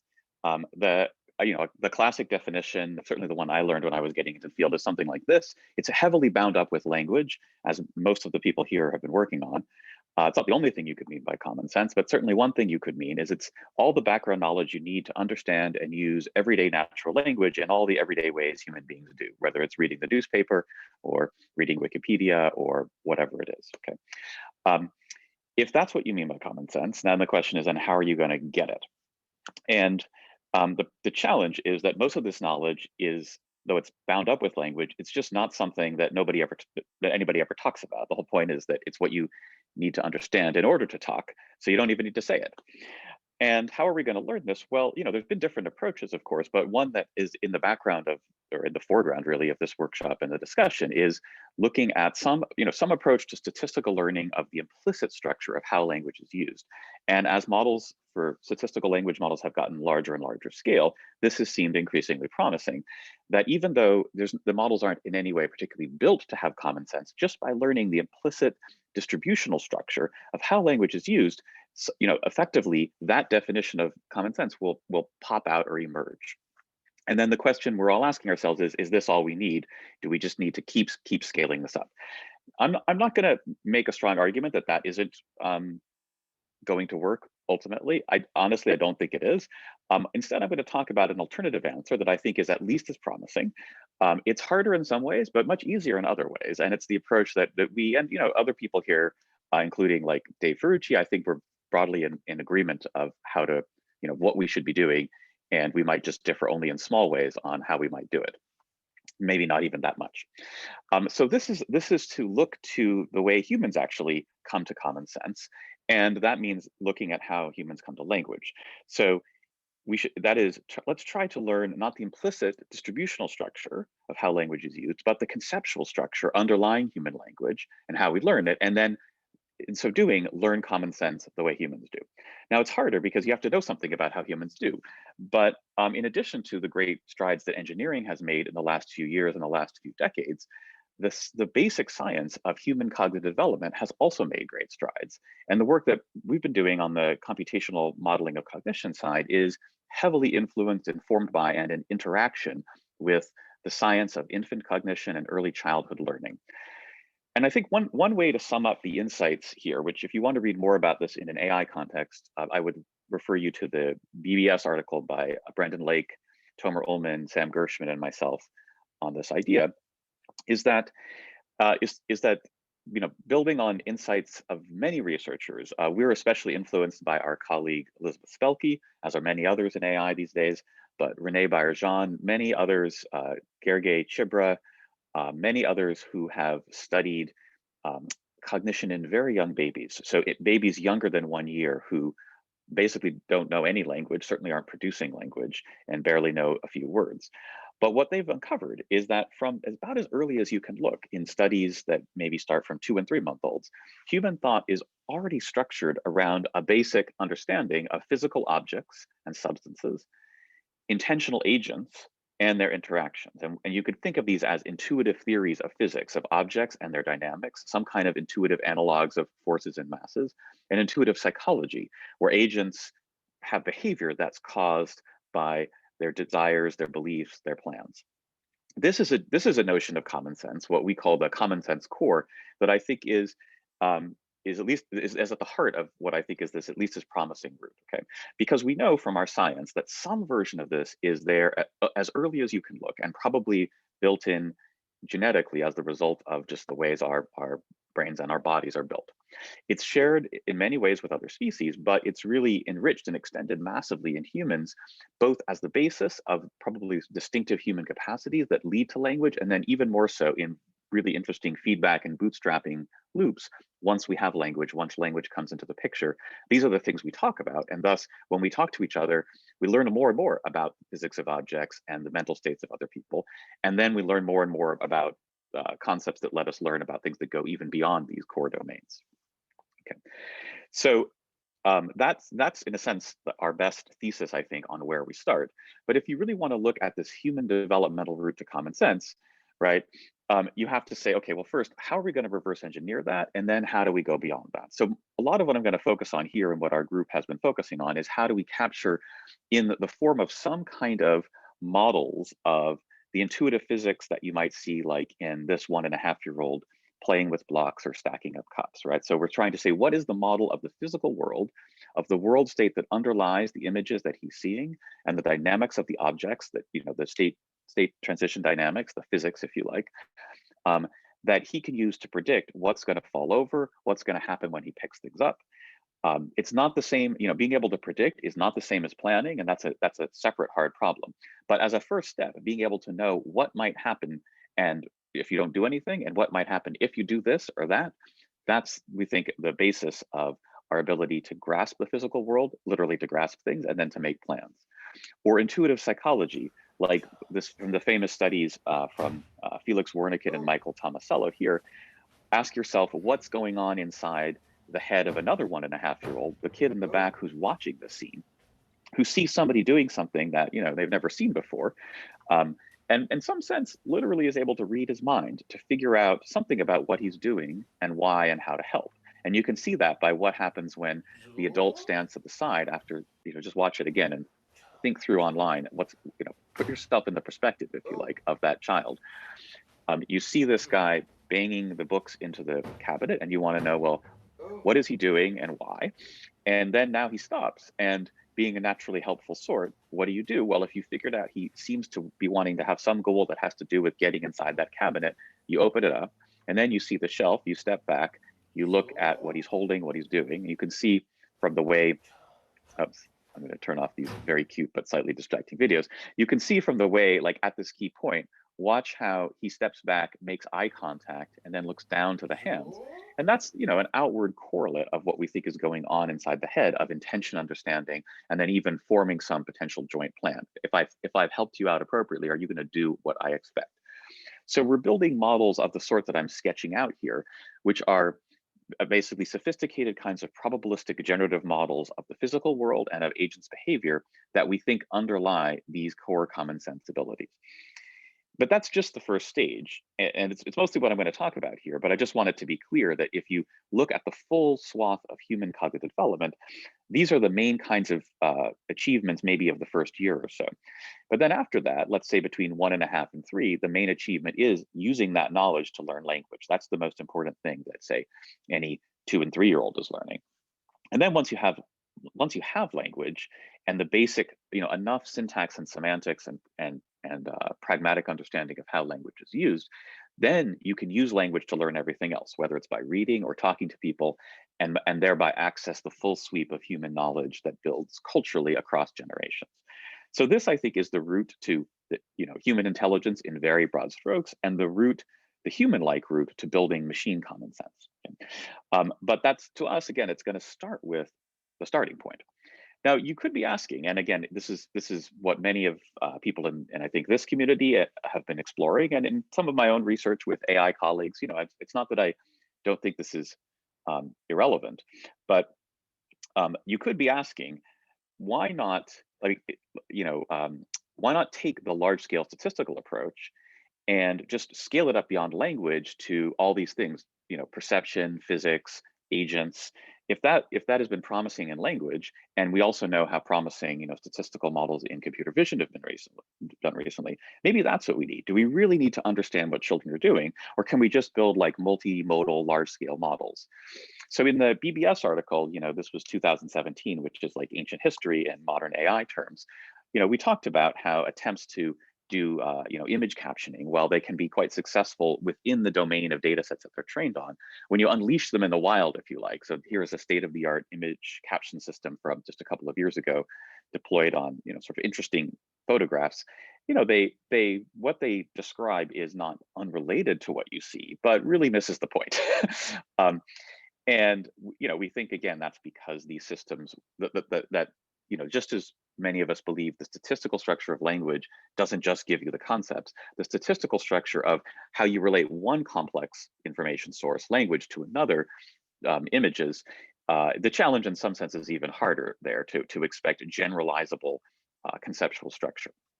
But there have been exciting recent developments, and on the minds of many of us, of course, there's GPT-3, 2.3, there's the latest from OpenAI, that I'm sure everybody here has seen, DALL-E, for example, which is, as far as I know, only described in a very informative blog post so far. So I don't really, none of us know all the details or have had a lot of data, but it's very intriguing how much progress has been made in terms of compositional image generation from text, like avocado chairs or sketches of cats, and so on. At the same time, as I'm sure, like many of you, have done, I've studied just what you can get from the sort of the templates that you can interact with on the OpenAI blog for DALL-E, and it's really interesting to see like what are some of the things that the system does very well, like these examples here, and other things that it does much more poorly, to the point of really seeming like, well, is that, are you really understanding language and scenes in the kinds of common sense terms that we see those young babies already starting to do? So to take one notable example, here are a couple of sets of scenes that DALL-E generates when you give it this prompt, more or less. So one prompt is, and these are two different scenes and two prompts. One is a stack of 3 cubes. A blue cube is on top, sitting on a green cube is in the middle, sitting on a red cube. The red cube is on the bottom. And that's a particular stylized way that I guess they wanted to just describe what we might just describe more simply as, 3 cubes, a blue cube on a green cube, and then on a green cube on top of a red cube or something. So consider that language versus the one on the bottom there, in which we've just swapped the role of red and blue. And what you can see on top are scenes that were generated from these two prompts. And the question for you is, which is which? Now, again, the most striking thing here might be, wow, these are pretty photorealistic images of red, green, and blue cubes. And there's no doubt that that's really impressive. But it's pretty hard to see either of these capturing, the actual structure of blue on green on red or red on green on blue. At least to me, it doesn't immediately pop out which is which, because whichever scenes you look at, sometimes there's 3 cubes, sometimes there's 4, sometimes there's 5 or 17. And, sometimes there's a clear set of 3 things like a blue on a red on a green, but other times there's a red on a green or a green on a red on blue. There's no real consistency here. And I don't know if anybody has a clear sense which is which. We could do, if this was interactive, I'd have you raise your hands and vote, but I think it's pretty clear that it's not that easy to tell. I think the correct answer is that, which is it even, I forget. I think the one on the left is the red cube on top, and the one on the right is the blue cube on top. And there's a slight preponderance of more red cubes on the left on top. But in no case is it actually fitting the scene description perfectly. Now, this is a kind of compositionality, multiple objects in spatial relationships with each other, that, you know, is the sort of thing that people in formal semantics have studied for a long time. This is like Bloch's world. This is supposed to be the easy kind of compositionality compared to like avocado chairs and drawings of cats and a baby daikon radish in a tutu walking a dog. So again, we scratch our head and puzzle at this and want to understand. And I'm not saying I understand. I'm not sure whether anybody understands what these models really can do and what their limits are. But again, the fact that some kinds of compositional language-driven image generation work so well and others work so puzzlingly poorly suggests at least fundamental gaps between what these models are trying to do, what kind of structure they're built to capture, and the structure of how humans understand scenes, and talk about them, and the basic common sense representations that link those things up. So I just want to put that out there as some motivation to pursue an alternative approach, in addition to seeing where this really just large scale engineering route is going to take us. Okay, so the thesis is, if we want to talk about scenes or anything in the world, really, we'll start with scenes. We first need to be able to understand scenes as people do, and then ground language in that. That is, see grounded language not as just statistical links between word streams and pixels or motor commands, but as links between language and the conceptual representations that underlie our perception and our action in the world. I'll just give one other example, you know, again, because it's one of my favorite recent examples to talk about the challenge of generalization, and especially in light of the last panel, where there's a lot of really interesting questions like, do people generalize too much? Are remarkable features of or capacities for generalization? What are our models doing? Where are they going?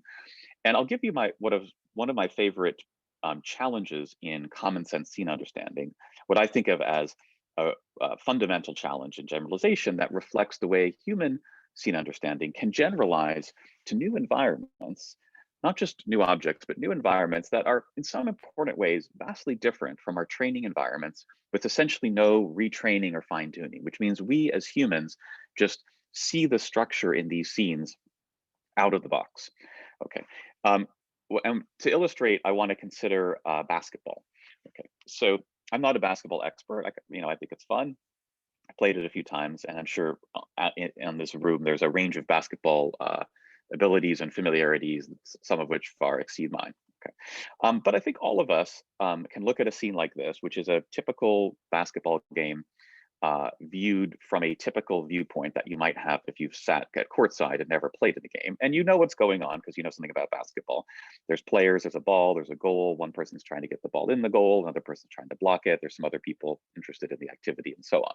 Okay, the person's jumping up in the air. All right. But whatever you've learned about basketball from experiences like this, it generalizes to very different views on the scene and very different scenes even. So consider this as a shot of a basketball game, a professional NBA game, from a camera that's right next to the rim on the backboard. This is a viewpoint that none of us have ever actually been in. And you know, maybe you've seen this in an NBA camera, but the first time you see this, you have no trouble generalizing whatever you got from the first scene to this one, right? Even though it's a totally different viewpoint, you still recognize that basically the same thing is going on: the basket, the ball, the players, person trying to get it in, another person trying to block them, and so on. This kind of generalization is not something that just strictly learning-based computer vision systems do automatically or really at all, but it suggests having the right kinds of scene representations that are not just emergent from statistical structure. Okay, but the problem of generalization is much more severe than this. Consider video games like this. This is a sort of NBA sports video game, not the most contemporary one, not the best graphics, sort of, you know, okay graphics by today's standards. Has some things that are sort of unrealistic, like that circle of white arrows, which reflects the player control. Not, you know, that's just there for the video game. But you see this, and you don't have any problem seeing exactly the same thing, even though the pixels are different. You know, this is exactly the sort of thing that conventional computer vision would have trouble with.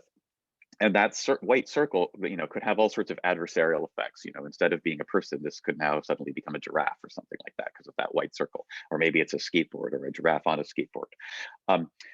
But let's keep going. Let's consider even, you know, less realistic scenes, like, for example, this one here, in which you have a player making a slam dunk. The graphics are even worse, lower quality. We can still see what's going on. And it's also unrealistic, right? This guy is jumping up far higher than any basketball player or any mortal human could ever jump up to do that slam dunk. So, but we still recognize what's going on. And we can recognize, even though it's this very unrealistic kind of jump, we still recognize it as a jump and an unrealistic one. We understand what's unrealistic about the height that about the height that he's attaining. Okay, or consider, for example, this is a Minecraft scene of basketball, and even though the graphics again are terrible in some sense, they're these blocky, Lego type graphics, we still have no trouble, whatever we know about basketball, generalizing the people, the basket, the ball, the teams, and so on. Or consider this old school Atari game. This is a one-on-one Dr. J versus Larry Bird game. So it's one-on-one, it's a little bit different. Again, the graphics are even more terrible, yet we have no problem seeing the same thing.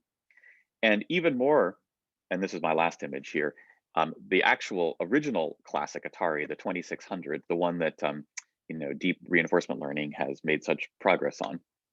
This is the original Atari 2600 basketball game. It's hard to imagine worse graphics than this by today's standards, and yet it's really not any different as far as common sense scene understanding. If you have had any familiarity with basketball at all, or even probably if you've just seen one game in the first setting, the first setting on the left, the most realistic standard setting, it would generalize just as well here. You'd see the baskets, the ball, the people, the competition, and so on. Okay. So what's going on? What is the structure of how humans represent the world, the places, the objects, the agents, the physics, the goals, the plans that spans this entire range, right? And that can start from this kind of experience and this experience only and handle this kind of generalization. We don't know the answer, all right? But to me, this is just another way into the same challenge and the same topic of common sense, okay? I think if we can solve this problem, that's going to be the first stage of solving the problem of how we really get common sense through language the human way. And that starts with reverse engineering these kind of concepts here. So how do we capture intuitive physics or intuitive psychology in engineering terms? Well, the first step is to have modeling languages which are up to the task, which means they have to be able to capture the representational structure of objects and agents and the causal structure of their interactions and the computational structure, because especially once we have agents in the picture and we're trying to understand other people's minds and plans, we're understanding systems which are themselves computing. So to do this, we've been very interested in a class of models, really AI programming, modeling, inference, and programming languages known as probabilistic programs or probabilistic programming languages. And for those of you who aren't familiar with probabilistic programs, you can think of them as a toolkit that integrates some of the best ideas of multiple generations of AI and cognitive science research. In the same way that the word neural network has come to mean something which is mostly detached from the original notion of the idea, which was taking a motif of a neuron in cortex and then scaling up the network motifs of how that thing works. And now it's come to stand in for something like end-to-end differentiable programming. Probabilistic programs started, depending on how you count, maybe 2 decades ago, more seriously, maybe in their modern form, 10, 15 years ago, but started as the idea of taking motifs from probabilistic inference in graphical models and scaling them up in various engineering ways. And what they've become at this point is in what we might call modern probabilistic programming. And I'm listing here on the right a number of probabilistic programming languages, including the ones in bold, all fit what I'm calling modern, the modern category, which is that they're all actually built on top of modern deep learning languages like TensorFlow and PyTorch. So they, in some sense, they start with what you can do with neural networks, but then they build powerful tools for symbolic representation, so symbolic languages for model building, and that means representing and reasoning with abstract knowledge. So models which are not just structured architecturally like a fixed network structure, but which have programming language capacities to them, data structures and algorithms. And then probabilistic inference, that's where the probabilistic part comes in. So the models that we're building are, think of them as generative models, especially most of these programming languages have a, either through a functional or a declarative nature, have a fundamentally causal semantics to them, okay? Which means they describe the processes in the world, like how objects interact or how agents plan and then interact with objects. So in the spirit of causally structured generative models like Bayesian networks, we're building we think of the mental models in our heads as these kinds of causal generative models about what's going on in the world. But then by wrapping those inside these probabilistic programming languages, we can do inference from sparse patterns of uncertain data, working backwards from the observed effects of the underlying causes in the world to infer what's really out there. And to have models that have the right kind of representational structure, this is where the symbolic part's in, to really capture a world of objects and agents and their interactions and their thoughts. And using neural networks for what they're good for, which in this view is not really fundamentally causal reasoning or abstract knowledge representation, but pattern recognition, function approximation, which is going to be very useful for doing fast inference with these models, extending them to cases where we don't really have a causal understanding, but still need to have predictive expectations, and so on. I think it's that full toolkit of ideas that is now enabled by these modern probabilistic programming languages that can really help us deliver on this reverse engineering common sense vision. If you want a pretty easy introduction to these kinds of models, check out the probmods.org webbook, which is an interactive webbook that was mostly written by Noah Goodman, a colleague and collaborator of mine. I and a number of others contributed also. And it has a lot of cool interactive code boxes, so you can really, if you want to learn about probabilistic programs, you can explore them interactively as well as pedagogically.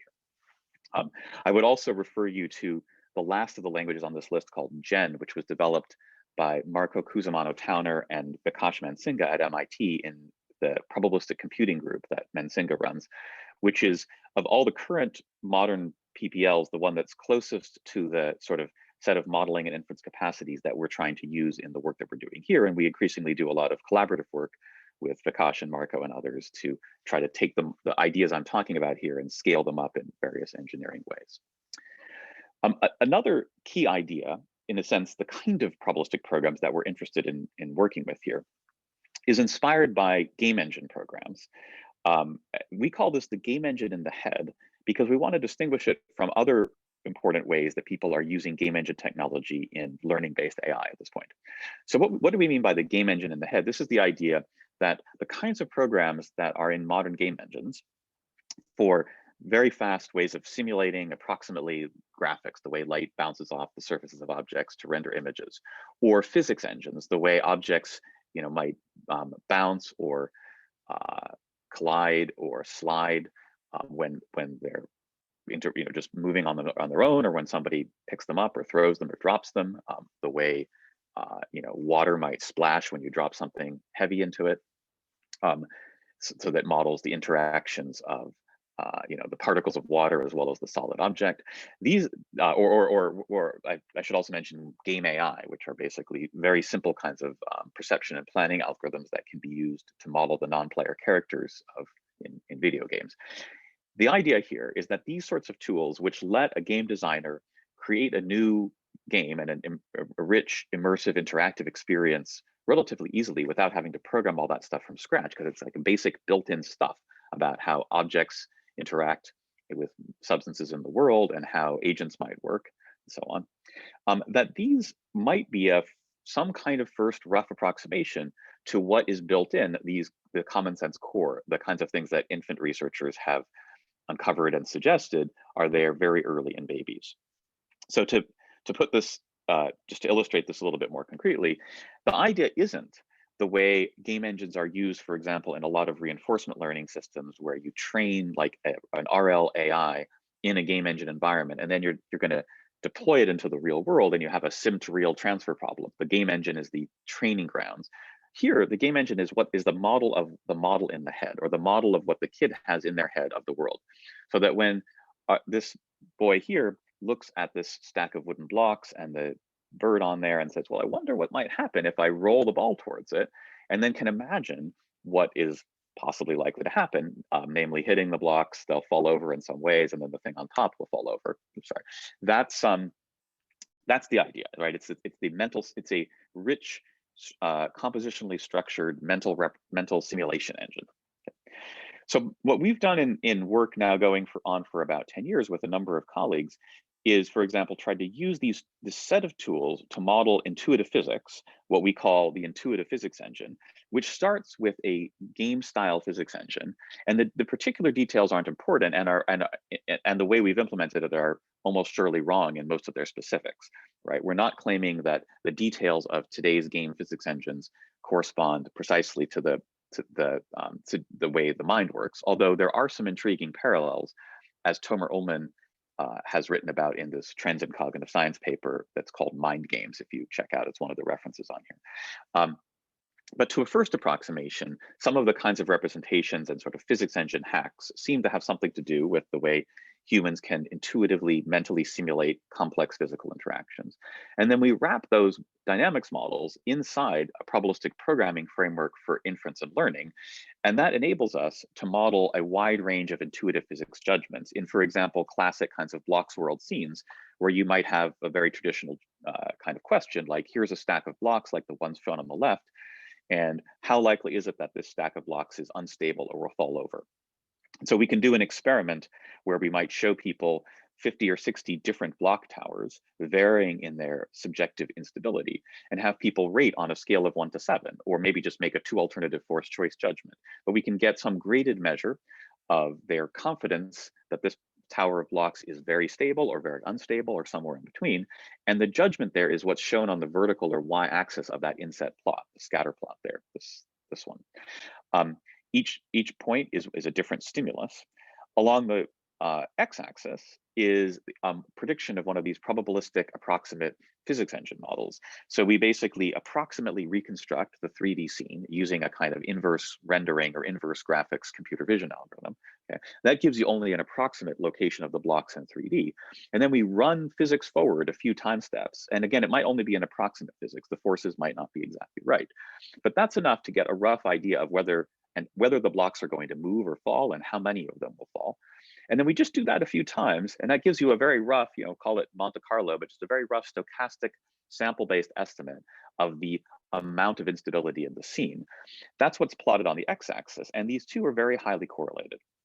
This is a pattern that we've seen across many judgments, not just the question of will the stack of blocks fall, but which way will they fall if they fall, or what will happen if, for example, the gray stuff is much heavier than the green, or for example, you might see a scene where you don't know which color is heavier, but the scene like these ones here is surprisingly stable. These towers look like they should be falling over, but you might be able to kind of work backwards and infer, well, if it's not moving, then I bet one of them might be much heavier than the other. That would explain why it's not moving. Okay. I'll just illustrate this with one other judgment, which some of you might have seen me talk about this before. So in that case, you've seen this. But if you haven't seen me talk about intuitive physics before, this should be a completely novel task. And I want to do this because it's really important to contrast very familiar judgments like, will the stack of blocks fall, or which thing is heavier, with a judgment that, until you've seen it, you've never had any relevant immediate training data. So it's another example of kind of out of the box, zero shot generalization. It's not that you haven't had relevant experience, okay? It's just that it's a very far form of generalization that seems to be required here. So here's a much more novel task, which is this one. What will happen if the table is bumped hard enough to knock some of the blocks onto the floor? Is it more likely to be red blocks or yellow blocks? So I've specified the task with an image and with a sentence in language. And somehow your understanding of language and physics should allow you to answer this. So I think we'd all agree in this case, it's more likely to be red blocks than yellow blocks. And maybe you'd say that because you see more red blocks than yellow blocks, but that's not enough. So consider other cases like this. If the table's bumped hard enough to knock some of the blocks onto the floor, is it more likely to be red blocks on the floor or yellow blocks? So here, there's more red blocks, but I think we'd all agree more likely to be yellow blocks, okay? How about here? Probably red here, probably yellow. Yellow, maybe red, yellow. Okay, this is a more fun demo to do interactively. Hopefully some of you were trying this yourself as I was going along. And you're more confident in some cases than others, but the key point is I just gave you about 10 scenes, and we could have kept on going for the entire rest of the talk. But the point is that in a very generative way, you can make these judgments, you can make them very quickly. And we think you're doing this using not some kind of simple symbolic reasoning like counting up things, but by doing something like a mental simulation in a very approximate and probabilistic way. So to illustrate, here's a reconstruction of one of these scenes in our game engine and a small bump that knocks the yellow ones over. Here's the same scene, but with a much harder bump. Okay, we can replay these and notice, again, they're different in all sorts of details. But that doesn't matter. At the grain of intuitive physics, the same thing happens. It also doesn't matter whether you run this simulation all the way to the end, right? After just a few time steps, like you can see here, that's enough to know what's going to happen, to know it's going to be mostly yellow at the grain of intuitive physics. So the suggestion is that running such a simulation, and it could also, by the way, be a very low precision simulation. You don't have to simulate the precise dynamics, and you don't even have to simulate all the blocks, but just perhaps an imperfect, imprecise, approximate simulation, just a few time steps with maybe one or a few different initial conditions is enough to estimate roughly what's going to happen in these cases. And that's exactly what we've done in this modeling result here, where again, on the y-axis are people's average judgments about this query, and on the x-axis are the average of a few simulations in this sort of a model. And again, you can see a pretty good correlation. It's not quite, but it's almost as good as the correlation that we had when we were modeling the question of how likely is the block tower to fall over, or how stable is it? A much more familiar one. So I put these next to each other to say, look, humans can make these and innumerable other judgments just in Block's world, let alone outside of Block's world. And somehow we need a model which is able to capture that. Or if we want a model of common sense physics, it should be able to capture both the very familiar ones and the very unfamiliar ones. And in this case, the model is doing so without any learning at all. This model is completely built. It's built with the ingredients that I've talked about, a game-style physics simulator and certain kinds of probabilistic inference capacities. Now, I'm not saying that you didn't do any learning to get to this point. Surely you did. But what I'm saying is it's not some kind of generic statistical learning. It's something more like model building. And we'll come back to that at the end of the talk. I don't have time to go into the details, but we and colleagues have used the same kind of models to actually model infant quantitative expectations in intuitive physics settings. So infants can be shown scenes like these, where some objects of different shapes, colors are bouncing around inside a container.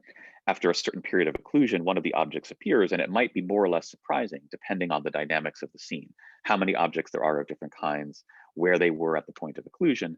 You can vary these different physical factors and quantitatively predict. Now on the y-axis, the infant measure of surprise, and along the x-axis is a probability. It's sort of inverse probability correlates with looking time. And it's the most classic way that infant intuitive physics has been assayed is violation of expectation. You look longer when something violates your probabilistic model. But here we were able to actually build a quantitative model based on one of these probabilistic physics models. I'll point to just one other intuitive physics phenomena that Toby Gerstenberg did when he was a postdoc in our lab. I should say here, I didn't mention the key people who did this study were Erno Teglos and Luca Bonatti. They were the experimentalists, and Ed Veale and I worked with them on the models.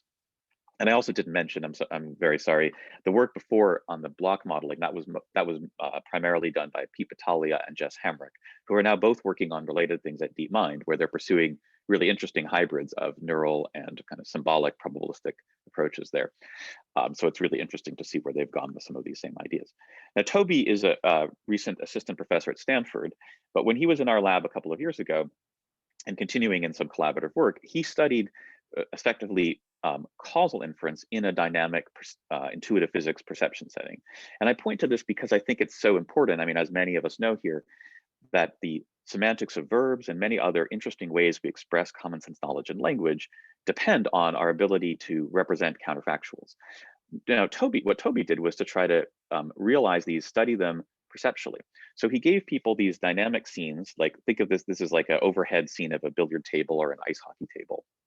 And you see two objects moving and some interesting causal structure where in this case, there's like a hole or a goal, and the questions that you might be asked is, did B go in the hole, or how did it go in the hole, or did A cause B to go in the hole? And in some cases, you can ask people to just make a descriptive judgment of the task, like did B go right through the middle, or did it miss completely, or did it just barely go in? And then you can also have them make a causal judgment. So did A cause B to go in the hole, or was A responsible for B going into the hole? And then, so Toby had people answer these questions, either prediction basically, or kind of causal explanation. At the same time, he used an eye tracker, and you're visualizing the results of just one trial from the eye tracker to see what people were doing with their eyes while they were looking at the scene in preparation for answering the question. And you can see a dramatic difference, that in the case of just a descriptive query, people were looking at the scene, and they do some, they don't always look at the objects. Here, watch the scene on the left, but they look at the objects, and then after the key causal event, they look predictively, where is it going, right? So they extrapolate where B is going. But crucially, in the causal case, they do these counterfactual simulations before A hits B, as well as after. Watch this again. Now watch here on the right. Before A hits B, look how the person is extrapolating where B was going. Now, the reason why that's important is because you only can say that A caused B to go in if B was already not going in, right? This is the but-for condition of causation, right? In a situation where B wasn't going to go in, and then A makes contact with it, and then it does go in, then you can say that A was responsible. And people intuitively understand that. We don't tell them to do this, but this is just what they spontaneously look at in order to assess the counterfactual situation. It's not clear, right? This is a borderline case. Is B gonna make it? I don't know. I'm gonna have to make a few predictions in order to see. And what we find is really dramatic differences in looking as a function of in the causal condition. You see these counterfactual looks. I won't go into the details on this because I want to make sure to leave a little bit of time for learning that isn't just about physics. I mean, again, as people here who study causal language or common sense in causal language, we know the different ways we might talk about these events. These are just a few possible descriptions. Each of these has, in some sense, embedded in it the kind of some interesting kind of counterfactual structure, which Toby and also his lab members in this recent CogSci 2020 paper, which I wasn't involved in, but it's really beautiful work, really tying this into language, has shown that you can capture these kinds of counterfactuals with basically probabilistic counterfactual simulations, and use that to quantitatively model people's judgments in a whole bunch of different cases. I don't expect you to really understand what I'm saying. Think of this as an advertisement for Toby's cool work and the richness of what he can do by varying all these really subtle differences of the situations, including what did happen and what might happen. And he can capture people's judgments quite quantitatively with the kind of models that we're talking about. He's also extended this to kinds of causation where nothing's moving, but the counterfactual is whether something could move. So we might ask, did removing this block cause the tower to fall? Or is this block keeping the others from falling? Is this one supporting or preventing them from falling? So when you think about all these ways to use this kind of language, this is, we think, the common sense conceptual structure that supports that use of language. Again, it's not something that I really want to go into in much detail, but just I think because it is really the most interesting part of the common sense core and absolutely central for language is to go beyond the physics part to call it the intuitive psychology part. Here, the models that we're building are models of, or the models of what's inside people's heads are models of how intentional agents plan their actions, suitable for observing actions and then working backwards to understand what were the goals, the desires, the beliefs of the person in the scene so that you can understand and interact with them appropriately. Okay. So again, this picture on the right here, this is not a model of people's minds, it's a model of people's model of people's minds, okay? And the idea is to have a causal model of how beliefs and desires, these folk psychological concepts, give rise to actions in the physical world through some kind of intuitive planning algorithm, such that then you can observe, say, the world state, the agent state in the world, and the actions the agent takes, and then infer backwards in a probabilistic sense to the beliefs and desires that are at work here. Okay. The most basic principle of how these models work is something that is summed up nicely in this Other Trends in Cognitive Science article by Julian Kahara-Edinger and colleagues. It's called the naive utility calculus.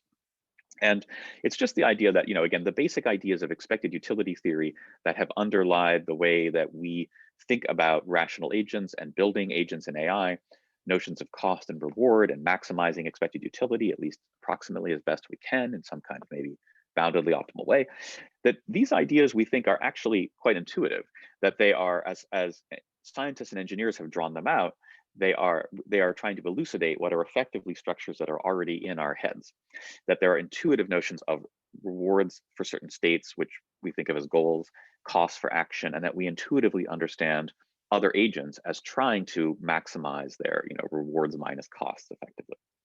And in a number of studies, we've shown how to take these sort of efficiency-based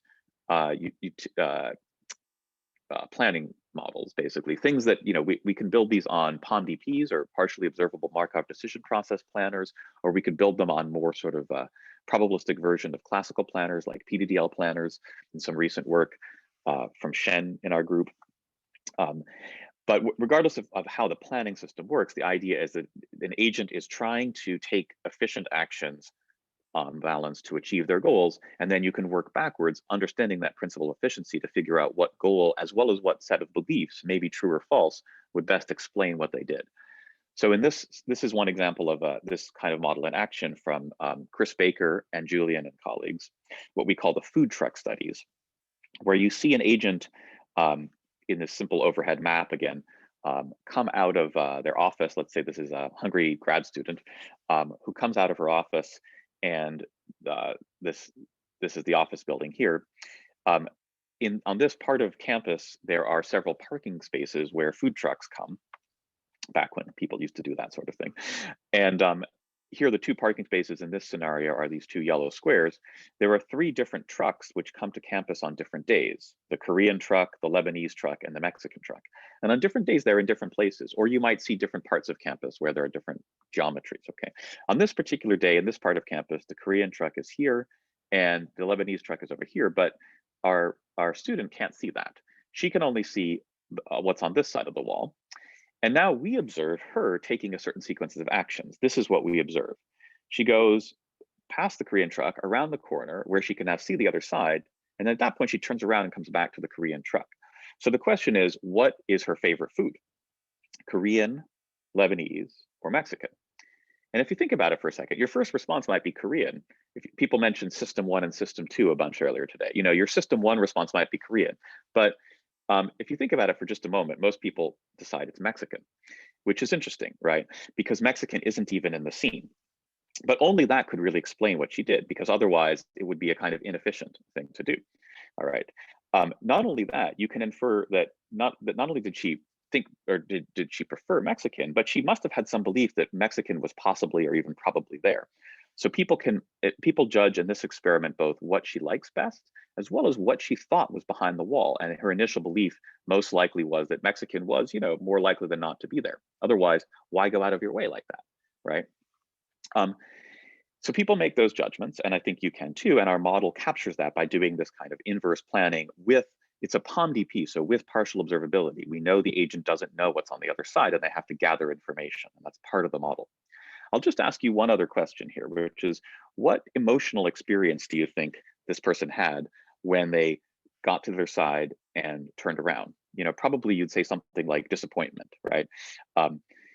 How do you judge from this little grid world that somebody is disappointed? Well, we could describe it in various ways, like saying, well, when people kind of go towards something that they think is there that they want, and then they see it's not there, they're disappointed, they went out of their way.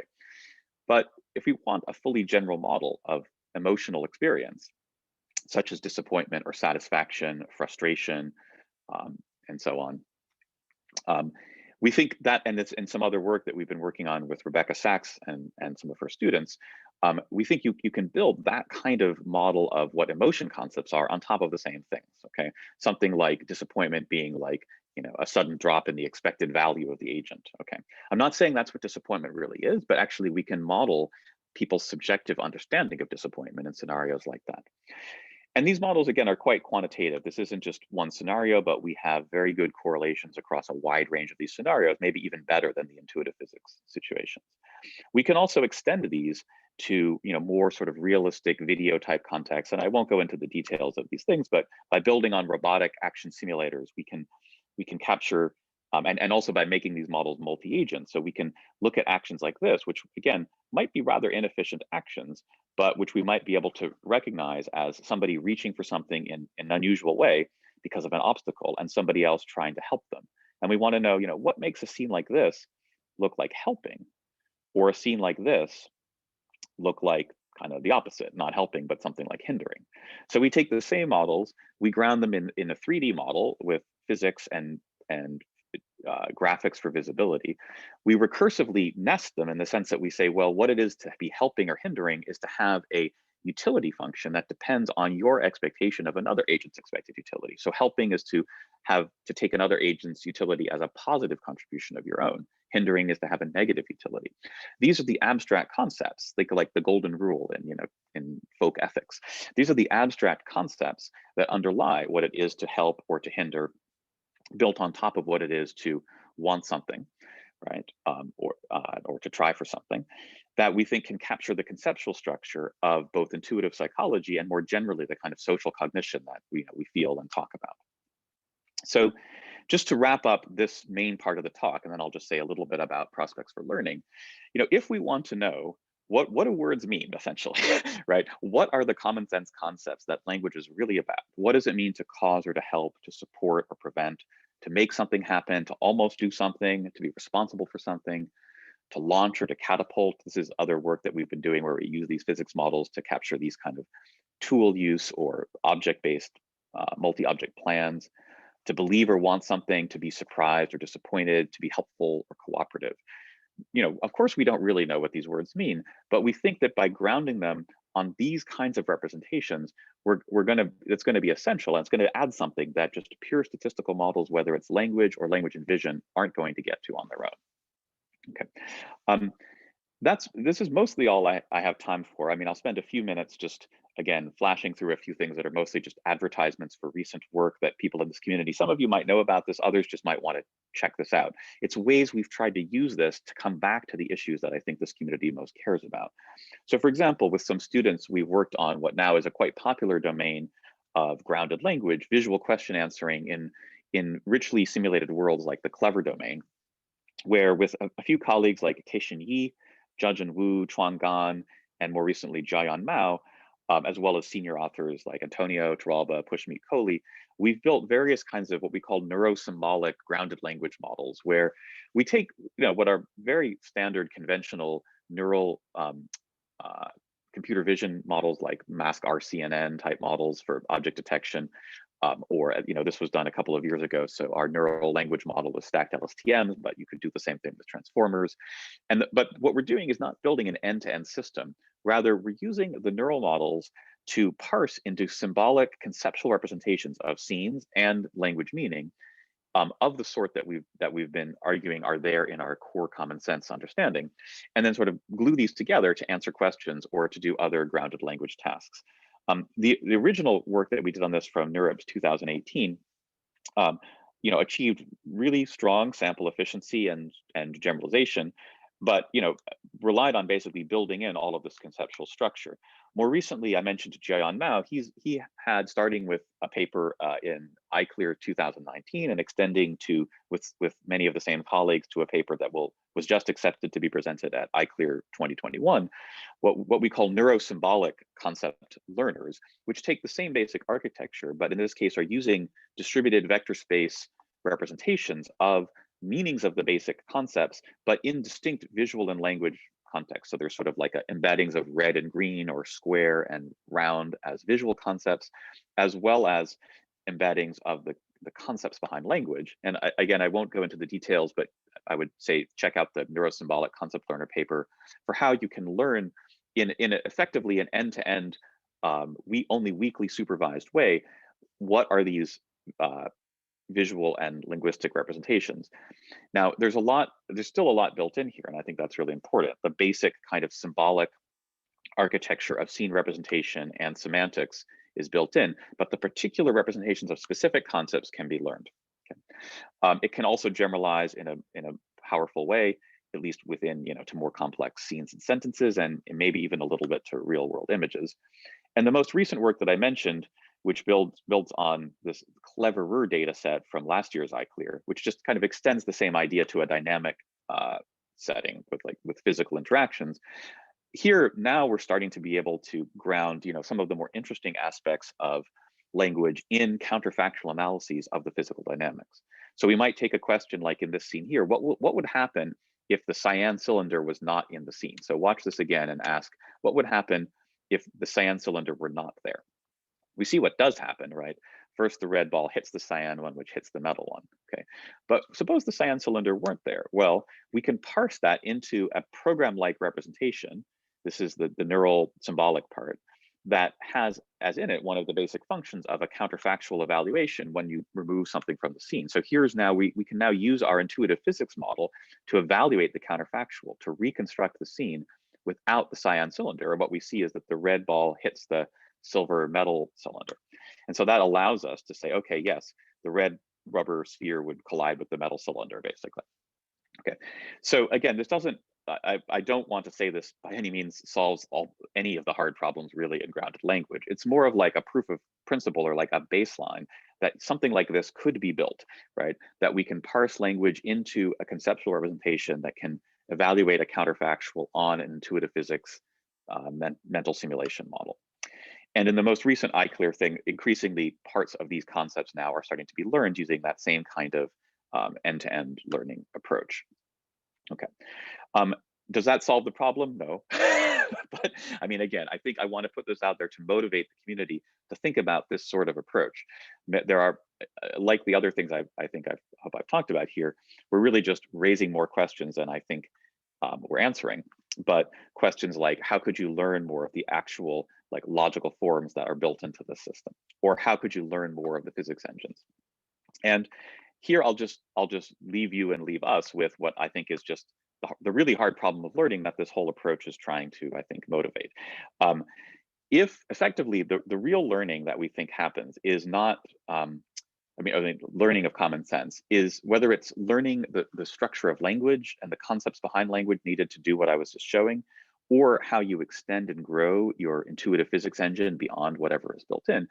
It's some kind of learning programs, right? The things that are learned are program structures, probabilistic programs, okay? Which means your learning algorithm is some kind of program learning program, all right?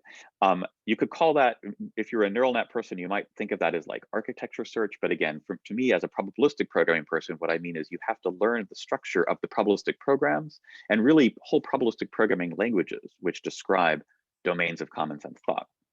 And the problem of learning programs or even programming languages is not an easy problem. It's really the hard problem of learning, right? Because there's no, unlike learning in a neural network or some kind of other standard machine learning model, there's no nice error landscape with nice topology, let alone a nice geometry of smoothness that you can just do gradient descent on. The space of programs is a much harder problem to search. So what I think this leaves us on, which to me is like the big outstanding problem of learning that a lot of our work, and I think many others right now are excited about, is how do we think as learning as programming? Okay, that we called this recently in a review paper by Josh Rule and colleagues that the child is hacker. And by that, we don't mean, bad guys who break into your email and steal your credit card numbers, but the MIT sense of hackers, like creatively, playfully exploring spaces of code or other kinds of structure in the world, and building increasing structures in some kind of curiosity driven way. That's, I think, a way to combine other views of learning that are influential among developmental psychologists, like the child as scientist view or curiosity based exploratory learning, with the idea that fundamentally learning is building programs. And as far as how to actually build algorithms that build programs, well, here what we're trying to do is to draw insight from all the different ways that we as coders build programs, right? So what do we do on a day-to-day basis when we're trying to improve our code? Sometimes we keep the structure of the code fixed and we tune parameters to optimize its performance, right? That's what you're doing when you're doing gradient descent in a neural network. But most of the time you do something that involves changing the code, and then you have all these practices and techniques for making your code better, whether it's debugging, writing new functions, writing new libraries, refactoring, writing whole new languages, compiling, transpiling. Most of these are not algorithmized, though of course compilers, that's exactly what they try to do. But these are all practices that software is built from. So ultimately the goal of this part of the research program is to build algorithms which capture these kinds of processes. Now, again, we're just at the beginning of doing that. We're very far from being able to do that. I'll just point to one paper that was done together. This is the thesis work of Kevin Ellis with a number of collaborators, especially Armando Solar-Lezama, who's one of my programming language colleagues at MIT. And what we do in this paper that's called Dreamcoder is we combine sort of a neurosymbolic Bayesian learning approach with techniques from programming languages for refactoring code automatically to be able to learn in a kind of hierarchical Bayesian way languages for coding. So a system might, in this case, start off with like a set of tasks, which is like, can I build these block towers in Bloxworld with interesting structures? Or can I draw these drawings like these logo drawings? But I'll start with something very minimal, like just a logo programming language where I can put pen up and pen down, I can move forward and I can turn, right? And a little bit of recursion, basically. And can you build, for example, a language of graphics programming from those primitives by being able to basically write new primitives in your language, like new functions that you can reuse by name? And indeed, the system is able to do that. It's able to learn primitives and then combine them into yet new things like radial, take a basic polygon drawing thing, but then repeat it in some radially symmetric way. It's called Dreamcoder because it uses a sort of wake-sleep algorithm where it builds the symbolic knowledge that I'm showing you, but it also trains a neural network by basically imagining random dreams from its body of knowledge that then provides training data for a neural network that can guide its search. And this is just an example of where I think the field of machine learning meets programming languages to yield program learning is just starting to be able to go. That ultimately is going to be what we need, or a key thing that we're going to need if we're going to deliver on this whole roadmap, to start with the core knowledge programs that are built in, but then be able to explain something about how we go beyond these, how we build that knowledge out, how we build the structures underlying language on top of that. So this is where I'll just leave you here. What I hope is that many of us will be able to increasingly follow what is the roadmap that developmental psychology has pointed out to AI, taking note both from the richness of how humans seem to start, as well as the learning algorithms, and trying to show something of the techniques that can be used to capture these in engineering terms. If that's something that you're excited to learn more about, I'd love to interact with you, talk more. I know I probably didn't leave much time for discussion, but I hope I've given some things to think about, and love to see where this community can go with this. Thanks. Really great talk. And sadly, we're close to the end of time. So actually we're over time, but there are two themes in the questions. One is around the model, the a priori model. And is that related to DNA, RNA, et cetera? And how does this work scale for building intuitive physics, psychology, et cetera? But if you could answer quickly. Sure. Yeah, I mean, when you say DNA and RNA, I mean, yeah, wow. So I think what you're asking is from a biological perspective, right? If we talk about concepts or representations being built in, how could that be? Well, in some sense, it's got to be built into the DNA, as well as like the machinery that reads the DNA. So the whole, structure of transcribing and developmental biology, which I only dimly understand. And I think we as a field or as a species only barely understand how is it that, a cell and a body is a machine that builds itself. So, I don't know. We don't know how, cortex comes out of DNA. We have some idea, but somehow it's going to be, yes, it's going to be structures that are built into cortex, both the circuits and the algorithms in neuroscience that are going to implement these things. And we don't really know how that works, but we have a lot of evidence in terms of what we can see in the behavior of not just humans, but many other animals that can be studied even in the minutes after birth, or even prenatally. By doing, for example, brain imaging while babies are still in the womb, right? That in a sense, the large scale architecture that we're talking about seems in some form, some proto form, to be built in. How that actually works is a challenge to be uncovered. Okay. What was the second question? The question of how does it scale to build these? Oh, how does it scale? Yeah. Intuitive. Well, yes, I've mostly focused because the one of the nice things about being both a cognitive scientist and an AI researcher is I can study certain small scale versions of the problem and not worry about how they scale, but study them with experimental precision and rigor using the methods of psychology, right? And to try to build these models for these small scale cases. But yeah, I mean, the short answer is yeah, that everybody wants to. I mean, on the engineering side, scale is critical, especially when we're talking about common sense and language understanding. And of course, that's been one of the main reasons why people have been very excited about neural network methods and so on. You know, I would say the scaling thesis here rests on not just the idea of probabilistic programs, but probabilistic programming languages and these methods for building, basically automatically writing code, including languages. Like I didn't have time to go into it at the end. If you're interested in this dream coder work, there's an archive paper on it. And so I'll just type this into the chat.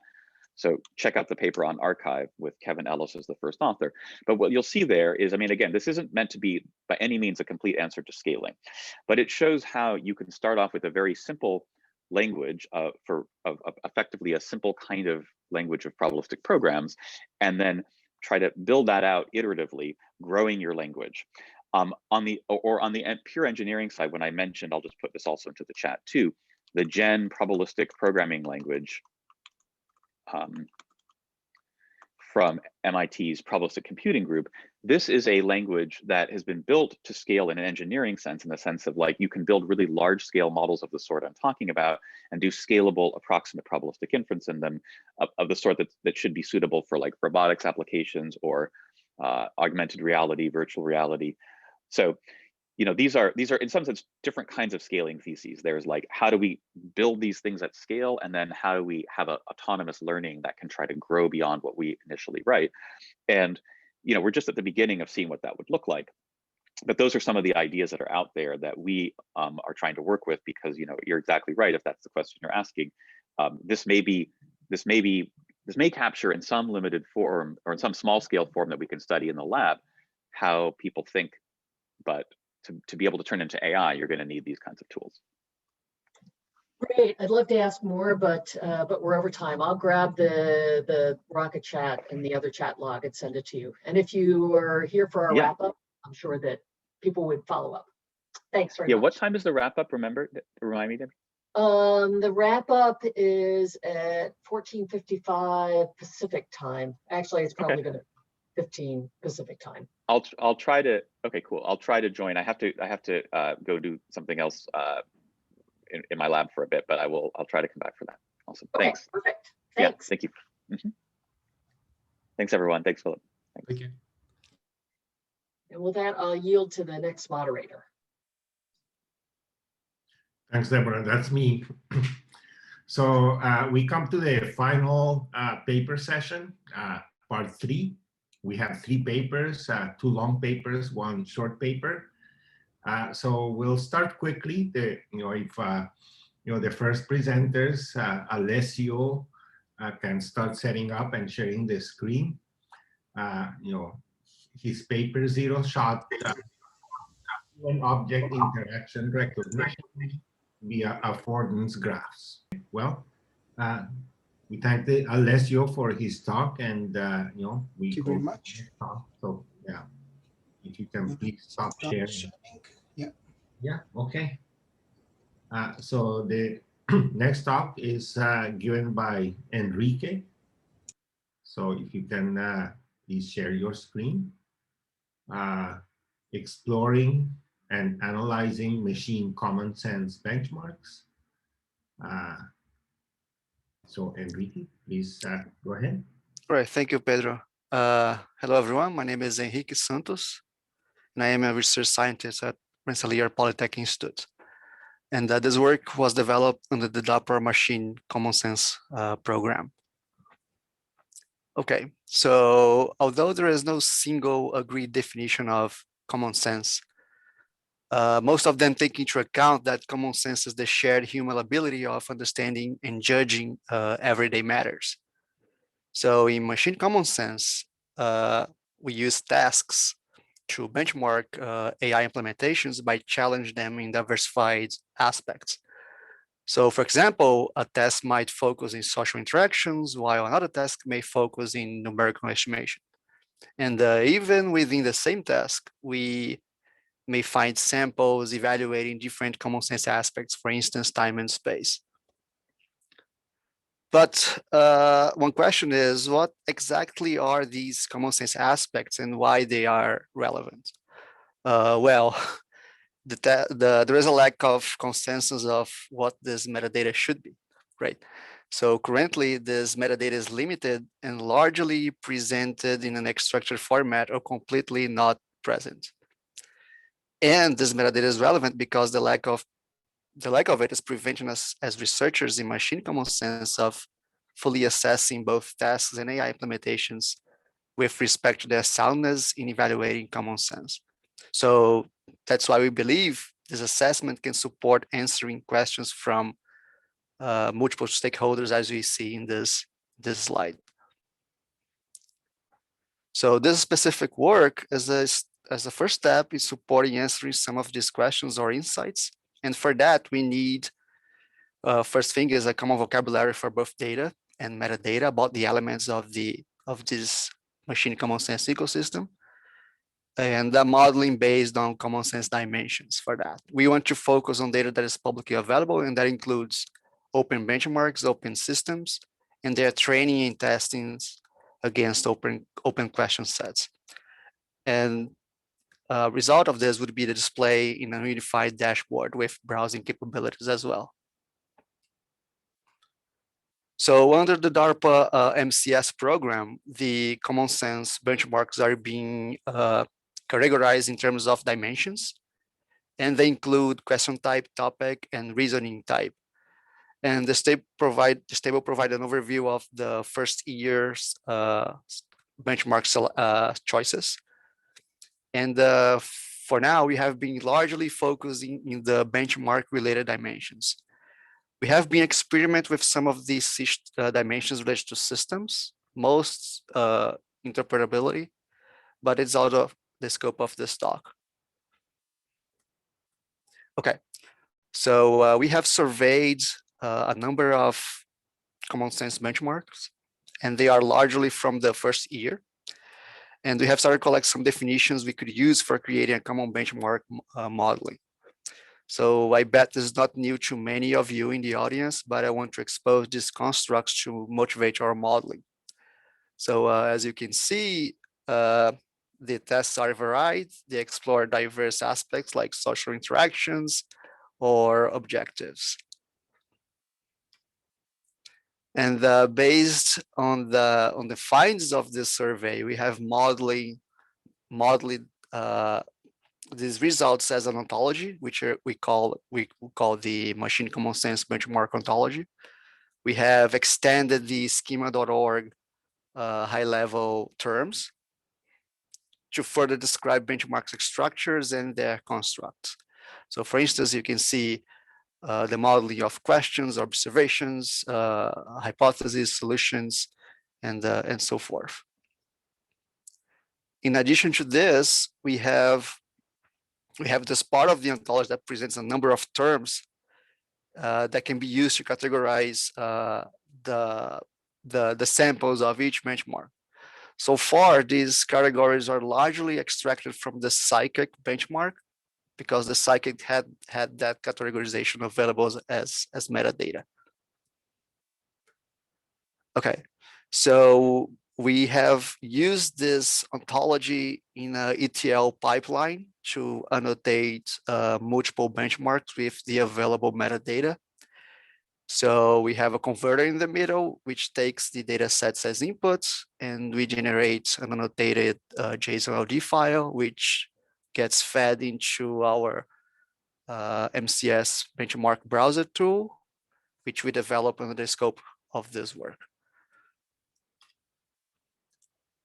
So this is a brief preview of the tool. So we have shown here some of the benchmarks we have currently loaded in the system. We can go into one of them. We can see the parts of the benchmarks with some statistic, number of questions, and then you can dive into a specific data set, see the specific samples with the available associated metadata for each of them. So for next steps, we are incorporating open-ended benchmarks, which are benchmarks that are not multiple choice. We are also researching common sense principle or theories, including time, space, causality, and more. to support the refinement and deeper representation of common sense aspects. And the takeaways from this work is that benchmark metadata is crucial to allow the precise description of tasks, but there is a lack of consensus of what this metadata should be, right? We have seen from this workshop and the panels and the talks that this is a controversial topic, but are our efforts in machine common sense really encoding common sense, or are they just heavily based on linguistic statistics that are correlated with a subset of the common sense aspects? How can you answer this question, right? So this work just scratches this bigger question, and we believe that surfacing this discussion of test metadata is a step towards this. So I finished this talk here with our vision, and that's it. Questions? Thanks, Enrique. So we have time for a few questions.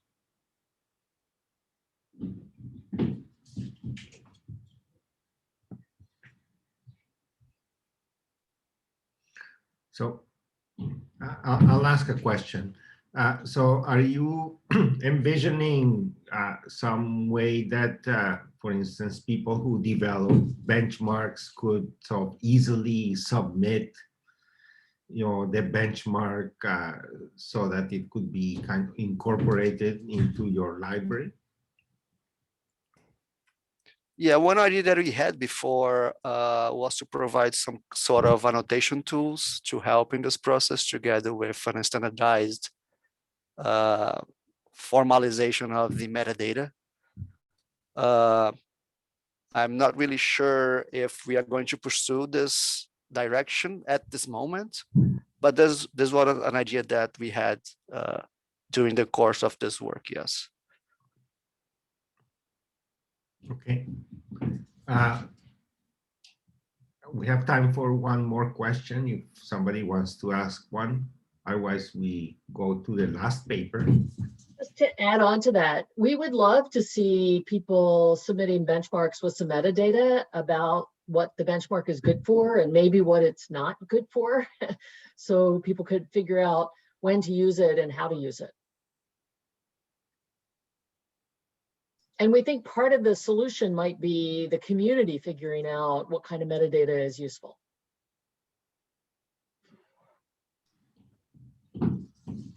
Okay, thanks, Deborah. Okay, so we move to the last talk of the workshop. It's going to be given by Kwabena Nauma. So can you share your screen? The title of the paper is A Context Mechanism for an Inference-Based Question Answering System.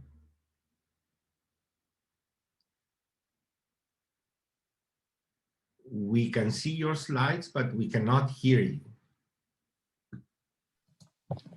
Sorry, I think I was muted. I hope you can hear me now. Yes. Okay. All right, thanks. So in this talk, I would describe work on incorporating context into an inference-based question answering system. And this joint work with Alan Bundy at the School of Informatics and Yan Tao in Huawei. All right, so the motivation for our work is mostly focused on question answering and how we answer questions using data from the web. The challenge is that this is a very noisy and uncertain environment, and the critical bit that we see missing is the fact that most of the question answering benchmarks sort of evaluate only questions, answers are not necessarily based on individual user context. So it doesn't matter really where the user is at the time or any other information. You can basically answer these questions simply by looking at the questions and the data without any additional information. Now in the real world, question answering sort of is much more complicated than that, and the context of the user and the situation within which they find themselves are quite vital to getting correct answers. So a very simple example would be a question such as, what's the population of London? Now, if you have 3 different users in 3 different contexts, simply looking at time and location here, each of these contexts will result in a slightly a different answer. So in context A, the population of London would be, with respect to England, more likely, and for the year 2020. Whereas in context B, we would probably not be looking at the population of London at all, but the population of London in Ontario, which is the more likely answer that context B would require. And in context C, it's a completely different time, although we are looking at the population of London in England. So these three different contexts would result in very different answers. A hypothesis is that incorporating context in the reasoning process, involves or improves the quality of the answers that we tend to a user through sort of personalization of the answers. And a hybrid sort of reasoning process ensures that the assumptions that are made by the system, by adopting these different contexts, are transparent to the user. And our primary contribution here is the fact that we're able to incorporate these context mechanisms into an inference process. And in this particular work, we focus on the Frank question answering system, which looks more at inferring answers that cannot be found by traditional information retrieval methods, where you have to sort of infer novel knowledge in order to answer the questions. So Frank basically stands for functional reasoning for acquiring novel knowledge. And we combine inductive and deductive reasoning approaches. So to answer a question, would recursively decompose a query using inference rules, and then dynamically construct an inference graph for that specific query. Search through diverse knowledge sources, from general data knowledge graphs such as Wikidata and ConceptNet for common sense information, but then also domain-specific data such as the World Bank dataset for country development indicators, or music brains for information about music. And then once we're able to instantiate variables from these knowledge sources, we aggregate the information, recursively propagate them through the inference graph. So a question such as what will be the population of Europe in 2026 can be answered using some kind of regression on past populations of Europe, or looking at the predicted populations for countries within Europe, or some other non-trivial calculations. But then these are different kinds of inference methods that can be applied to solve it. So the key thing with this method of inferring answers is that we are combining deductive forms of reasoning using rules to decompose a problem into sub-goals, and then also applying inductive reasoning to make inferences from data using different kinds of ML algorithms. So a typical inference graph that's generated from the Frank system looks like that, where you can see the nodes representing specific inference points in the process, with the leaf nodes showing where data has been instantiated, and you can see the rectangular nodes showing the kinds of operations that have been applied. And this is, for instance, answering a question: what's the population of England? And on the right side, you can see what we call an A-list, which I'll talk about in the next slide. So key to the way we do inference in Frank is the use of a representation for each of these nodes, which we call association lists, so A-list for short, and they simply represent attribute value pairs. And they provide a flexible normal form that allows us to represent data from different knowledge sources, as well as the queries that we are trying to answer. And the idea here is to extend the concepts, or the whole idea of triples, which you find in most knowledge graphs, or in RDF representations. So the kinds of attributes that we would find in triples are the subject, predicate, object, but we extend these to capture additional attributes such as time, uncertainty, operations, as well as variables that we want to operate on. And one notation that I'm using in this talk is that of being able to identify specific attributes or distinguished attributes within an A-list. So omega will show that we are looking at this specific attribute omega within the A-list A. And finally, we can have variables as the values for attributes, with the exception of the predicate attributes, which we don't yet capture as, or can't have values which are variable. So an example would be for the A-list you see down here, which simply say the population of France in 2026, where that value is unknown, X, and the task of this process will be to instantiate the variable X to get our value. And the operation you are looking at here is value, which is to get the value of the population.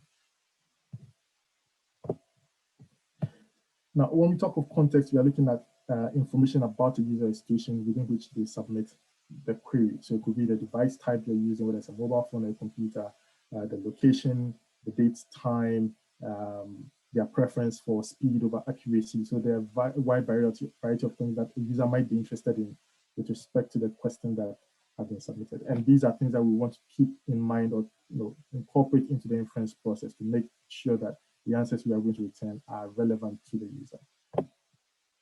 So to do this, we add another attribute to the A list, which we call the context attribute. And it's basically a tuple representing the user and institutional context respectively. An example will be the context attribute C here, which shows that the gender for this user is female, nationality is British, place is, the location is in the United Kingdom, device type is a phone, date time is 2020 April 30th. And we treat the context attribute just like we treat all the other attributes when we are performing inference, which is that we propagate them into the child nodes when we decompose them with different rules. That allows the context to propagate through the inference graph. So we keep this information as we process each of the nodes. So how does context affect the inference process? Now, it first of all acts as a constraint on the question. That is for a given question Q and a user's context C, the inference session is conditioned on the question that's applied, that's used in the inference session is conditioned on the question, meaning that, on the context, meaning that the answer we are going to get will be restricted to whatever the context is. And that's our objective here. Secondly, context gets to affect the inference process. So there are two key processes there, which is the decomposition and the aggregation or propagation step. So at each decision point in the inference tree or inference graph, we have to select different rules to apply.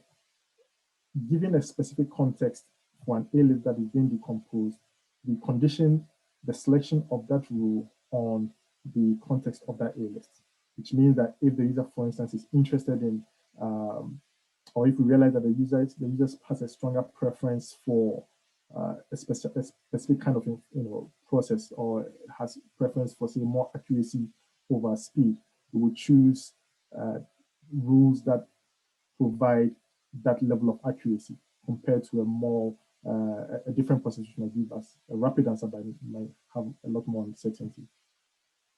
Similarly, the selection of the aggregation function that would aggregate sub nodes or sub goals to the parent goal would again be influenced by the context attribute for the list that is being, whose child nodes are being aggregated. So again, we can parameterize these operations by the context values. And then finally, at the leaf nodes of each of any inference graph is the step where we retrieve data from a given knowledge source or from diverse knowledge sources and try to combine them. And what we do in the Frank system is that we try to translate the A lists into native queries for those specific knowledge sources using wrappers around the APIs that they expose. Now, in order to incorporate context, what we do is that we add the relevant filters to the query. So if we are querying for the population of London, and we realize that the context of the user, say the UK or in England, then we will add additional filters to that query to constrain it to data from a specific domain. So here, what we do is we extend or we add additional filters to the native query to ensure that the context is reflected in the query that's presented to the knowledge sources. And finally, the whole idea of context in this particular application is one of, that it's diffeasible in the sense that generally context adds latent information, which is not necessarily explicit in the query. So we introduce that information there if it's not there. However, if the user's query is explicit about specific data or about specific constraints, then those would take priority, or those would override the default that we would ordinarily have selected. So an example is a query was the population of London. If the current date and time, given that there's no temporal information in the query, we can default to the current year as the time. So this would become the query, this would be interpreted as was the population of London in 2021. However, the second query where the user's query is explicit about time, there's no need to use the default date and time. You would default to whatever is in the query itself. So to evaluate this, what we did was to look at classes of queries that we could test this with. Given the absence of any existing benchmark data set that we could use, we compared the kinds of results or the ability to query or answer these questions correctly, given the context that's given in the table above, with a version of the inference system with context and without the context information available. And we noticed that in most cases, without context, the queries are quite vague, and you're unable to get any reasonable answer in reasonable time. However, although we are able to get answers from almost all the query types that we tested here, and in most cases, the queries are sort of relevant to the user. So a question such as C20, where you're asking for the prime minister, simply by looking at the context information, we're able to restrict that the set of possible prime ministers to those that will be relevant to the user. However, when we look at C21 and C22, we end up getting the same answers for who is a mayor as Sadiq Khan, and who is a prime minister as Sadiq Khan. And obviously one of these has to be wrong, and C22 is the wrong one. However, this is an artifact of how knowledge is represented in Wikidata, the source from which we got this fact. And that's because the granularity used to represent the whole concept of mayor and prime minister is not as finely tuned as, or it's not finely defined as we would expect for this query. So the same concept or the same predicate is used to represent the mayor and the prime minister, which is I think the head of government. So although we can separate these conceptually within the queries, the knowledge sources do not provide a fine level of granularity that we would need. But then we're able to apply these to different kinds of queries where we are doing qualitative queries, as well as quantitative ones where we require some kind of prediction. And in this particular case, we're able to use the level of accuracy required to choose between different kinds of regression operations that are applied. So in this question in particular, what will be the population, what will be the GDP of Brazil in 2025? Without any kind of context, the graph you see in A here uses simple regression or linear regression. That's sort of the fastest that the system can do. However, once we incorporate context where the user is expecting a higher level of trust and higher level of accuracy, we default rather to Gaussian process regression, which offers sort of a more accurate answer compared to the noisier linear regression. And you can see that at the leaf node, again, we're able to combine data from multiple sources here. So in summary, we have focused on trying to get a mechanism that allows us to incorporate context into the inference process. For QA, we capture both user information as well as situation information in the context. And we also try to inject the context into the key steps involved in the inference process. The code for the inference system that we have applied here is found on GitHub, and we are looking at ways in which we can improve the preference elicitation from the user during inference by making it a lot more interactive. Then also, improving the personalization of the inference process by incorporating a lot more contextual information. And then also trying to get more extensive evaluation, with different kinds of usability testing. So I'm happy to discuss this with anyone who has interest in this area.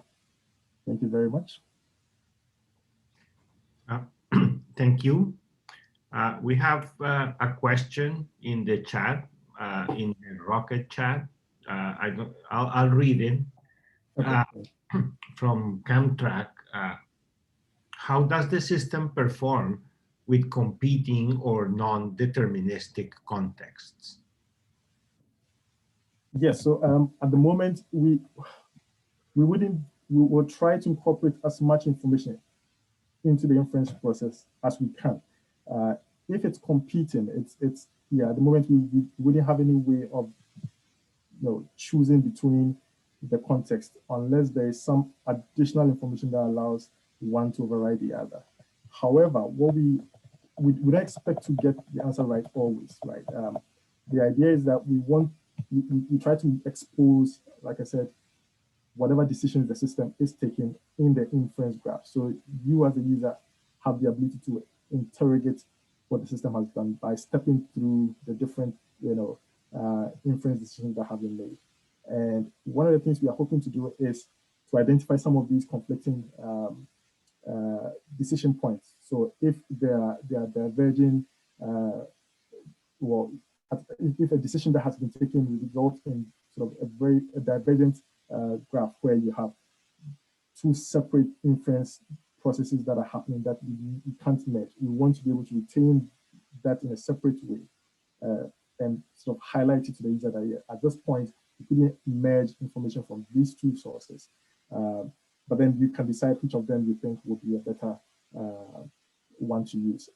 A project that we have ongoing now is one where we build in the interactivity so that at that decision point, we can ask the users feedback that there are these two inputs that are coming in. Which one do you think would be better since they sort of conflict or we can sort of merge them? Yeah, but it's quite a challenging one to deal with. Right. I'm just so even okay. So even if you're not dealing with, say, multiple contexts, even within your own context, like on, I think it was slide 13, you showed some data there, and I was noticing. Let's see this. Yeah, right here. Let's say you have a time. That time is not specified as PST or what time of day are we really talking about here. And so you could have multiple localization issues there, or with something like even London, right? That may be apparent which London you're referring to, but we know there are more than one London. So even in the context that you're in, how do you deal with ambiguity and vagueness within a single context? Yeah, so you're actually right. There is the engineering difficulty, especially when we are dealing with very noisy data that we can't always anticipate, especially a format in which they will come, such as time. But then also things like ambiguity in the terms themselves. And I think one of the presenters mentioned earlier on when dealing with sources like ConceptNet, where the same term can have very different meanings in completely different contexts. And it's really hard to narrow or pick the exact one you want given your specific context. So yes, it's quite a challenging one. We have a student who is looking at the natural language aspect of it, where we try to do some kind of disambiguation of the terms using additional information that is present in the query.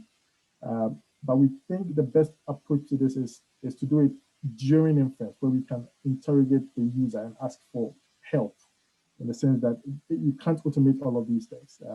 At some point, you need to get that disambiguation performed during inference. Yeah. Right. So do you have any kind of metric that lets us know what the uncertainty looks like, or what the vagueness, some measure of vagueness or uncertainty that's going to be given in the answer right up front. So that, a confidence factor or something that the user will be presented with right away, because obviously this is not information that's presented at 100% certainty, right? Exactly, yeah. So one of the key things in the inference framework we have is the ability to capture uncertainty. So we have this notion that for all the knowledge sources that we query for data, we set a prior uncertainty. It could be a very large uncertainty that we don't trust this knowledge source as much, and improve that uncertainty in a Bayesian way as we query for more information from the source. So one of the attributes in the A list is the uncertainty attribute, which captures for numeric data, for instance, the variance or the deviation that we expect for that particular knowledge source. So it's some kind of error bar that we measure on that source, and we propagate that through the graph and give that as an uncertainty value to the user, saying that for this answer that we're giving you, this is how confident, or this how much we are confident in this value. Okay. Yeah. Okay, thank you. So with this, we close this session, and hand it over back to Filip to sort of do the discussion and wrap up session. And thank you for the speakers. Right, thank you, Pedro. So Kwabena, would you mind stop sharing? Okay. All right. So I would like to say one thing actually before we go towards the wrap up. So AAAI asks us that anyone who talks at the event either provides a photo release field form, or actually we have to edit that part out of the recording. So this even holds for people that ask questions. So I messaged two of you that have done this. So it's up to you. Like we have no intention to push anyone to do anything. But yeah, if you would like to be in the recording with the questions, we would need the release forms. Okay, so and with that, I would like to go now towards the wrap up part. So Alessandro will lead this part, and then we can go ahead. Actually, the idea is that each of us provides some of our views, and then we can open the floor for further discussion. All right, thanks, Filip. Can you hear me well? Yes. Yeah. All right. Okay, so first of all, I think it's been very intense discussion today, from the presentations of the technical papers, of course, the keynotes that we had, the very interesting panel. I wish we had 3 hours for the panel to ask many questions and have more interaction, but of course it is the nature of these events that you live, and there are so many ideas, so many questions still floating in your mind. So I will try. So I'm not trying here to be exhaustive, but I will try to capture what, at least for me, was one of the leitmotifs, one of the core, I would say, underlying arguments of the workshop. So I want to start from, actually, I think it was a tweet, or maybe there was just a quote from an article by Oren Etzioni, where he was saying, common sense is the dark matter of AI. And so, of course, that applies to AI in different tasks of AI, like natural language understanding. And so, and I've been thinking about this tweet for quite some time. And, if common sense is the dark matter of AI, or natural language understanding in this case, what can these, statistical models that we have been talking about today, no matter how large they are, tell us about this non-visible matter if their only focus is surface properties of language. So they don't capture what is actually this underlying common sense dark matter. But actually today, I started thinking also on the other version of this question that, I always assumed as not a problem, probably because I'm biased, because I come originally at least from, applied ontology, integration between ontologies and computational lexical resources and semantic approaches. So I think that is also true that if common sense is the dark matter of natural language understanding and AI in different downstream tasks, even knowledge representation, at least interpreted in a classical way, will tell us nothing about this dark matter, because we are focusing on the explicit aspects of knowledge, not in the implicit, tacit properties of common sense, because they are not manifested in ontologies, in these, let's say, common knowledge bases and graphs that we all know about. And so, I think that in this regard, the talk by the keynote by Joshua Tenenbaum was kind of important because actually it may be that cognitive inspired approaches are really at this point the key to unfold some of these underlying structures like causality that we can capture explicitly, but at the end of the day, capturing them explicitly doesn't explain how we can see them widespread in the tasks that we train our AI systems on.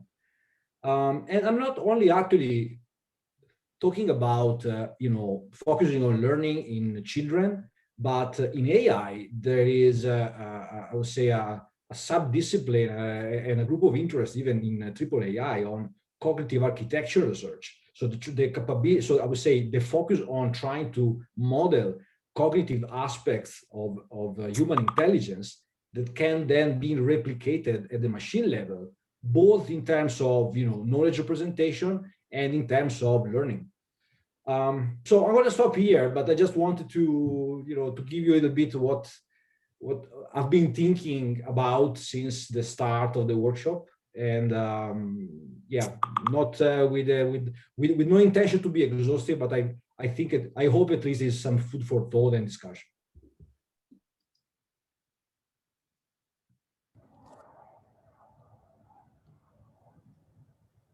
Am I next? Sure. Deborah, go next. Yes, please. Okay. So this was great. Speakers were amazing. And one of the things that Josh said kind of crystallized something that was coming up through a lot of the workshop for me is something like our representations have to be up to the task. And so what does it mean? What is our representational structure of the future? Some people in the language model said words might be enough, especially if you get big enough. I, come from an ontological background, and I don't quite buy into that. And I think Josh posed that probabilistic programming at least might be a start. I'm not positive that humans generally do probabilistic reasoning. I think they do some kind of approximate reasoning. So I think many of us need to rethink what our knowledge is stored in and how we support intuitive reasoning, causal reasoning, probabilistic reasoning, or intuitive psychology.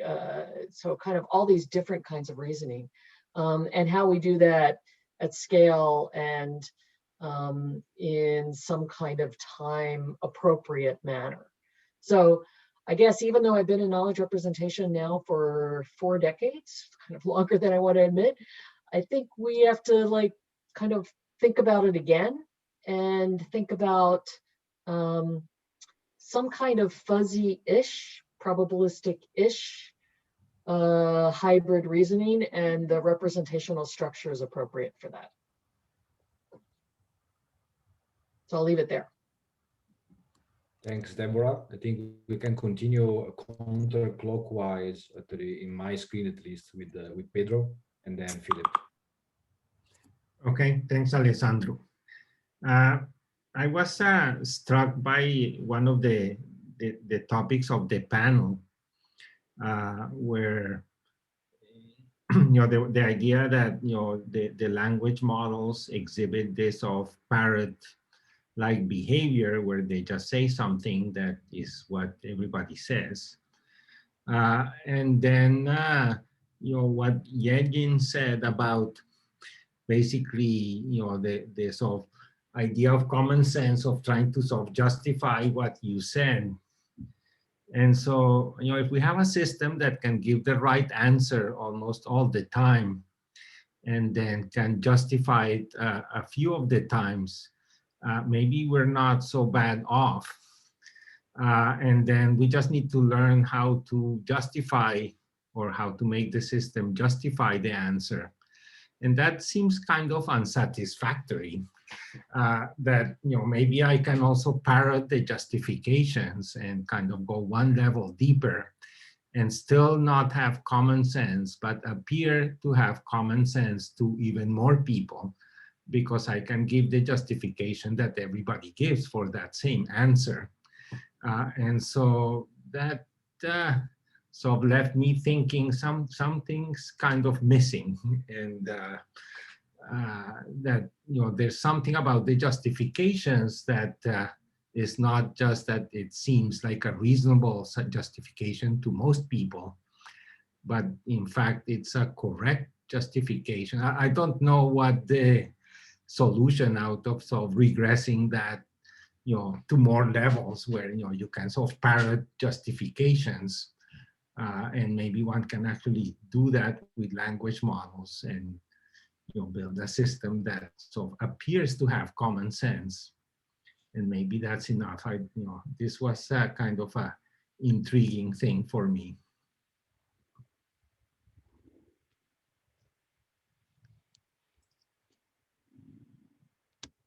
Yeah, so I believe you're primarily talking about Dave Ferrucci's starting, yeah, right? So yeah, so I thought this was very interesting. I saw this quite a lot in Dave's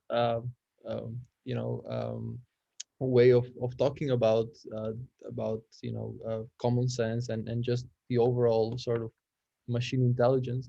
And I also saw these in a way quite a bit in Josh's keynote. The kind of the need to have, or this argument that we probably need to think about like deeper, more rich cognitive models that are sort of defeasible and sort of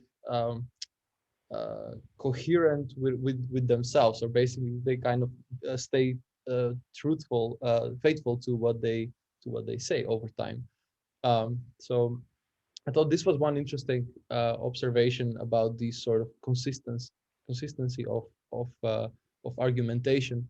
I also found, to me, this also related to one of the parts of Yejin's presentation, where she talked about different moral judgments on the same situation being able to coexist. And it was very interesting, and I think this seems to me like the right way to go, is that there is rarely an absolute truth about something, but it's rather a sort of each, like the stance on a certain topic actually is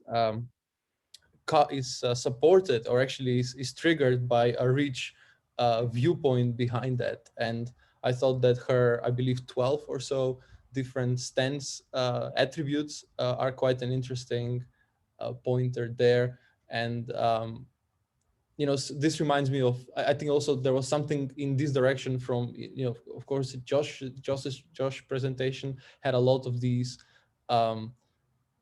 theory of mind, essentially, or basically mental models about mental models of people, where it's very often about things that are not even exactly there, but we somehow have implicit expectations about. And I think these are all aspects that we are only starting to understand, and you know, it seems like it is not satisfactorily done yet with language models.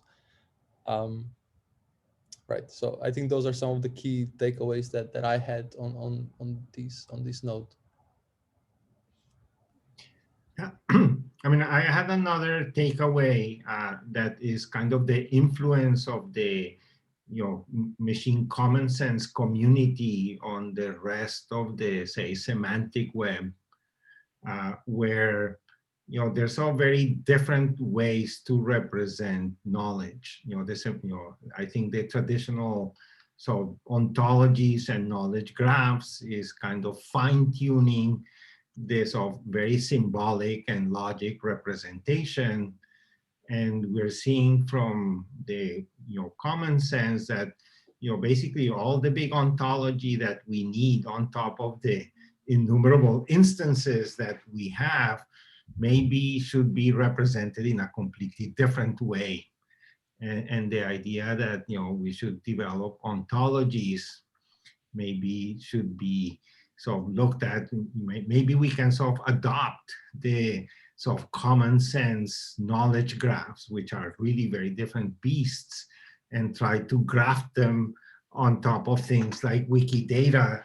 Basically say, you know, replace the 2 million classes that exist in Wikidata with, you know, something that comes from this community, and use that to make sense of the gazillion instances that are there, instead of you know, this sort of very messy ontology that exists in Wikidata, and that, you know, seems sort of fraught with all the problems that, you know, machine common sense is really starting to solve in a much more robust way.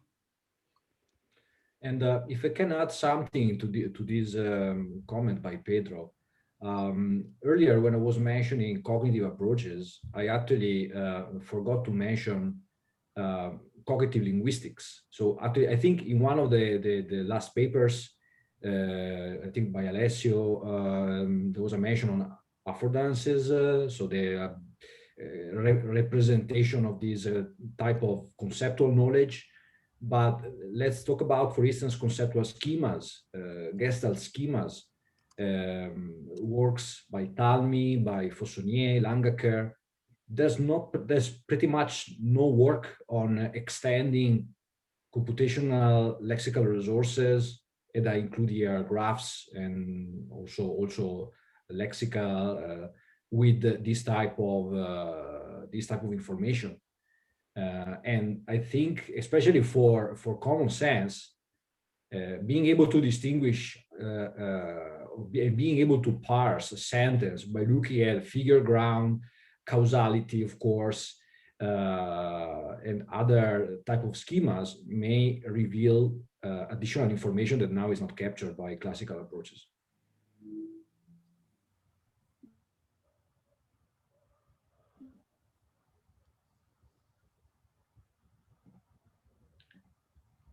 So I think now we can, I would say, freely interpret as the remaining minutes of this wrap up, also as a, you know, open mic to people still in the audience to you know, comment, give us their feedback, related or not with the conclusions that we try to do so far. Yeah.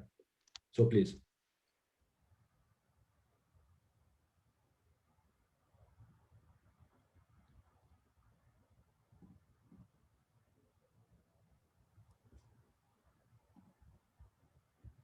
I see 2 questions from the same person in the Rocket chat. Cam track. Yes, I'm actually seeing them as well. So let me see. So the first question is, how does the system perform with competing or non-deterministic contexts? That's an old one. We already passed this one. Okay. Okay. Yeah, that is. So the computational epistemic justification. Okay, AG coordinate justification. So I don't see any other question here, at least on my. Yeah. I think it was Pedro brought up the he was a little concerned about the justification of the system, that it was a little spooky going on there. Was it Alessandro? Someone, I can't remember who it was that was, you know, there was a little concern with that. And so I can't help but wonder, I'm on the epistemic logic side of things. And so we look at this, this notion of justification all of the time, right? And can we build computational models of justification? So rather than just a system parroting some kind of justification, would it make sense for these knowledge graphs to be able to pull on some of the more classical epistemic justification models? For instance, coherence model is one of these things that we talk about in philosophy, and in computational philosophy, we talk about this. So rather than just, I guess beyond just simple systems that give explanation, I'm speaking specifically about the notion of epistemic justification, which is something a little more rigorous.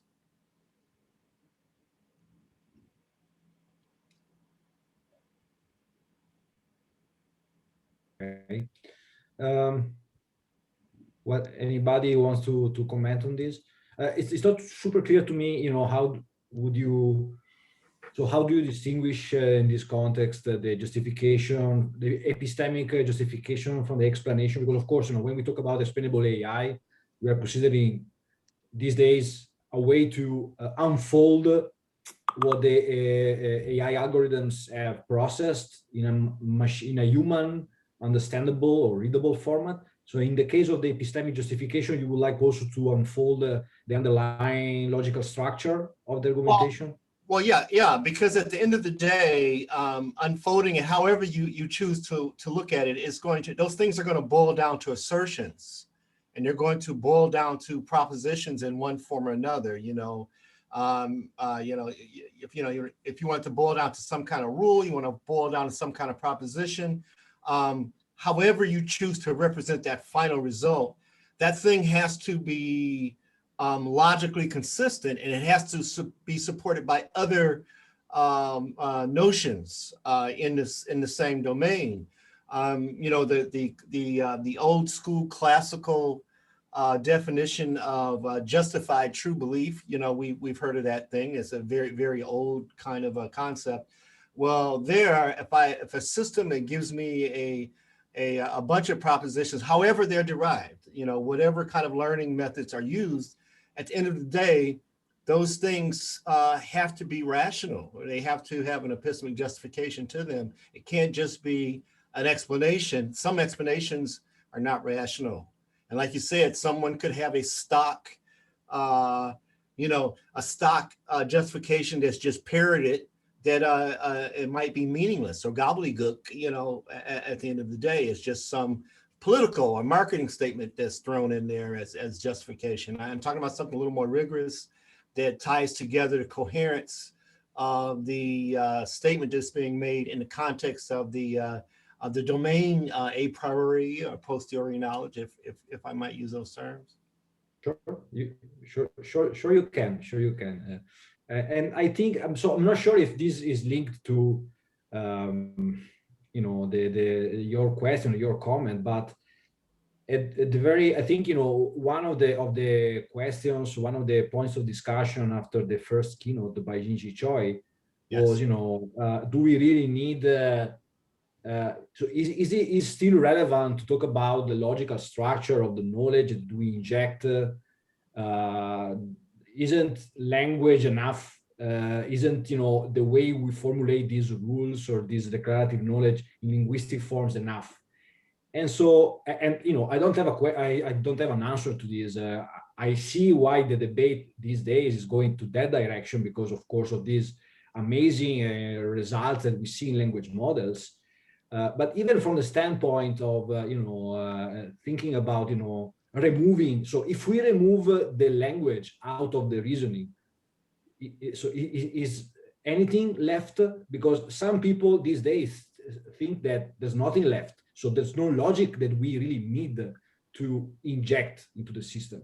Right, and most of the speakers, Yeah, most of the speakers today made the point that those natural language models, they really do need some kind of external verification and validation. That you know, they kind of struggle on their own. Maybe they are. It's necessary, but not necessarily sufficient. And so various speakers were struggling with what do we do to verify and validate some of those language models. And I'm suggesting that, you know, before we throw the symbolic representations out totally and get rid of them, that maybe they have a useful form in the way of epistemic justification and being able to put some kind of constraint on the language models. And one of the speakers that was talking about the structures that are available, that are immediately available to infants. They were doing the examples with the blocks and the intuitive physics. Maybe the point that you just made, where if we subtract the language models out of that scenario, the structure that is left, and there is a structure that is left, is the thing that we're talking about. Someone has brought up the concept of dark matter in common sense, and maybe that's what it is. Maybe it's just that structure in and of itself that we're talking about. And it's reasonably possible to think that the epistemic justification stuff deals with that. And I know maybe that may not be everyone's cup of tea here, because, you know, we're not all doing computational philosophy, but maybe that's an area we could look at, you know, because the philosophers they've been talking about how you justify knowledge for centuries, right? And, you know, I guess the thing that we're looking at here is, are there computational methods that back up those models that we could then apply to the language, to the natural language models? Thanks, Cameron. I think Yes. very interesting points of discussion. So anybody else who wants to jump in here? I'll jump in again. Just you know, going back to the title of the workshop, you know, Common Sense Knowledge Graphs, and trying to sort of, you know, actually, I don't know if one could try to define common sense knowledge graphs, but, you know, common sense knowledge graphs and other knowledge graphs seem to look very different. And, you know, the common sense community, you know, calls knowledge graphs things where the nodes are text and the edges are labeled with a few relations, you know, in the order of dozens. This is what we see in ConceptNet or Atomic and so on. You know, the knowledge graphs in the other world of data have thousands of relations, and the nodes are concepts. And so these knowledge graphs are very, very different. And, you know, I wonder whether this idea that the relations are a few relations that are sort of labeled is also just a transitory thing, and we're going to go into some representation of knowledge where even the relations are not so labeled edges, but are, you know, linguistically labeled. And so they look more like OpenIE extractions than sort of RDF triples. As we develop systems that can understand the relation, the nuance of the relations, because we seem to sort of have taken the point of view that the nuance of the concepts can only be captured using, you know, sentences or text. And that's why we replace no concepts by text. But you know, so it's so interesting to think that the knowledge graphs are really very different entities in the two different communities, and you know, how this will evolve seems an interesting question to me. Yeah, can you hear me? Yes. Yeah, so I would say, yeah, we went through this with ConceptNet a little bit, so I would say that, yeah, ConceptNet has a couple dozen relations, but there's nothing really special about them. You know, there's nothing really special about the ones in Comet or these kinds of things. They're just intended to be a small set of relations that has pretty good coverage for inferences that you might want to make. You know, and so absolutely in the future we would like to go to much larger set of relations, you know, and if you have a small set of relations, then you can kind of use redundancy between those you know, picking a large number of concepts into a few relations. You can use that redundancy in inference, and that's what we did. You know, that's one thing that makes the inference in ConceptNet maybe better than it would have been otherwise. Also, I think there are different ways in which common sense knowledge is used versus kind of factual knowledge. And in the beginning, you know, we just asked people to type in common sense statements like you sit in a chair or water is wet. And we just worked on that thing. And then we thought, oh, okay, more is better. So let's put in, you know, Wikipedia, and let's put in all these other sources and stuff. But that's really mixing two kinds of knowledge. You know, it's really mixing the factual knowledge, which in some sense, maybe we shouldn't have done that, because maybe it would be better to keep the pure common sense knowledge off to the side somehow, and then let all these other language models and database models do all the precise fact-based reasoning, and then, you know, use, and in common, I think the you know, logical reasoning, deductive reasoning is more suited for, you know, these knowledge bases like Wikipedia and more factual stuff. Whereas I think with common sense knowledge, really what you want is kind of reasoning by analogy, which is you know, somewhat different. So so that's how I would kind of you know, divide these things up. So I think there's logical reasoning, which is fine. We need all kinds of reasoning. We need probabilistic reasoning, which is not the same as logical reasoning. And then I think common sense reasoning is not the same as probabilistic reasoning either, you know. And so I think we need all of those three kinds of reasoning. So maybe that's where the important distinction is.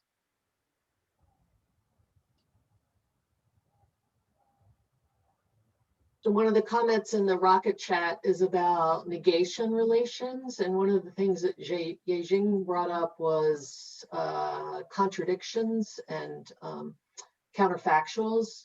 Maybe we want to talk a little bit about where negation and actually Josh brought it up too, of also typicality. So like the jumping picture was like way too high, but you still recognized it as jumping, but probably not typical jumping. So where does that fit in? Yeah, I think it's it has also to do with the old AI controversy about open and closed worlds. Because if you ask the question open world, if you ask the question closed world, you get different answers. So you have to decide which point of view you're taking. So and I think so I think that's kind of the thing, because negation, you know, you can make a certain argument with negation in a closed world that you can't in an open world.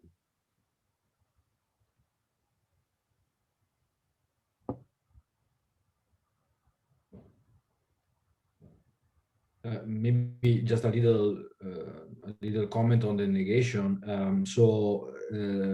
Last year we published a paper with my team here on a workshop of empirical methods of NLP, and we were basically, you know, injecting knowledge from first ConceptNet and then CSKG on a specific neural network for Commonsense QA, and then we found out looking at the experiments, you know, that we were performing poorly, especially on questions that had negation.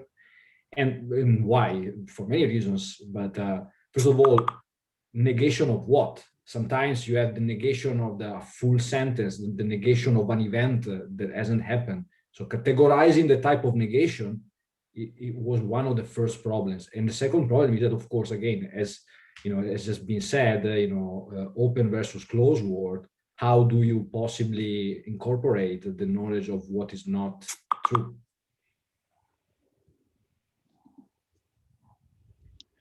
Yeah, so on a related note to the negations, I've been wondering also when Henry was saying that, you know, the set of relations that's in there now, you know, could be expanded further. And I think if you look at ConceptNet, there are a few relations that really point to this, like for example, has context, which is one of those catch-all relations that doesn't really tell you much.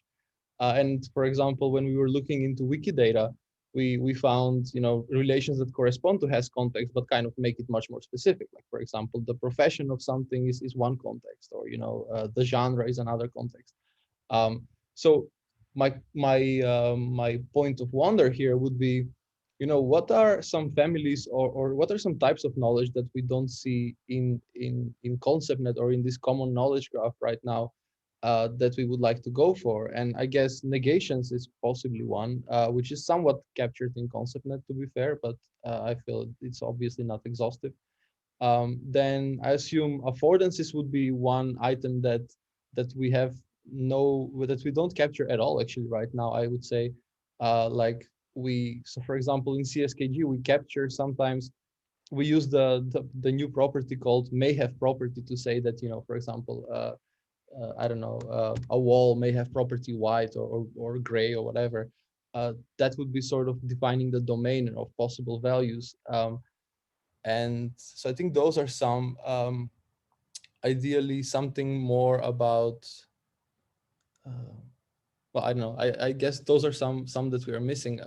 I'm wondering really what is the full. Oh yeah, I think another big missing piece is just defining the validity of the common sense a bit better, because right now we have mostly triples, but we don't really indicate a lot what is the context around them. So, you know, when are they valid and when are they not? And we actually tried to work on this for a little while, but I think our conclusion was that actually defining the context in a deterministic way is really difficult for common sense. So it always boiled down to sort of, well, it's most likely to be, you know, at this time of the day or this location, but, you know, there are so many exceptions, and then there are exceptions of the exceptions. So defining the context of validity actually seems to be quite a big challenge. So I don't know, those are some things that I think we are missing in mostly all common sense knowledge graphs these days. I don't know if there are any others that come to mind that we should go out and look for. I think in Niket Tandon's Web Child, I think he actually did, if I recall correctly, have a special knowledge base for exclusive OR relations. And so that was so he could, you know, do negative, you know, he could handle negation, you know, because you could make an inference with exclusive OR. In ConceptNet, there's about 4% negative statements the last time I looked.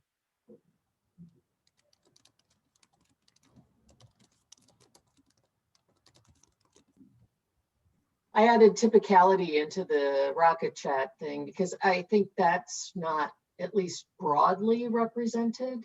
And although some things have a notion of context, I think there's a wide variety of context, and rich context, I think, remains.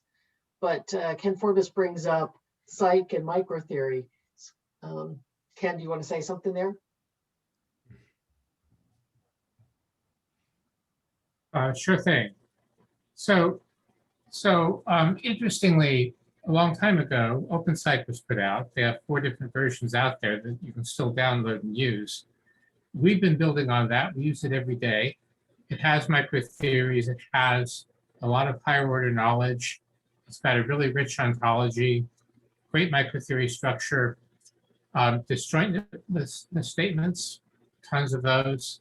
So all these things you're talking about, it's already there. So, and by the way, we've made it available in a form that's also open license, Creative Commons attribution. So if you look on our website, or just Google NextKB at Northwestern, you'll find it. And we've also got various programs of ours that will let you browse it and experiment with it, plus files you can load into whatever knowledge-based infrastructure you have. So, you know, why not put that to work? It also includes the work we've done on qualitative reasoning, including spatial reasoning, visual reasoning, a large-scale lexicon, and mappings to FrameNet. So all that stuff is, freely available. So help yourselves and help us extend it. And Ken, that's open psych and your extensions, right? That's not the full psych? No, because the full psych has a bunch of things that are proprietary to commercial customers and language materials that they view as kind of like crown jewels. Okay. Now, based on the version of research psych that we had, which is basically the same as real psych, our language coverage in NextKB is about as good as the research psych coverage in the last version we looked at. So our lexicon is already quite broad. And FrameNet has some problems. So for those of you who've used FrameNet, you may have noticed that they never actually talked about anything other than declarative sentences. None of their examples, none of their valence patterns have questions or commands. And they just never looked at that. If somebody paid them to do it, they'd love to do it. They were eager to do it. But no, that's not there. So you have to be very careful in using their valence patterns for reasoning. I think one of the things that if I could offer as far as I thought it was missing from my observation of all of the presentations on these conceptual graphs, knowledge bases, I wanted to hear more of the mathematical foundations behind some of this stuff. Like, for instance, you guys are bringing up open psych and psych, the mathematical foundations behind that kind of knowledge representation. I was really looking for more along those lines and more of the rigor that's associated with that kind of math. Is that just out of the bounds of something like this kind of conference?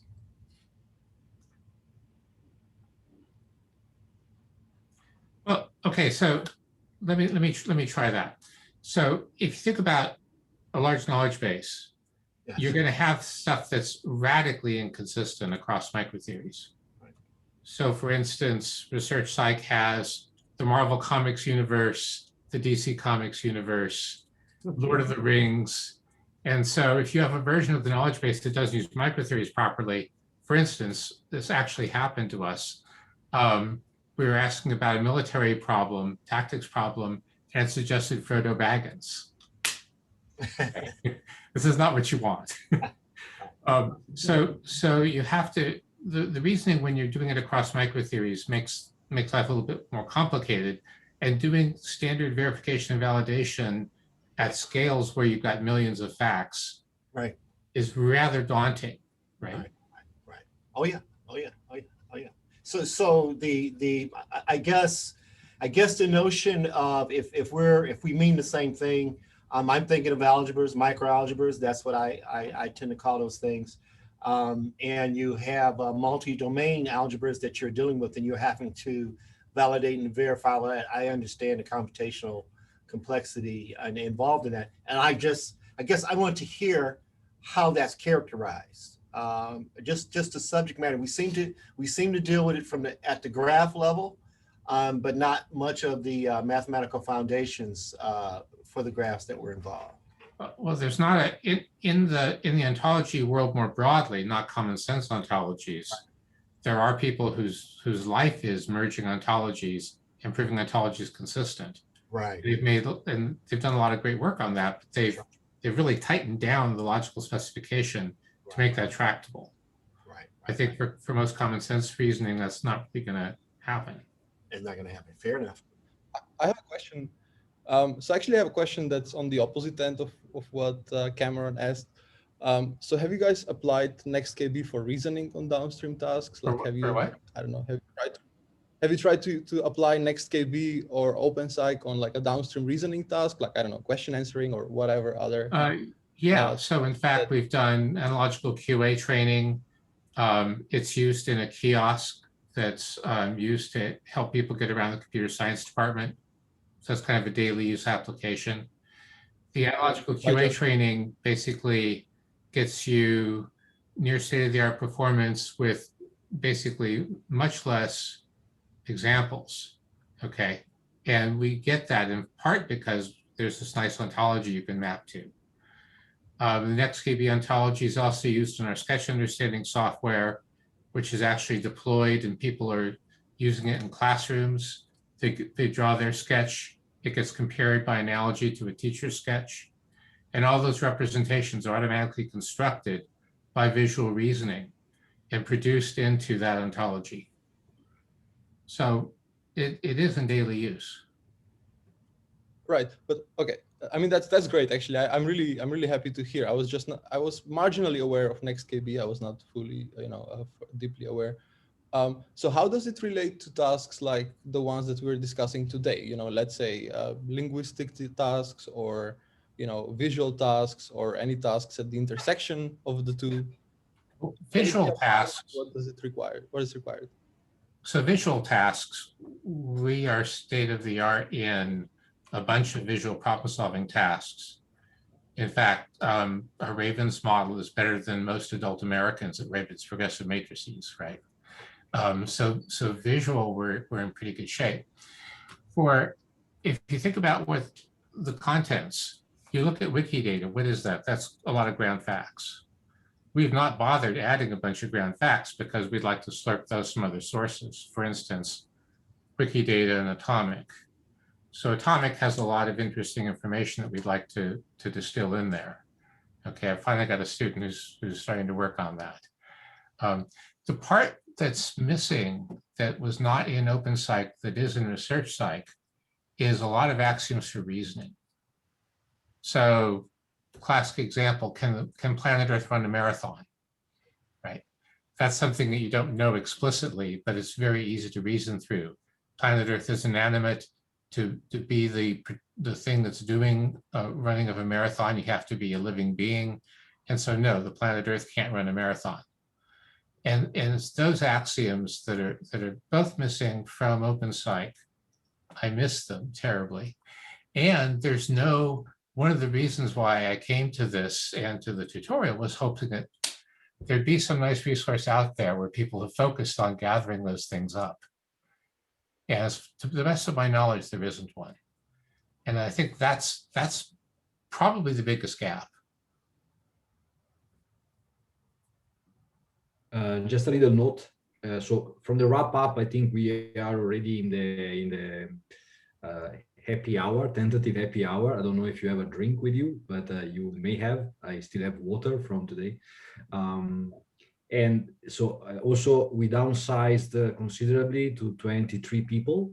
So I believe that even though we don't have right now a formal conclusion, we can keep going with the discussion. I will personally have to jump out in 10 minutes, but yeah, feel free to continue to discuss. Just also feel free to drink something. And also feel free to let us know if you would like to see some next steps. Sounds like Ken wants somebody to collect a bunch of resources. I would have loved, now that I hear a lot about what Ken has been doing with OpenPsych, to have like a paper by Ken in this group on this workshop, maybe on the second in the chat. On the second version of this workshop, maybe next year or something. Is Douglas not still around? Oh yeah, definitely. Okay. He gave a great talk at the DARPA Machine Common Sense PI meeting. I don't know whether his talk is open to the public, but it was on lessons learned from building psych from 1984 to 2020. Yeah. And I have to say, it was really illuminating. And I don't think I've used psych for as many years as Ken has, but I've used psych for some number of years with benefits and challenges. And it was really interesting. Yeah, I remember when psych was just a toy and just a thought. He was struggling to keep funding. Well, it was always well funded, but I just remember it when it was nowhere near as respected as it is today.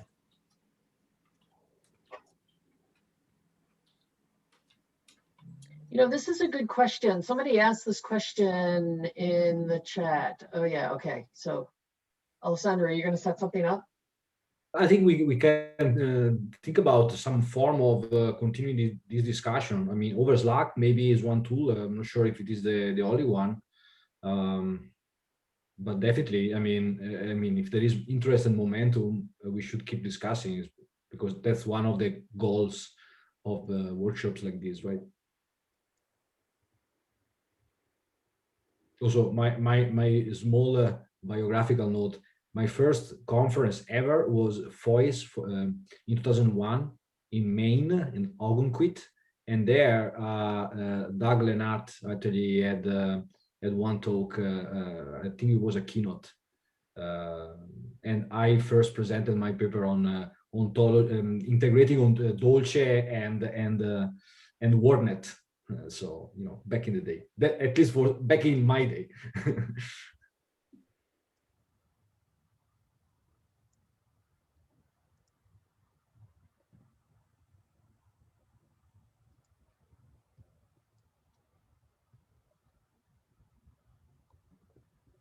In fairness, if I can say something also about OpenPsych, I also, you know, I remember I evaluated ResearchPsych many years ago, and then I always had problems of finding, you know, publications that were up to date with respect to the stage of development.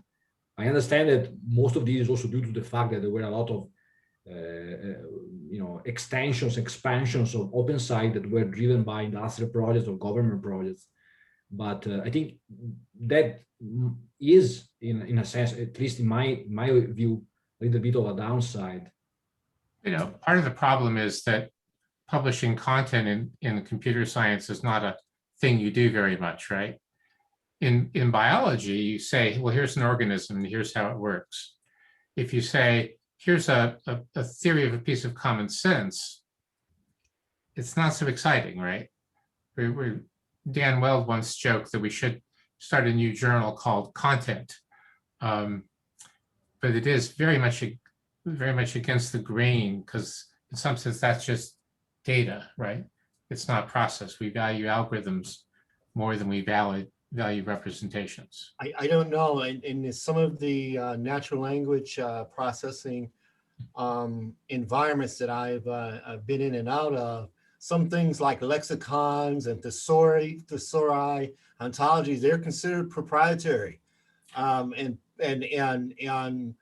competitive advantage. And in some senses, you know, organizations don't want to share a lot of that work that's been developed. And so things may be further along than you might imagine, but they're proprietary and they don't publish. You know? Oh yeah, well that's the difference between ResearchPsych and OpenPsych, right? I mean, ResearchPsych has a lot of the proprietary stuff, but you have to have a license for it, and you can't pass it out on the street corners. Right. So, you know, our sketch understanding software and other software gets passed out all over. We can't use ResearchPsych. We had to go to OpenPsych and start rebuilding from there. Well, we ran into a similar situation with Watson, right? Yeah. Some of the knowledge, the ontology, some of the things that were I knew to be developed because I was involved and know people that were involved. Those things just weren't made available to the general public, and so you know, we can't benefit from developing a more general theory off of it because it's proprietary stuff. So Prismatic, the knowledge base, even though it's built on top of an analysis of mostly open source stuff, there is some licensed material in there. Yeah. And so they don't dare distribute it. Microsoft, same thing. They had a natural language system that parsed the entirety of their online encyclopedia and Carta and did natural language question answering. Tried to get the knowledge base for that. Turns out it had a whole bunch of stuff from a proprietary dictionary in it. And so they were that close to releasing it, and then decided, nope, licensing will kill us. Yeah. And so those are implementation things. And I can't help but, you know, it brings back my earlier question. There are mathematical foundations for a lot of this stuff. even when it crosses domains and we're talking about different kinds of knowledge, and like you said, there's a lot of folks that have done work in model theory and category theory and those kinds of things. And that's kind of what I was hoping to see, whether we have gotten closer to something that's more widely known along those lines, you know, the foundations for that. And we didn't. So for whatever reason, maybe it was too terse for the kind of audience that we have. But at some point, someone has to document these more general theories, because I think that gets us closer to, you know, our keynote speaker for these sessions that just did that was an excellent talk. And that kind of reasoning gets us closer to the AGI problems that we're trying to get to ultimately in the field. But so much stuff is proprietary. They're really good stuff. You know, the deep stuff is proprietary. So what do you do? Yeah. Right. So yeah, thank you guys for the very fun discussion. So in parallel we'll be talking with Alessandro and Deborah, so we need to head. Yeah. But this was great, and thanks for all the pointers and all. And Thanks for hosting this. Yes. Yeah, really fun. Bravo to the organizers. Thank you. Thank you. Good workshop. See you guys later at another one.